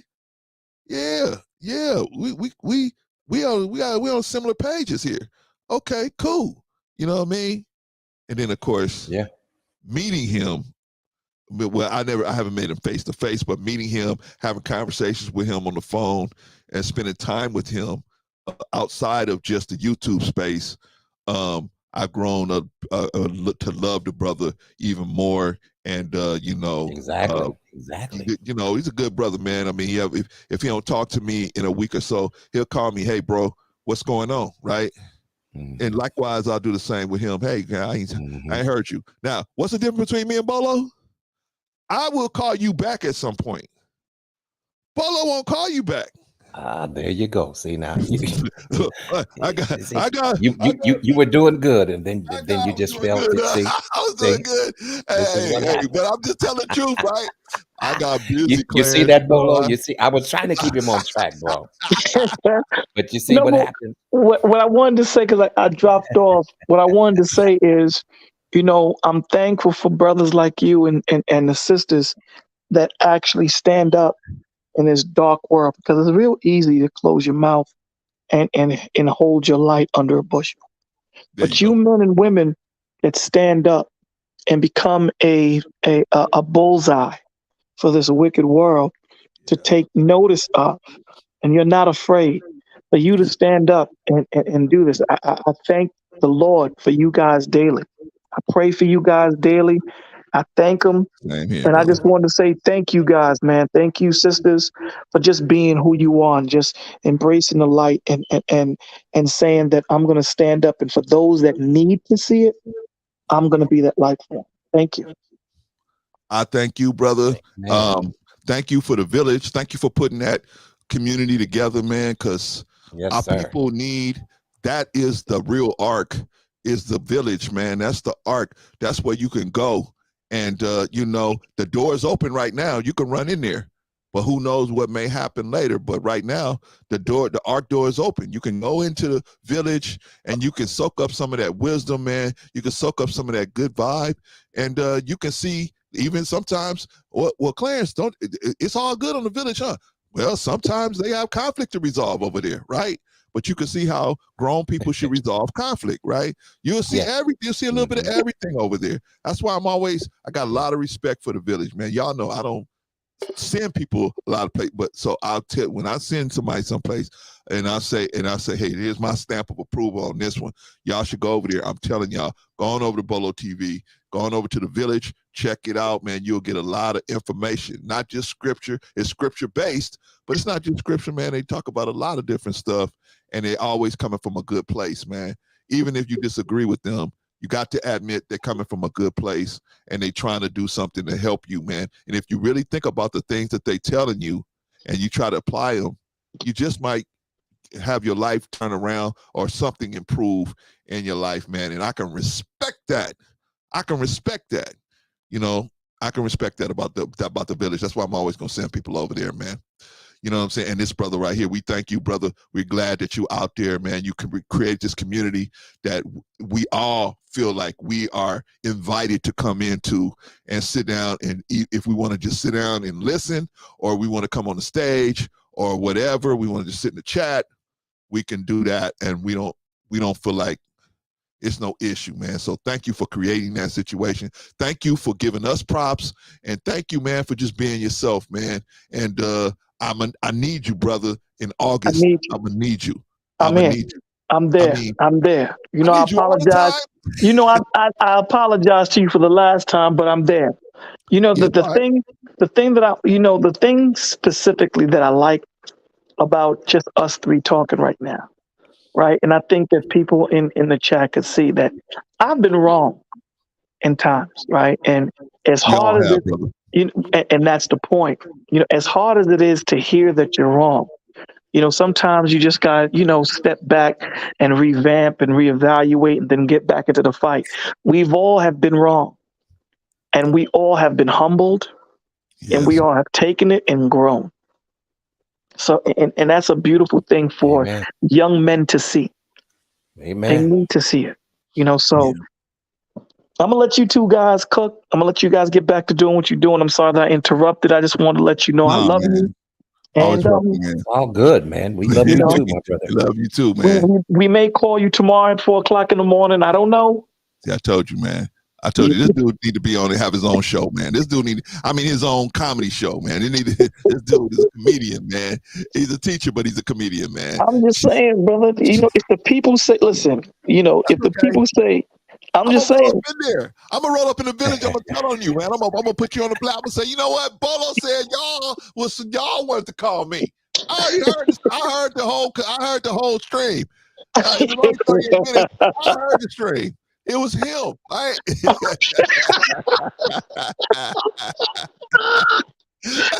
I love you, man. I'll holler at you guys later. I'll be in the chat. I love you all, brother. Have a blessed night. I love you too, all right, brother. Peace, brother. Peace. Hey, brother, listen, if you ever call me and it's an emergency, let me know. Text me, and I will call you right back as soon as I get a chance. But the brother called me this morning at 4:00 in the morning. He must be crazy. He's like, no, I mean, not crazy. I mean, CRAZEE crazy, man. I mean, because I'm not answering nobody's phone call at 4:30 in the morning. I'm knocked out. I got to go to work. I got to work for the white man. Vaughn, the white man, looking at the blinds saying, Clarence, are you working? When I'm at work, they looking at out the blinds at me, man. And the white man pay on time, Vaughn. I gotta respect that. White man pay on time. So I gotta, okay, you gonna pay on time? You gonna pay me? Okay, cool. I'm gonna give you this, I'm gonna give you a good day's work. I'm gonna get some rest. So I'm gonna get a good day. So Bolo try to cut in on my rest. No, we ain't doing that, Bolo. We ain't doing that. But I might get up, I might go up there tomorrow night. We'll see what time will be. Yeah, you know, it's always good over there. You know, it's Testimony Friday, you know, where you can get up and basically, you know, feel free to just talk about what God did for you this week. Yeah. Or what test that you overcame this week. You know what I'm saying? Or whatever it is. Yeah. I might just stop by. I might fake Bolo out to the village. Hey, he said that y'all the one wanted to call me when I heard him. He's the one that said it. But you know, whatever. I don't know. Now listen, if you have me on, when you call me at 4 a.m., if you call me at 4 a.m. and have me on speaker, you know, don't be surprised if you get a little couple of cuss words, because I'd be like, well, wait a minute now, hold on. If you called me at 4 o'clock and your wife ain't throwing you out the house or you ain't in jail, you go, come on, bro. What you doing? You tripping and slipping. Don't call me at that early, man. And nothing crazy. I tell my son, don't call me that early, right? Pops, we going to work today? I'm going to work. I don't know what y'all. I'm always going to work. So, you know, get your butt over. You know, I ride to work with my son every morning, right? Because he worked a couple of blocks away from me. But I will say, Brother Clarence, depending on who it is that's calling me that early. You see what I'm saying? I mean, you know, if I know if it's an emergency, like if the brother would have called me back and said, "Hey, Clarence, call me right back, man," or text me like that, you know, because I was asleep, I didn't hear the phone anyway. But if I see a text like that, I'm calling them right back. Hey, what's up, man? What's going on? But you don't send me that text. You just was calling me. Hey, Clarence, I was calling you because I was wondering, are you gonna do another live on Saturday? What? Man, get out of here, man. I'm in at 4:30 in the morning if I live stream. Go. But anyway, yeah, man. That is a good brother, man. That is a good brother. And yeah, man. You know, to me, he's the voice of YouTube. I was very fortunate. I feel like I was very fortunate to even come across the brother, man. And I feel fortunate to be able to say, you know, he's a friend of mine. I'm definitely glad that I ran across. Yeah. Yeah, man. And I feel like it's a privilege to be able to tell people, hey, go listen to this brother. Go listen to the brother. At least get a brother shot, right? Because I know everybody don't agree with me, but at least, you know, go listen to the brother. And, you know, by the time the live stream is over, you're going to feel better. Have you ever listened to Bolo's live stream and not felt better at the end? You always feel better. At least by the middle part of it. Yeah, at least by the middle part of it or the end, you feel better. You're like, man, I didn't think about it like that, right? Definitely. I'm always encouraged and edified and, you know, lifted, you know, and I always feel that every time that I go over there. Yeah, so family, look, we got to encourage each other, right? Those of us that's moving a certain way, we got to encourage each other, right? Because it's not too many people like Vaughn was saying. It's nothing but arrows coming this way a lot of times, right? If people say, "Oh, y'all faith-based dudes, y'all all talking all this stuff," right? Meanwhile, their wife is trying to divorce them. They're getting fired from their job. The kids won't listen to them. They got all these issues, right? But they mad with us. We trying to tell them we got them same issues, but this is how we dealing with them, right? but they don't want to hear that, right? So we go, okay. We got to encourage each other, man. We got to encourage each other. I thank Bolo for coming up. Appreciate you, brother. Yeah, man. I'm glad he came up. You know, I wish I would have asked him when but Sister Annie, what time is well, Bolo's here. Either one of y'all, Annie or Bolo, what time are y'all? What's the next time we can catch Bolo? Somebody put that in the chat for me, please. Friday, what time? You doing like tomorrow? Him now? Well, no, you know, around 6 o'clock our time, Brother Clarence. 6 o'clock our time. Yeah. Okay. Gotcha. Because he actually comes on 9 o'clock his time. Okay, good. That's late enough. I might be able to tap in because if you look at his thumbnail, it will give you the time for whatever zone you're in. Okay. So you will actually know, that, Brother Clarence. Come on, you know that. Yeah. Well, Yeah. sometimes So if you, he yeah, may be like me, right? I put the wrong time in sometimes, right? So I put the well, AM yeah, instead yeah, of you PM or have the been PM known to instead of do AM, that. Listen, right? I've Wanna even had talk, to yo. send you a text. I've had to send you a text on a couple of times saying, Brother Clarence, Right. do you Hey, really mean Clarence. 3 a.m. or do you mean Right. 3 What's going p.m.? on, Clarence? You gonna do a stream at 11 o'clock PM? Yeah, No. right. No, I'm not. No, I'm not. Okay, man, let's wrap this stuff up, man. And we got to get out of here, man. Well, thank God All Bolo right. came through, man. Appreciate that, man. Okay. And that was an unexpected pleasure to have the brother step up, man. But that added a little more Always. time on us, which I am not mad about. I'm glad, but Yeah, I know it's always. time. I know it's time for us to go. So we got to get out of here. Brother Vaughn, what are your closing remarks and what are you gonna leave us with, brother? Well, I guess I would just basically say that, let's continue to do what we're doing in this space. I appreciate working with you brothers. You, Rico, Bolo, different ones that come on. Let's just continue to encourage each other and those people that are listening. And let's always strive to get good information and give out good information. Yes. Let's always focus on the truth. Yes. Telling the truth and bringing truthful situations to the people. So, but the Absolutely. closing remarks, it's hard to give a closing remark when you've said everything. But listen, I just appreciate another opportunity to be a part of it all, and I just thank God for allowing my voice to be heard. And I just pray that He allows my voice to be effective, and helpful in some manner. It is, And that's brother. it, man, Brother Clarence. I appreciate what you're doing. Appreciate Continue you to do too. what you're doing. And if there's any way that I can encourage you or, help you, I'm willing to do that.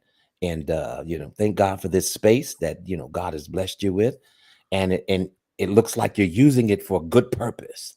We you know. trying, brother. And I believe Trying. that that when you're faithful over a few things, God will make you ruler over many. Yes, sir. Yes, sir. I appreciate that, brother. Thank you, sir, so much. And this show would not be what it is without your input, brother. We appreciate you. And many people don't understand how difficult it is to run a show by yourself. But when you have people like Vaughn, like Rico, like Bolo, that are just Patrice, that'll chip in, Sister Annie, even Risa, that'll just chip in and dip in and help you, that makes the show run so much better, man. Shout out to everybody. Shout out to everybody in the chat. Shout out to everybody that came on the panel. Shout out to everybody in the bushes. Shout out to everybody in the replay. Shout out, man. I want us to have a body of work where they see we was all consistent, man. All of us was consistent. Whether they here, whether they're in the village, wherever they go, and they looking for people to have this understanding, they see we was all consistent. Yeah, maybe we didn't agree on every little point, but we was all consistent from our heart. We all got the same heart. We all got the same heart. We all want people to do better, right?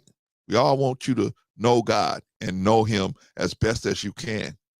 Whatever that may look like to you, you need to go and find that out for yourself.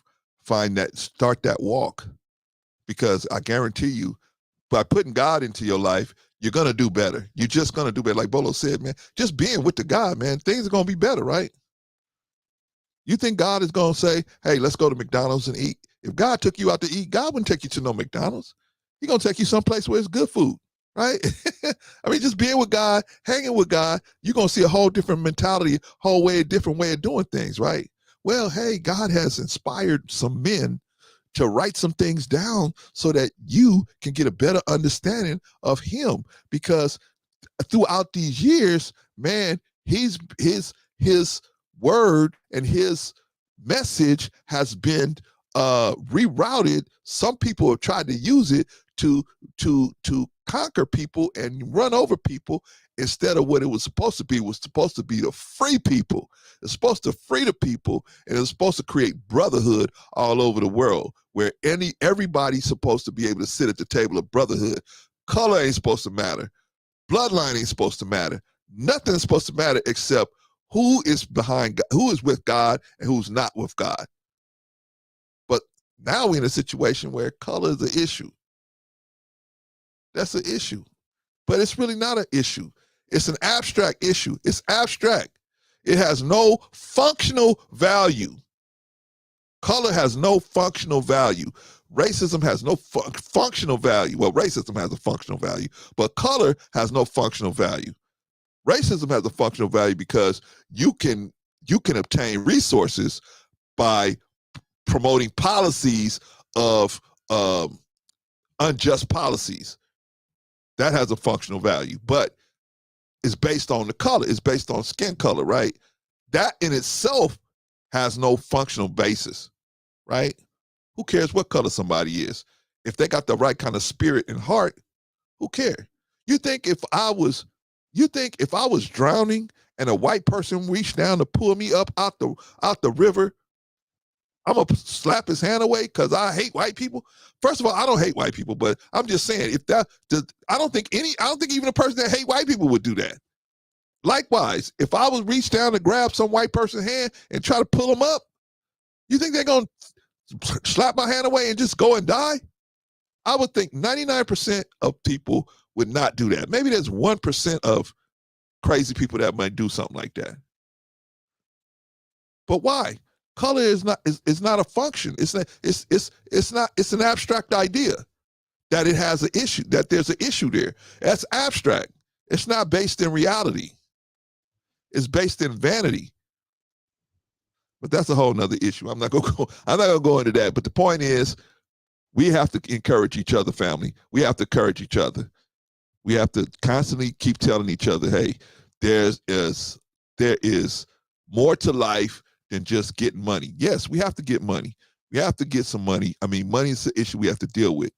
But we can't let that be our driving force for what we use to evaluate whether somebody's worthy of teaching this information to or not. This person ain't got no money, so therefore they ain't worthy of us teaching them this information or giving them this information because they ain't got no money. And they've done a whole bunch of bad things. Who ain't done a bunch of bad things out here? We all have done a bunch of bad things. But some people, you see, they think they better than somebody else. They think they better than somebody else. And that's why that's where the devil his program got started. Because he said, I'm better than this person that you just made out of dust. I'm made out of fire. He's made out of dust. And if you're going to give him everything, I'm going to lie in your straight path and I'm going to get it, right? In Islam, they say, in your straight path, Sarat al-Mustaqim, your straight path. This is the path that God laid out for you. He said, I'm not going to be in the bushes hiding. I'm going to be right out there. They're going to trip right over me. They're going to trip right over me. So our people are desensitized to all the evil around them. That's why when those of us that's trying to give them a good word, try to give them a good word, man, they can't hear it. They fall down, man. They go, oh, man. They fall down. But I'm telling you this so you ain't discouraged. Don't be discouraged, right? Don't be discouraged at that. Some of our people ain't going to listen to us. Most of them not. Let me take that back. Most of our people are not going to listen because they're so desensitized to the evil, just like we was talking about Noah. They so desensitized to it, they don't even see it. Their eyes are they blind. Clarence, they ain't blind. They can see. No, they can see, but they can't see. You understand? They can see, but they can't see. When I say they can't see, I mean they blind to the evil that's around them and they're threatening their very existence and how they can walk out of it. It's a simple walk out of it. It's not easy, but it's simple. Here is the information. Okay, here are the books that God inspired men to write, so to give you simple principles. Okay, let's say you, aside of the religious aspect, outside of the deities, outside of the religious aspect, just pure principles by which you can evaluate whether you should get involved in a situation or not be involved in a situation, which is we making life and death decisions without God's help and input.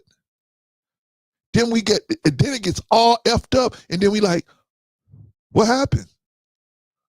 What happened? What you mean what happened? You haven't learned how to evaluate how, anything, and how to navigate through an evil world. Right? You own Ish Creek, you up Ish Creek with no paddle, no rudder, no sail, no motor, no nothing. You just gonna go with the current. No, brothers and sisters. There gotta be some safe havens. There gotta be oases in the desert. The village is an oasis. Let's talk about Black Life is an oasis. These are arcs that you can come to, that you can hear a good word. Yeah, so I might say something that might make you feel bad. If you feel bad over something I'm saying, maybe something you need to look at about your own life. Right? If I'm watching Bolo and he talk about something that I know I got an issue with, I'll be like, oh, man, I got to work on that. But I got to work on it. It's the truth. I don't be like, I'm going to turn Bolo off because I don't want to hear that. No, brothers and sisters, we got to stop running from our issues. Right? We got to start addressing them so that we can live better lives and we can show these younger people, some of us, we on the downhill portion of life, right? We got to be able to show these younger people, man, they don't have to get all these knots on their head.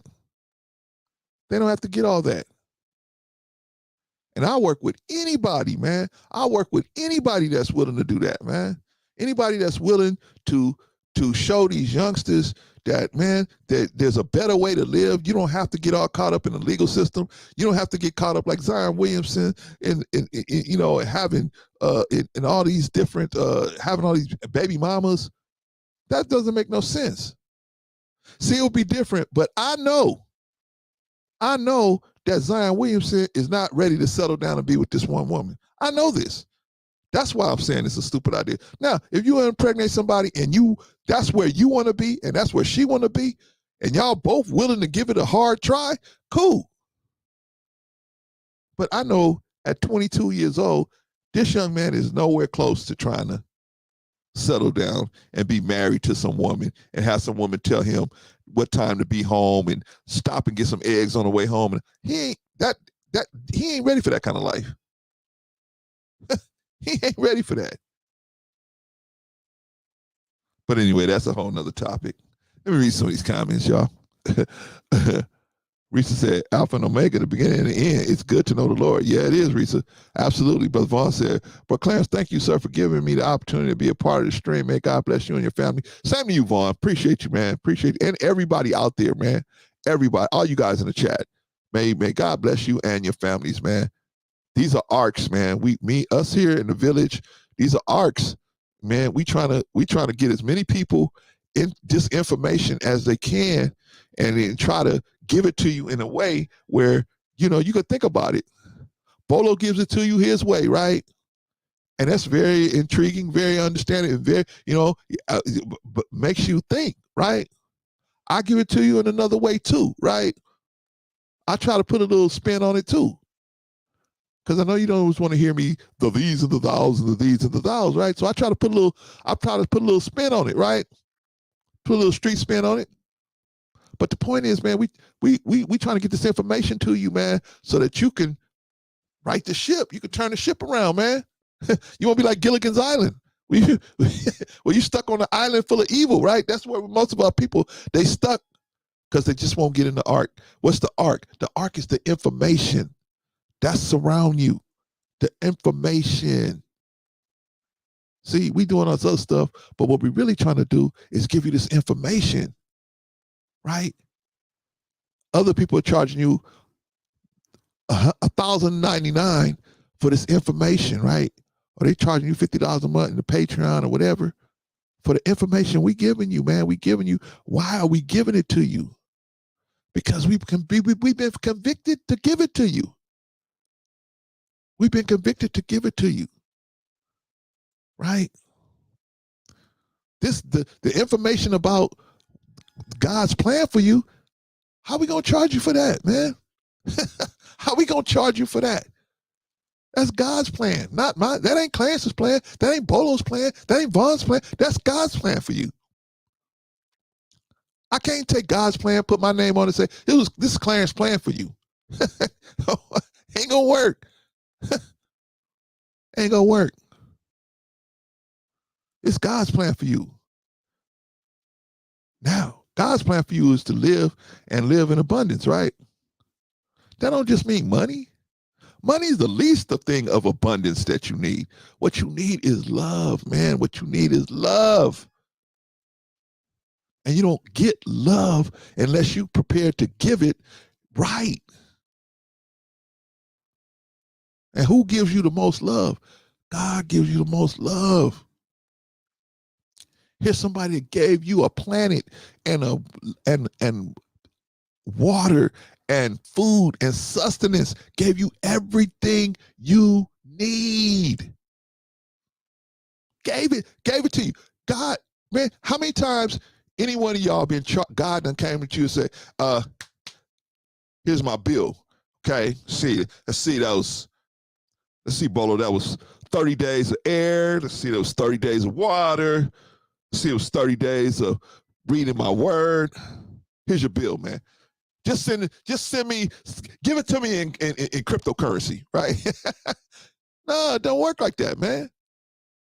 God don't charge you nothing.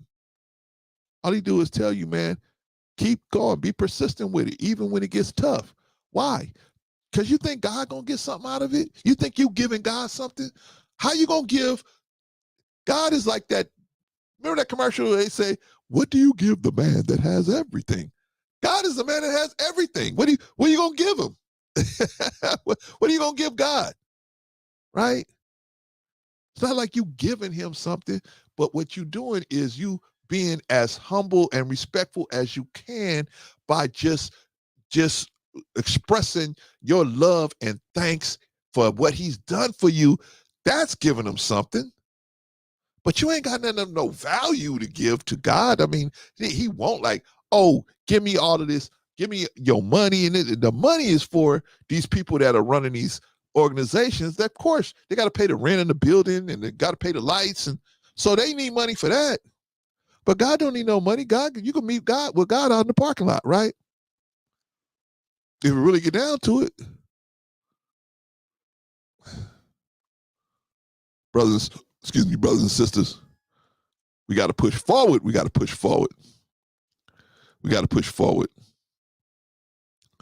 My sister Annie said, look at you, Brother Clarence, trying to stay on the stream longer. You better be glad I ain't come up to I was going to get down, Sister Annie. I was going to get down, but Bolo came up. And you know how it is, man, when you know, when your good folks come around, man, and everybody's got on a good vibe, man. See, I know me, Bolo, and Vaughn, we could have probably been up here for another 3 or 4 hours, right?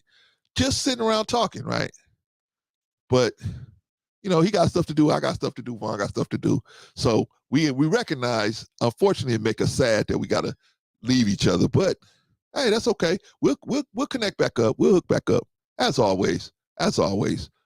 Right? But I would try to stay on. Risa said he has already paid it for all of us. Yeah, right. It's nothing we gonna give God that like God. Like something we holding back from God. You ain't holding nothing back from God. He knows his value. He knows his worth. He knows what he's giving you. But he's so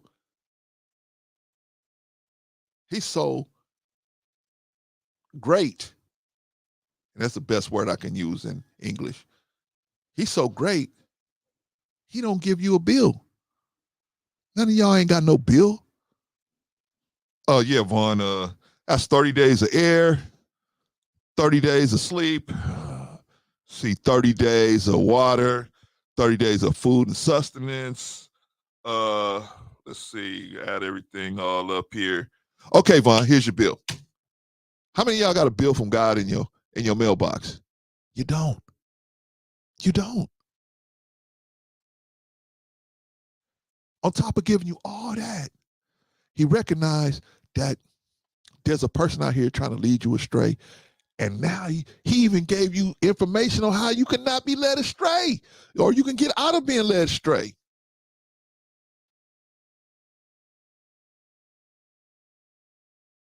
No bill. Here, I got these books. I inspired these men to tell you these things that come from my heart, that come from me. I inspired these men to write this down because I knew you was gonna need it at a certain time. Here's a bill for that. Which one of y'all got a bill? You may pay for the paper and the binding, but do you get a bill from the Lord of the universe? No, you don't. You walk outside your house and you smell that good breeze, the morning breeze. That's enough alone just for you to say, thank you, God. Thank you.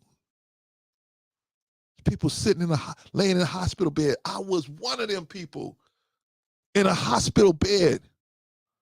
Didn't know if I was going to see the end of the year. Didn't know if I was going to see the rest of the year. I didn't know. I thank God, man. I just was at my granddaughter's graduation yesterday from preschool, her preschool graduation yesterday. I didn't even think I was going to make that.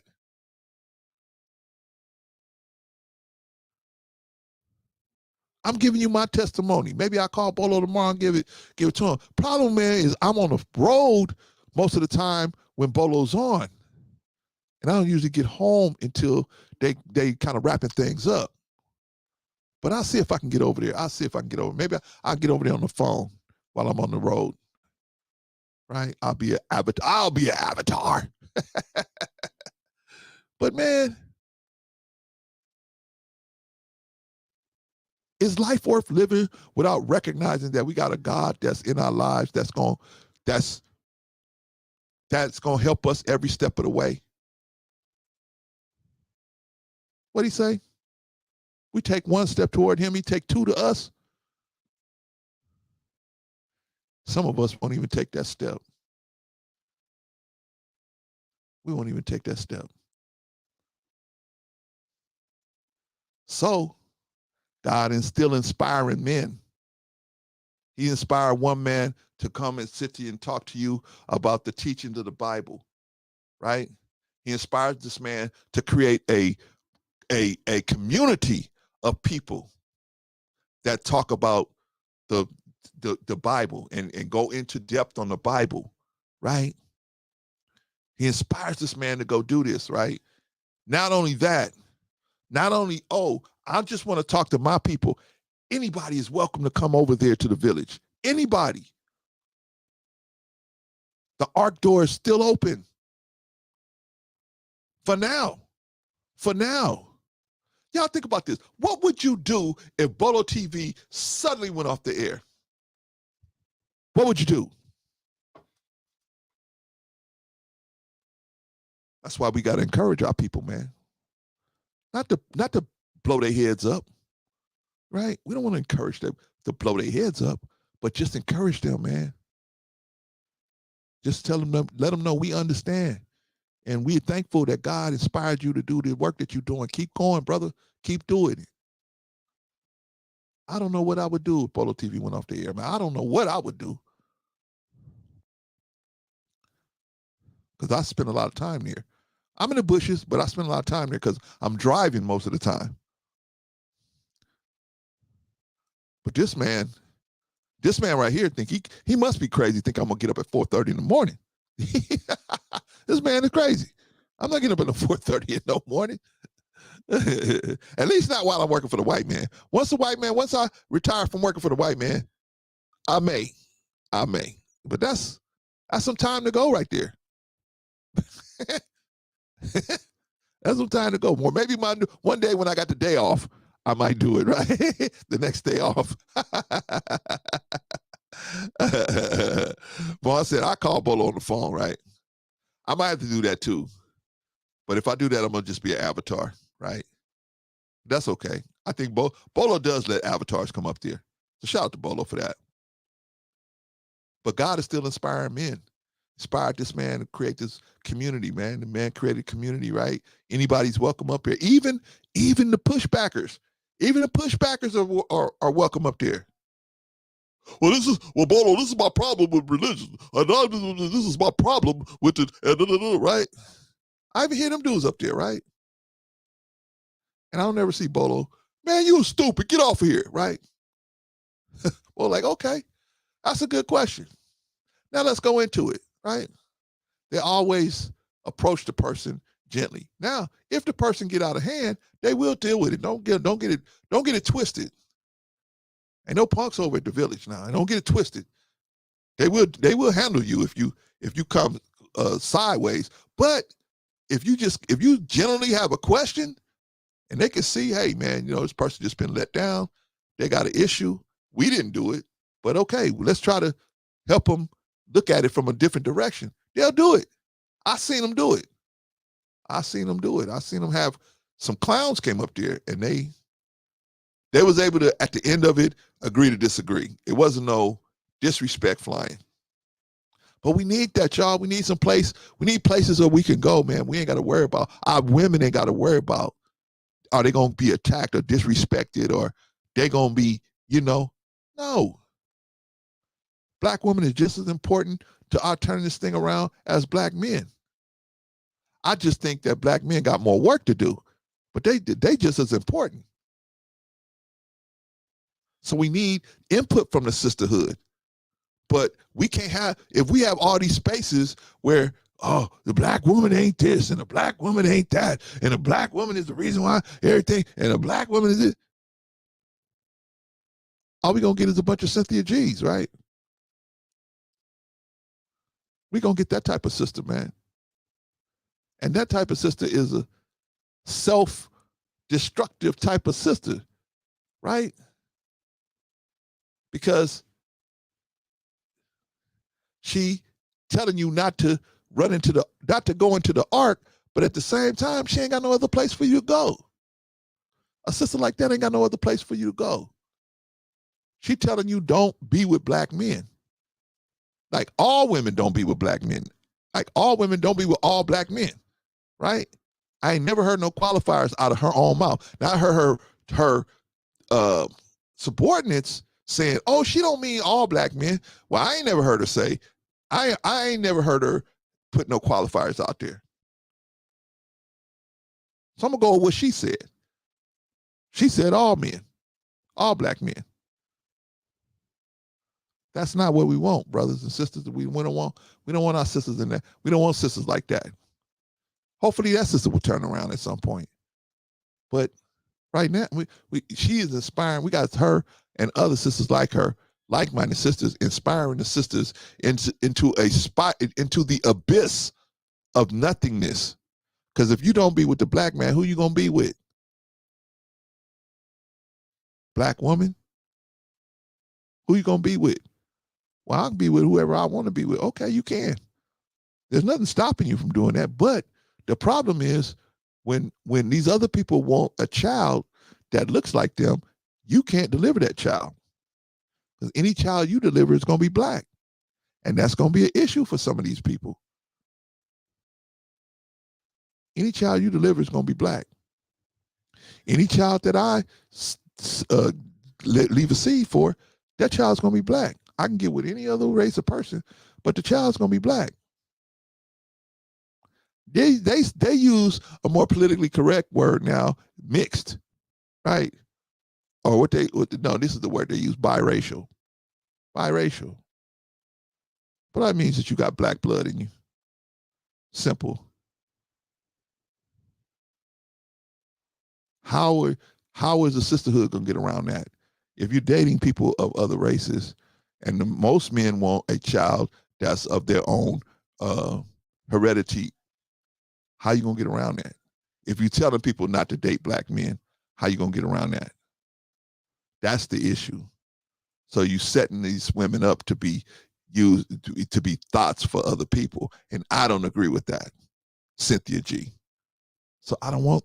So, but that all stems from us attacking black women, where they think that makes more sense than being attacked on these panels.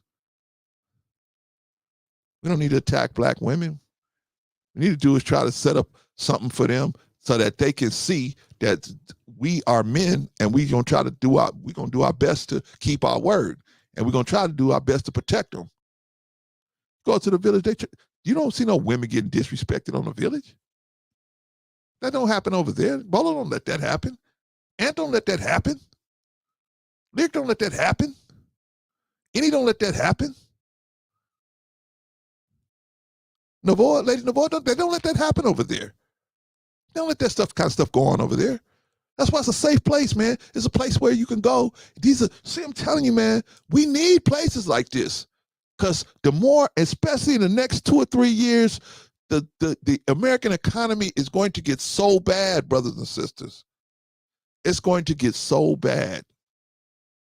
People are going to be doing, you think they're doing heinous stuff now.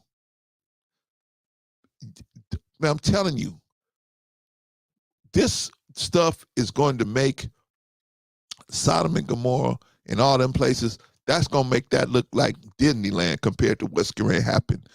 The kind of wickedness and evil stuff that's going to start going down because the economy is bad. And our people in the American economy, the people are subject to based on their ability to create income for themselves. When that situation gets tight, people in America start losing their mind, right?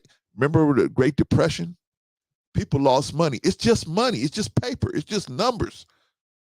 It's just paper in a bank account, right? People jumping out of windows because they lost money. What's going to happen in the next 3 years?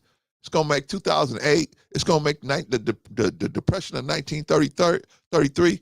That's going to look like nothing. That's going to be like nothing, right?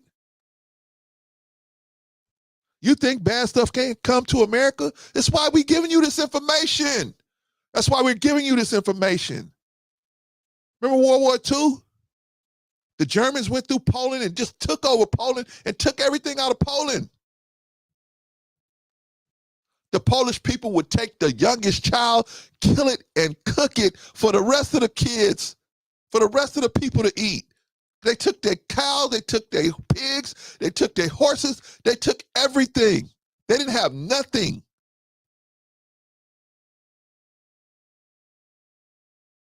You think that was bad? Wait till you see the American situation. Wait till you see the American situation. The American situation is going to get, so what? So Clarence, why are you telling us this? I'm telling you because you got some places to go. You can go to the village and you can go over there and you can ask some questions. I ain't telling you Bolo know everything, but there's going to be somebody on that panel that can help you. And if they can't, they will point you to somebody who can. Just like here. If we don't know, you come in, you ask a question, we don't know. Me and Vaughn and Rico will tell you in a heartbeat, we don't know. Patrice, we'll tell you in a minute, we don't know. But we'll try to point you someplace where you get the answer. Huh? See, we telling the truth, man. Times are going to get bad. Remember that rain Bolo was talking about? That rain is coming. And it's going to be here for a few years. And if you ain't in the ark where the information, where you got the covering to carry you through, you'll get swept up in this situation. People going to go crazy. What you talking about, Clarence? You got family members that's going to lose their mind. They might lose a job. Next thing you know, the wife divorce them. They just lose their mind. We just did an article. We just did that. The last thing we did was the sister murked her mother because the mother was going to go to the authorities because she had used her credit card unlawfully. That kind of crime is going to explode because people ain't going to have no money. What they going to do? What are they going to do? We telling y'all, man. We telling y'all. Get this information. Get it. Are we telling you to take our word for it? No. We telling you this is where we found this information. Go look it up for yourself.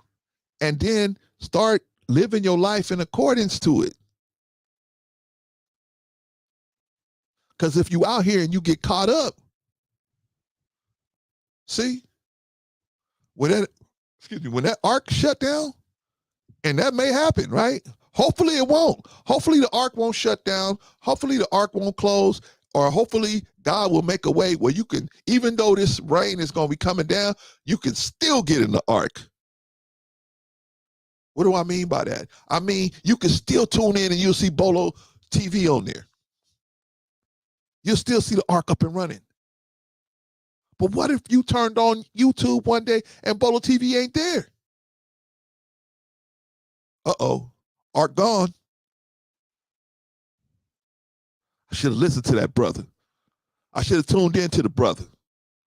I was gonna go over there, but I had got caught up, man, because my side piece got me over here, and I'm over here chilling with my side piece, and I ain't got time.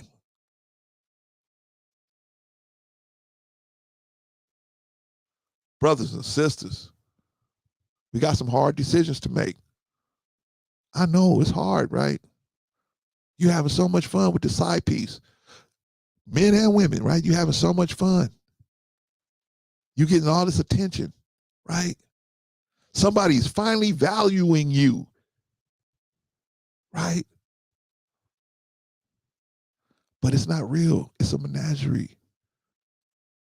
They only valuing you for something external. If they really valued you, they would never put you in a position where you was cheating on somebody to be with them. Come on, somebody. If they really valued you, they would say, I understand. I see what type of man you are. You a man of conviction. You a man of duty. And your duty is to your family. Go do your duty. I love you, but I love you enough to set you free so you can go do your duty. I'll manage. Because I'm looking out for you in the right way, God is going to look out for me too. That's what somebody's going to do if they really care about you in the right way. But a narcissist, selfish narcissist is going to say, no, I got bills to pay over here. I need you here. And if I got to be the side piece, I got to be the side piece. And some of y'all ain't taking care of business because you stuck up under a side piece. Some of y'all ain't taking care of business because you running with the fellas or you running with the girls. And you doing all kind of manner of foolishness with these people. I'm not saying I'm perfect. I ain't saying Bolo perfect. Well, none of us are perfect. Hell, we got missteps too. But at least we trying, man. We trying. We trying to do this thing, man. And we trying to inspire you. Because we was inspired. And it's on our heart, man. That's why me and this brother Bolo, we can relate to each other. And Vaughn, we can relate to each other because he's like, Bolo like me, man. We ain't getting no sleep. We sleeping this thing. We eating this thing. Right? We take time from our families for this thing. We try to figure out how can we have the biggest impact. Now how to get subscribers. You think if Bolo wants subscribers, he can get subscribers? He could be running around out there with a bunch of other different people and get subscribers if he wanted them.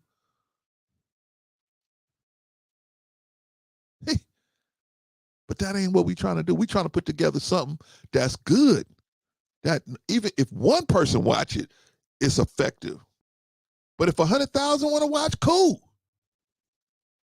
but we're looking for that one or two or three that we can, hopefully, we can just put a spark in their head.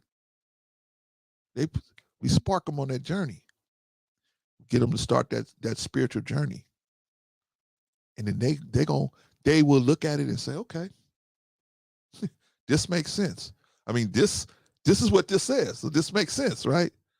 I can get with this, I can get with that, right? But then they develop a code of conduct for themselves that allows God's wisdom to be the lubricant in their lives, right? So they can function, right? What makes an engine function? The lubrication from the oil, right? The oil goes all throughout the engine, lubricating everything, right? Lubricating all the moving parts. Without the oil, the engine burns up and it's no good. The engine burns up, the transmission burns up, everything burns up. Too much heat, and the metal will melt without that lubricant, right? God's wisdom is the lubricant we need to move throughout this world. Because it's wicked. It's wicked, y'all. And you're gonna see how wicked it is. You're gonna see how wicked it is. Dangerously Active said, now you had 800 subs here from the Gray Pill. Shout out to Dangerously Active. Thank you. And shout out to Gray Pill, by the way, man. I think I shouted him out, but somebody was talking at the time. But shout out to Gray Pill, man. Thank you, Dangerously Active. Appreciate you. Appreciate you, man.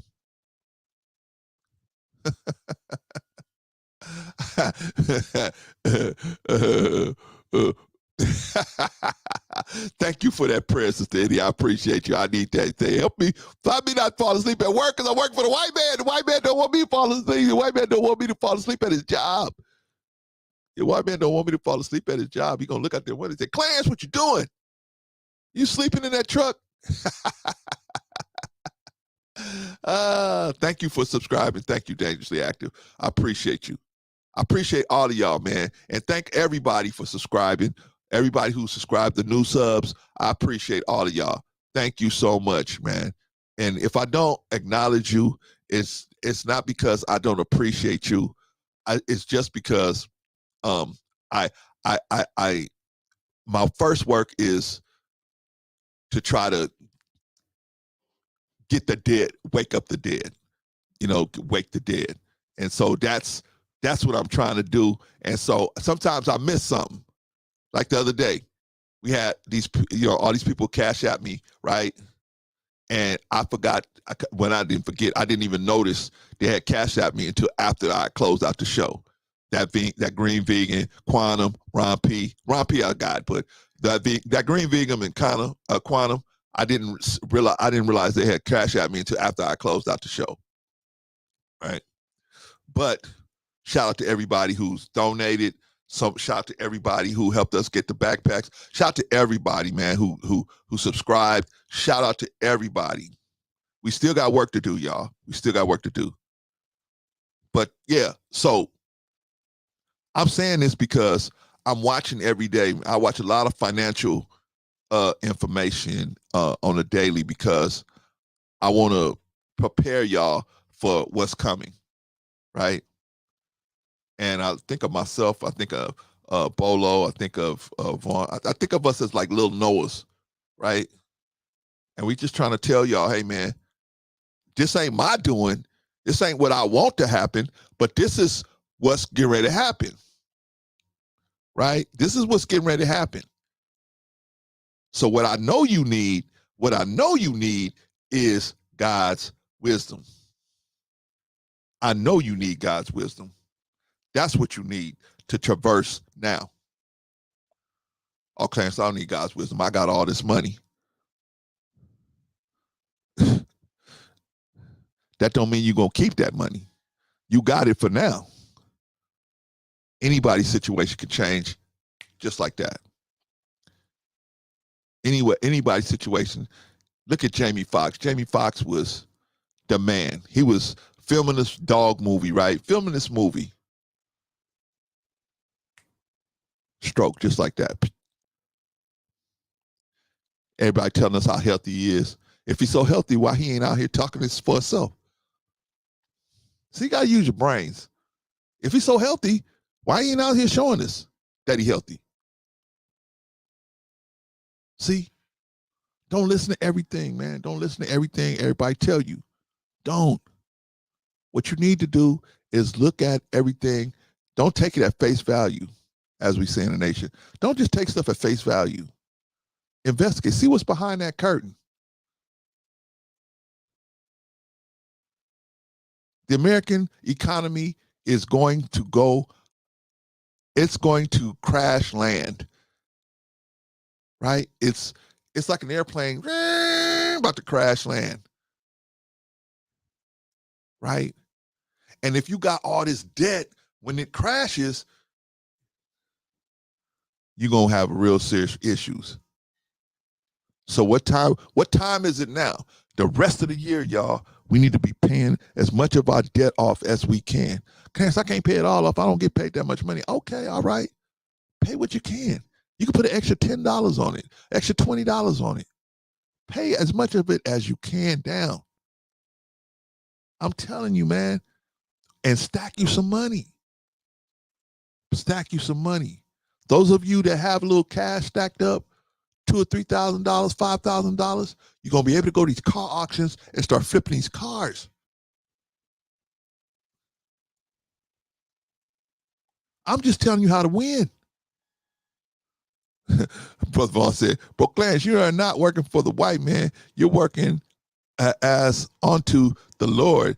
It just so happens that a white man gave you a job." I don't work for the white man, y'all. I just say that. That's a euphemism, I say. I work for the city of Los Angeles, but I call it the white man, and I just make fun. Shout out to our white people that out there, man. I just make fun of that situation, right? But hey, man, the white man pay on time, y'all. The white man pay on time. I work for some black people, man, and they like, when it's time to get paid, it's like, what? Oh, you already did the work, right? That's why Red Fox, the great comedian Red Fox, he would say, you got to pay me first. He said, man, he got tired of these club owners and stuff, stiffing them after he did 3 or 4 sets. He said, nope. He said he would never go on stage unless you pay me in cash first, right? You got to pay me in cash first. So he was getting about $25,000 an episode, which was unheard of money for a black actor at that time in the 70s.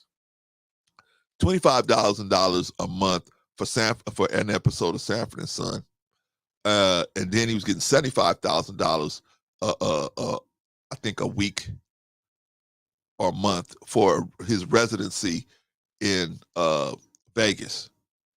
So the man was making a bunch of money. We talking about 1970s. That kind of money is probably like what, $3 or $4 million a week in today's money.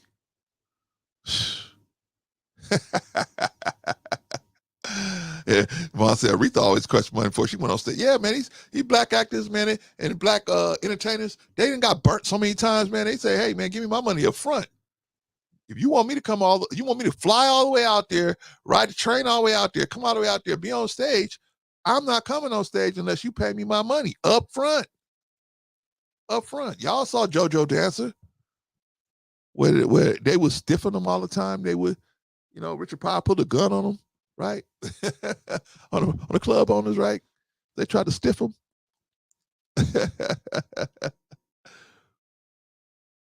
But getting back to the world and these arcs. Look for other arcs. Yeah, there's me, there's Bolo, but there's other arcs out there. There's other people out there, man. We got to locate each other. We got to investigate each other, evaluate each other. And if they up to speed, if they talking good and they moving good, let's get in a brotherhood with them. Let's get in brotherhood with them. And we build a little, a league of people that's trying to encourage the people, man. Because that's what we're trying to do, man. That's ultimately what our goal is to get our people across the river. Get as many of them across the river as we can. How are we going to do that? With these arcs. Got to give them the information that will cover them. We're going to give you this information. It's going to cover you. So you'll be covered. There's other people out there that don't want this information. They just going to be caught out in the rain. But we're going to cover you. We're going to give you an oasis. We're going to give you a covering. Right? Who knows what God may do? God may leave these arcs open, right? And even though the rain is high, there might be a way for you to still get in, right? But you may have to do a little walking on some water, right? Like Peter, right? Lord, bid me come hither, right?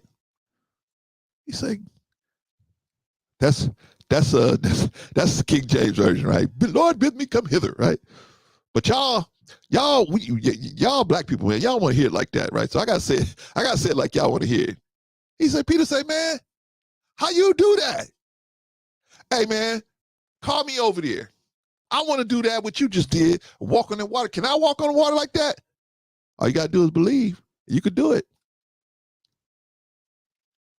Nah, yes, you can. He said, call me out there then. Come on out here. Peter, hey, everything cool. Wave or two came up. He got, next thing you know, he just, poop. Jesus say, oh, Peter, man. Oh man.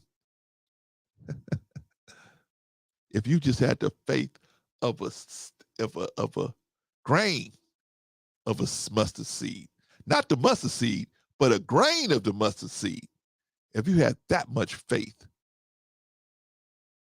you could say to this tree, be ye uprooted and planted in the depth of the sea, and it would be so.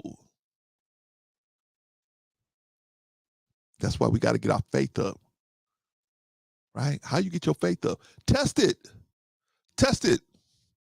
Right? You got brothers like me. You got brothers like Bolo. Right? But y'all too lazy to check what we said, right? Go into these books and check what we told you. See if it's worked out that way. See if it's like, go check for yourself. You say, Clarence, I disagree with you. Okay, I'm going to say, come on up here. Because maybe you'll teach me something. Right? Maybe you're going to teach me something. I don't know everything. I put my best foot forward with the information I got currently. If something changed or if something's different, or if I connected with the information in the wrong way, hell, you could tell me. You could tell me.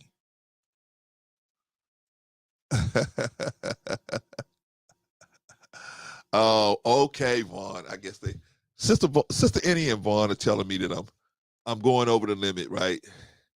You know, they're doing me like you guys ever watched Live at the Apollo, right? Person come on out there, man, they start telling their jokes. Yeah, you know, what's the difference between a chicken and a hen? Nothing. Right? They out there telling these jokes, and next thing you know, you hear that music. Right? And then you see the Sandman come out there, that music play, dun dun dun dun dun dun dun dun dun dun dun dun dun dun dun, and that hook comes out there and the Sandman start pulling them in, and he sweep them off the stage. I guess that's what Vaughn and Sister Annie telling me. Okay, I'm gonna wrap it up. Y'all. We gonna get up out of here. But I get so passionate, man, because you know, I get inspired by these brothers, man. Brolo, Vaughn, Rico, Hink, you know, a lot of these brothers, man, I get inspired by them, man. And so when we just sitting around talking shop, man, I can go on and on and on. So, but let me get out of here. Vaughn's right. Because guess what? I do got to go work for the white man in the morning, right? I do. So, and I definitely, and I don't care what color the man was. If he paying me a good wage, I'm gonna give him a good day's work. So anyway, what y'all think about the show tonight? We tried to tell you. I tried to inspire you. Hopefully, I inspire some of y'all to, you know, get in that word, check it out a little more, see for yourself. Telling you, man, the time is now to get more. The time is more than ever the time. If there was ever a time in history where you need to connect with God, now is the time. This is the ultimate time. This is the time that we need it the most. Beyond any other time in history, this is the most time we need it right here, right now. Things are so discombobulated, and screwed up. This is what we need, God's wisdom in our lives right now. So that's all I'm going to say. I'm going to end it on that. And hopefully we'll do something on Saturday. I'm looking forward to doing that. You know, if nothing else major comes up, we'll try to do something on Saturday morning. But what y'all think about the show? I thought we did okay.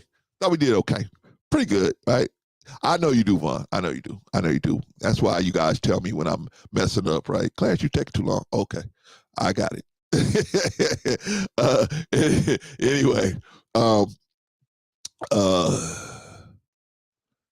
can you want to give a final remark? Yeah, you can. Tomorrow, Vaughn. I mean, on Saturday. Yeah. All right. Anyway, y'all, let me get on out of here because I told Simon about 2 hours ago, hey, I'm closing down. I'm closing the shop, Simon. You can't come up here, right? And here I am 2 hours later, right? Yeah. Okay. Let me do the rundown, man. What do y'all think? Did we do a good show? I thank everybody in the chat. I appreciate y'all, man. I appreciate y'all. You know we love you, Risa. I appreciate everybody in the chat, man. The chat is where it's at, man. You guys always do a great job. Keep the bots out. Keep all the knuckleheads out of here so we can have a decent conversation so that somebody either today, tomorrow, or 2 years from now may look at this live stream and say, you know what? I got something out of that. Thank you, Brother Anderson. Appreciate you, brother. I got something out of that, man. You know what I'm saying? I don't always agree with Clarence, but at least, he inspired me to, restart my walk with God, man. I appreciate that, man. Or Bolo, right? Or Vaughn. Anyway, but the chat is where it's at, man. Thank you guys, everybody, for doing such a great job. We're gonna thank our principal sniper, who is Risa Neal. She's the one that, man, she is one of the ones that with the major one that the trolls respect, because they're not here, right? And she has put in the work on them, on a lot of them, where they just say, hey man, that ain't the place to play, right? Shout out, but you got to have an enforcer, man. You got to have somebody who sets the tone for the show, man, and allows and the work that you guys do in the chat, especially Risa, the work that you guys do, it makes it easier on me up here. I don't have to worry about the chat, unless somebody really get ridiculous. But I know you guys can handle it, so I don't even have to worry about that, man. And I appreciate that. But shout out to the chat. Chat's where it's at. Strong performance from the chat, as always. Very solid from the chat, as always. What about the brothers that came up here? We only had 2 brothers this time that came up here, but man, wow, it was impactful, right? What about Brother Vaughn Bryant? Brother Vaughn Bryant, always impactful, man. Always. Vaughn is a good dude, man, and I try to traverse with just the good dudes, man. See, in my former life, I felt like I had to be liked by people. So I had people in my life that I didn't necessarily need them. I didn't need them in my life because they wasn't talking about nothing good. So what did I need them for? But I held on to them because I said, well, maybe I could, maybe I can try to, get them to see things my way. No, not no more. I don't try to get nobody to see things my way. I will try to get you to see it my way if you ask me. But as far as me, because I would put up with their abuse, right? And I'm not saying abuse, but just little cracks they would make here and there, right? And I'm like, why am I putting up with this dude? I used to get my haircut from a dude, and because I felt bad for the dude, man. His wife was leaving him. He got fired from his job. He had all these problems, right? So I was trying to support the brother. And then one day, man, he cut my hair high. I was like, That's it. I'm trying to support this dude, and this dude he ain't got enough respect for me to cut my hair. And then when I got a problem with the way he cut it, he was like, man, whatever.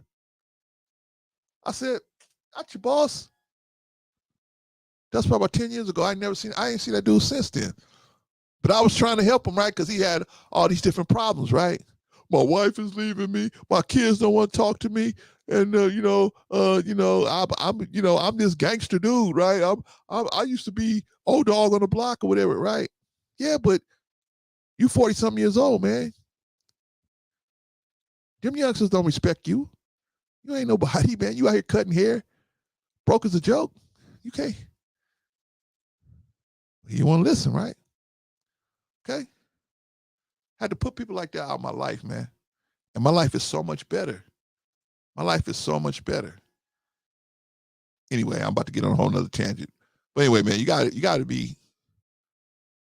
have people like Vaughn in the situation so that they can help you to see, man. Vaughn is that dude that's gonna give you some good advice. You know what I mean? He ain't gonna say, "Oh, I know everything, so just listen to me." He gonna say, "You asked me, hear me out. You asked me, hear me out." Gonna tell you, and then if you ready to, if you roll with it, you roll with it. You don't roll with it, you don't roll with it. But none of us are out here trying to convert nobody or convince nobody. We ain't trying to do that. All we trying to do is lay it out in front of you. We trying to lay it out in front of you. And if you tell me I want better outcomes in my life, then I'm going to suggest that you follow these principles. That's what I'm going to suggest. If you're saying you got an issue, you got issues in your life, and you want me to lay this information out, and I lay it out for you, then you say, what should I do? I think you should dig into this. Take it slow, right? Don't think you're gonna get it all in one scoop, but take it slow and dig into this information, man. Information saved my life. Saved my life. But yeah, man, what y'all think about Vaughn? Very solid. Very solid as always, man. Vaughn's always solid, man. Appreciate when he comes up here, right? Very hard to do a show by yourself. I mean, I can do it if I got to, but it's difficult. I'd much rather have input from other people, right? But I know a lot of y'all just like to hear my perspective on stuff, right? Some of y'all just want to hear my perspective. So I don't have no problem talking, but it's just sometimes it's easier when I can, bounce off of somebody else, right?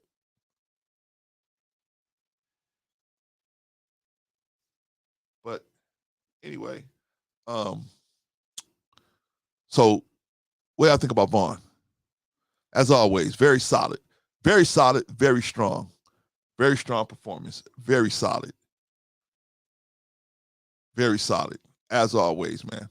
What about Bolo TV? That's the other dude that came up here. Remember him? Oh yeah, Clarence, it's 4:30 in the morning. I'm just calling you, let you know that I'm awake. I'm on a live stream right now. Right? But to be fair, I'm always texting him when he's on a live stream, right? I'm gonna text him, hey man, what you doing? I'm listening to you, brother. So you know what I'm saying? I want to hear that. I want to hear you keep spitting that knowledge, man, because I want to hear it, right? I'm always texting him, right? And then he might say some kind of crazy word, right? Right? He'll say some crazy word, and I'll be like, what? What word is that? Where'd you get that? What dictionary is that in, right? Where you get that word from, right? I'm always messing with him, right? So to be fair, we always doing that to each other, man. But I love that brother, just like I love Vaughn. I love that brother, man. I love these brothers, man. And it's good to have brothers where you can bounce stuff off of, man. And they're gonna tell you, man. You think Bolo if I make a crazy move, Bolo ain't gonna say, bro, see, let me tell you, man, let me put you to the side. Let me holler at you. You think Vaughn ain't gonna tell me, hey, bro, see, let me put you to the side, man. How you handle that situation? I think you could have handled that better, right? And they ain't gonna, throw the Ginsu knives at me, but they definitely gonna put me to the side and say, hey, bro, see, just to let you know, man, just didn't get handled the right way. And Rico, oh my God, now Rico's the one that's gonna throw the Ginsu knives, right? God darn it, Clarence, I told you, you shouldn't have did that way. That was dumb. Why'd you do that? You know what I'm saying? Rico's the one that's gonna go ballistic, right? Shout out to Rico though. But yeah, man, Bolo TV came through, man. I'm so glad he did, right? Unfortunately, man, if I had known we was gonna be on that long, I would have let Simon up, right? I would at least let Simon get something off, but I didn't know. So I'm sorry, Simon. Please forgive me. Next time you come in, I'm gonna pull you right on up, man. So sorry about that, brother. Please forgive me for that. But anyway, what do y'all think about Bolo TV, man? What do y'all think about the Village? Go on over there and check them out, man. I mean, I'm not saying you're gonna agree with everything he say, right? But give a brother a shot. Just know that the brother means well. He mean you well. He mean you good. He mean you nothing but good. And if you can take what he gonna tell you in that spirit, whether you religiously on the same page or not, just take that spirit. Just take the spirit in which he trying to communicate to you. Take that spirit. Take our spirit, right? But shout out to Bolo, man. He came through, dropped the load on us, man. We appreciate it, man. Dropped always them jewels, always that good stuff on us, man. So I appreciate him for that, man. But don't get it twisted. That don't mean I'm gonna have no compassion for him when I take him into this competition, man. You know what I'm saying? I love that brother, man, but sometimes you gotta have that tough love sometimes, right? So that's why I'm gonna have that tough love for him. But shout out to Bolo TV, man. Hey, if you haven't already subscribed to Bolo TV and the Village, man, you tripping. Get on over there. But Clarence, I ain't a religious person. I don't believe in all that God stuff. That's okay. Go on over there. Go on over there. You don't believe that God stuff. You here with me, right? You here with me, and I believe in that God stuff. I'm just not, Bolo's situation is that's what they set up to go through this information. I'm gonna hit it, but I'm gonna hit a lot of other stuff as well, right? But Bolo, man, he created this community to be able to just go through this information. So you're gonna get a lot more in-depth look at all of this stuff. See, I'm kind of cursory going over it, but that's why I send you to Bolo, because Bolo's gonna go a lot deeper into it. And I agree with the way he breaks stuff down. I agree with it. You know what I'm saying? So, and I agree with where he's coming from. I know his heart. He got the same kind of heart I got. So we just want to see our people free, man. We don't care about being right. I don't care about being right. I don't care. He don't care about being right. It's about you getting the information and being able to go out there and use it. Now, I done seen Bolo, don't get it twisted. I done seen Bolo, if you be disrespectful, he will say, wait a minute, hold on. So don't think there ain't nobody soft over in the Village now. Hold on. They will roll you up if they got to, man, but they don't want to do that. They hardly ever do something like that. But anyway, what y'all think about Bolo TV, man? Came over here. Solid, man, very solid, very strong performance as always. As always, man. As always. So we got to give him credit for that. And shout out to Bolo TV, man. And everybody get on over to Bolo TV. Okay, that is it, y'all. We are out of here. Now, what we're going to do is for y'all thumpers, yeah, this late at night, huh, Vaughn? All right, for y'all thumpers, we probably gonna be up here at maybe 10 o'clock on Saturday morning. We're gonna find a scripture, a chapter to go through, man. Revelations is looking good. Luke is looking good. Mark is looking good. So we'll see. We'll take a look at it and we'll see what's going on, and maybe we can pull something out of our hats. So those of y'all that's a thumper, we're gonna have something for you. The rest of y'all that just want to chill and relax with us, me, Vaughn, Annie, and Bolo, if he got the time. Risa said, I already know I'm gonna miss that one. Oh man, that's all right, Risa. We still love you. We still love you. But we will miss you. We will miss you, sis.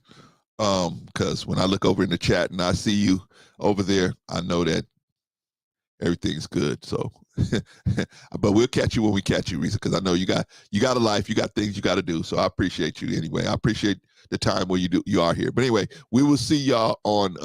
Oh shit, Risa, that's early for me. At 10 o'clock my time. That's 1 o'clock your time, Risa. That's 1 o'clock your time. Is that early for you? Dang girl, what you work on the graveyard shift? Hey, and a Saturday too, Risa. Holy smokes! All right, but I understand, Risa. Handle your business. You got stuff to do. All right. Anyway. Yeah. We'll see y'all on Saturday probably, and we'll finish up whatever we couldn't finish up today. Maybe we'll finish that up. I was waiting for Patrice to come up here, but she probably had some issue she had to deal with, so she didn't come up here. But anyway, we will see y'all on Saturday. Thank y'all for pushing us over to 800 subs. We appreciate all of y'all, man. And let's come back on Saturday strong. All right. Peace, y'all.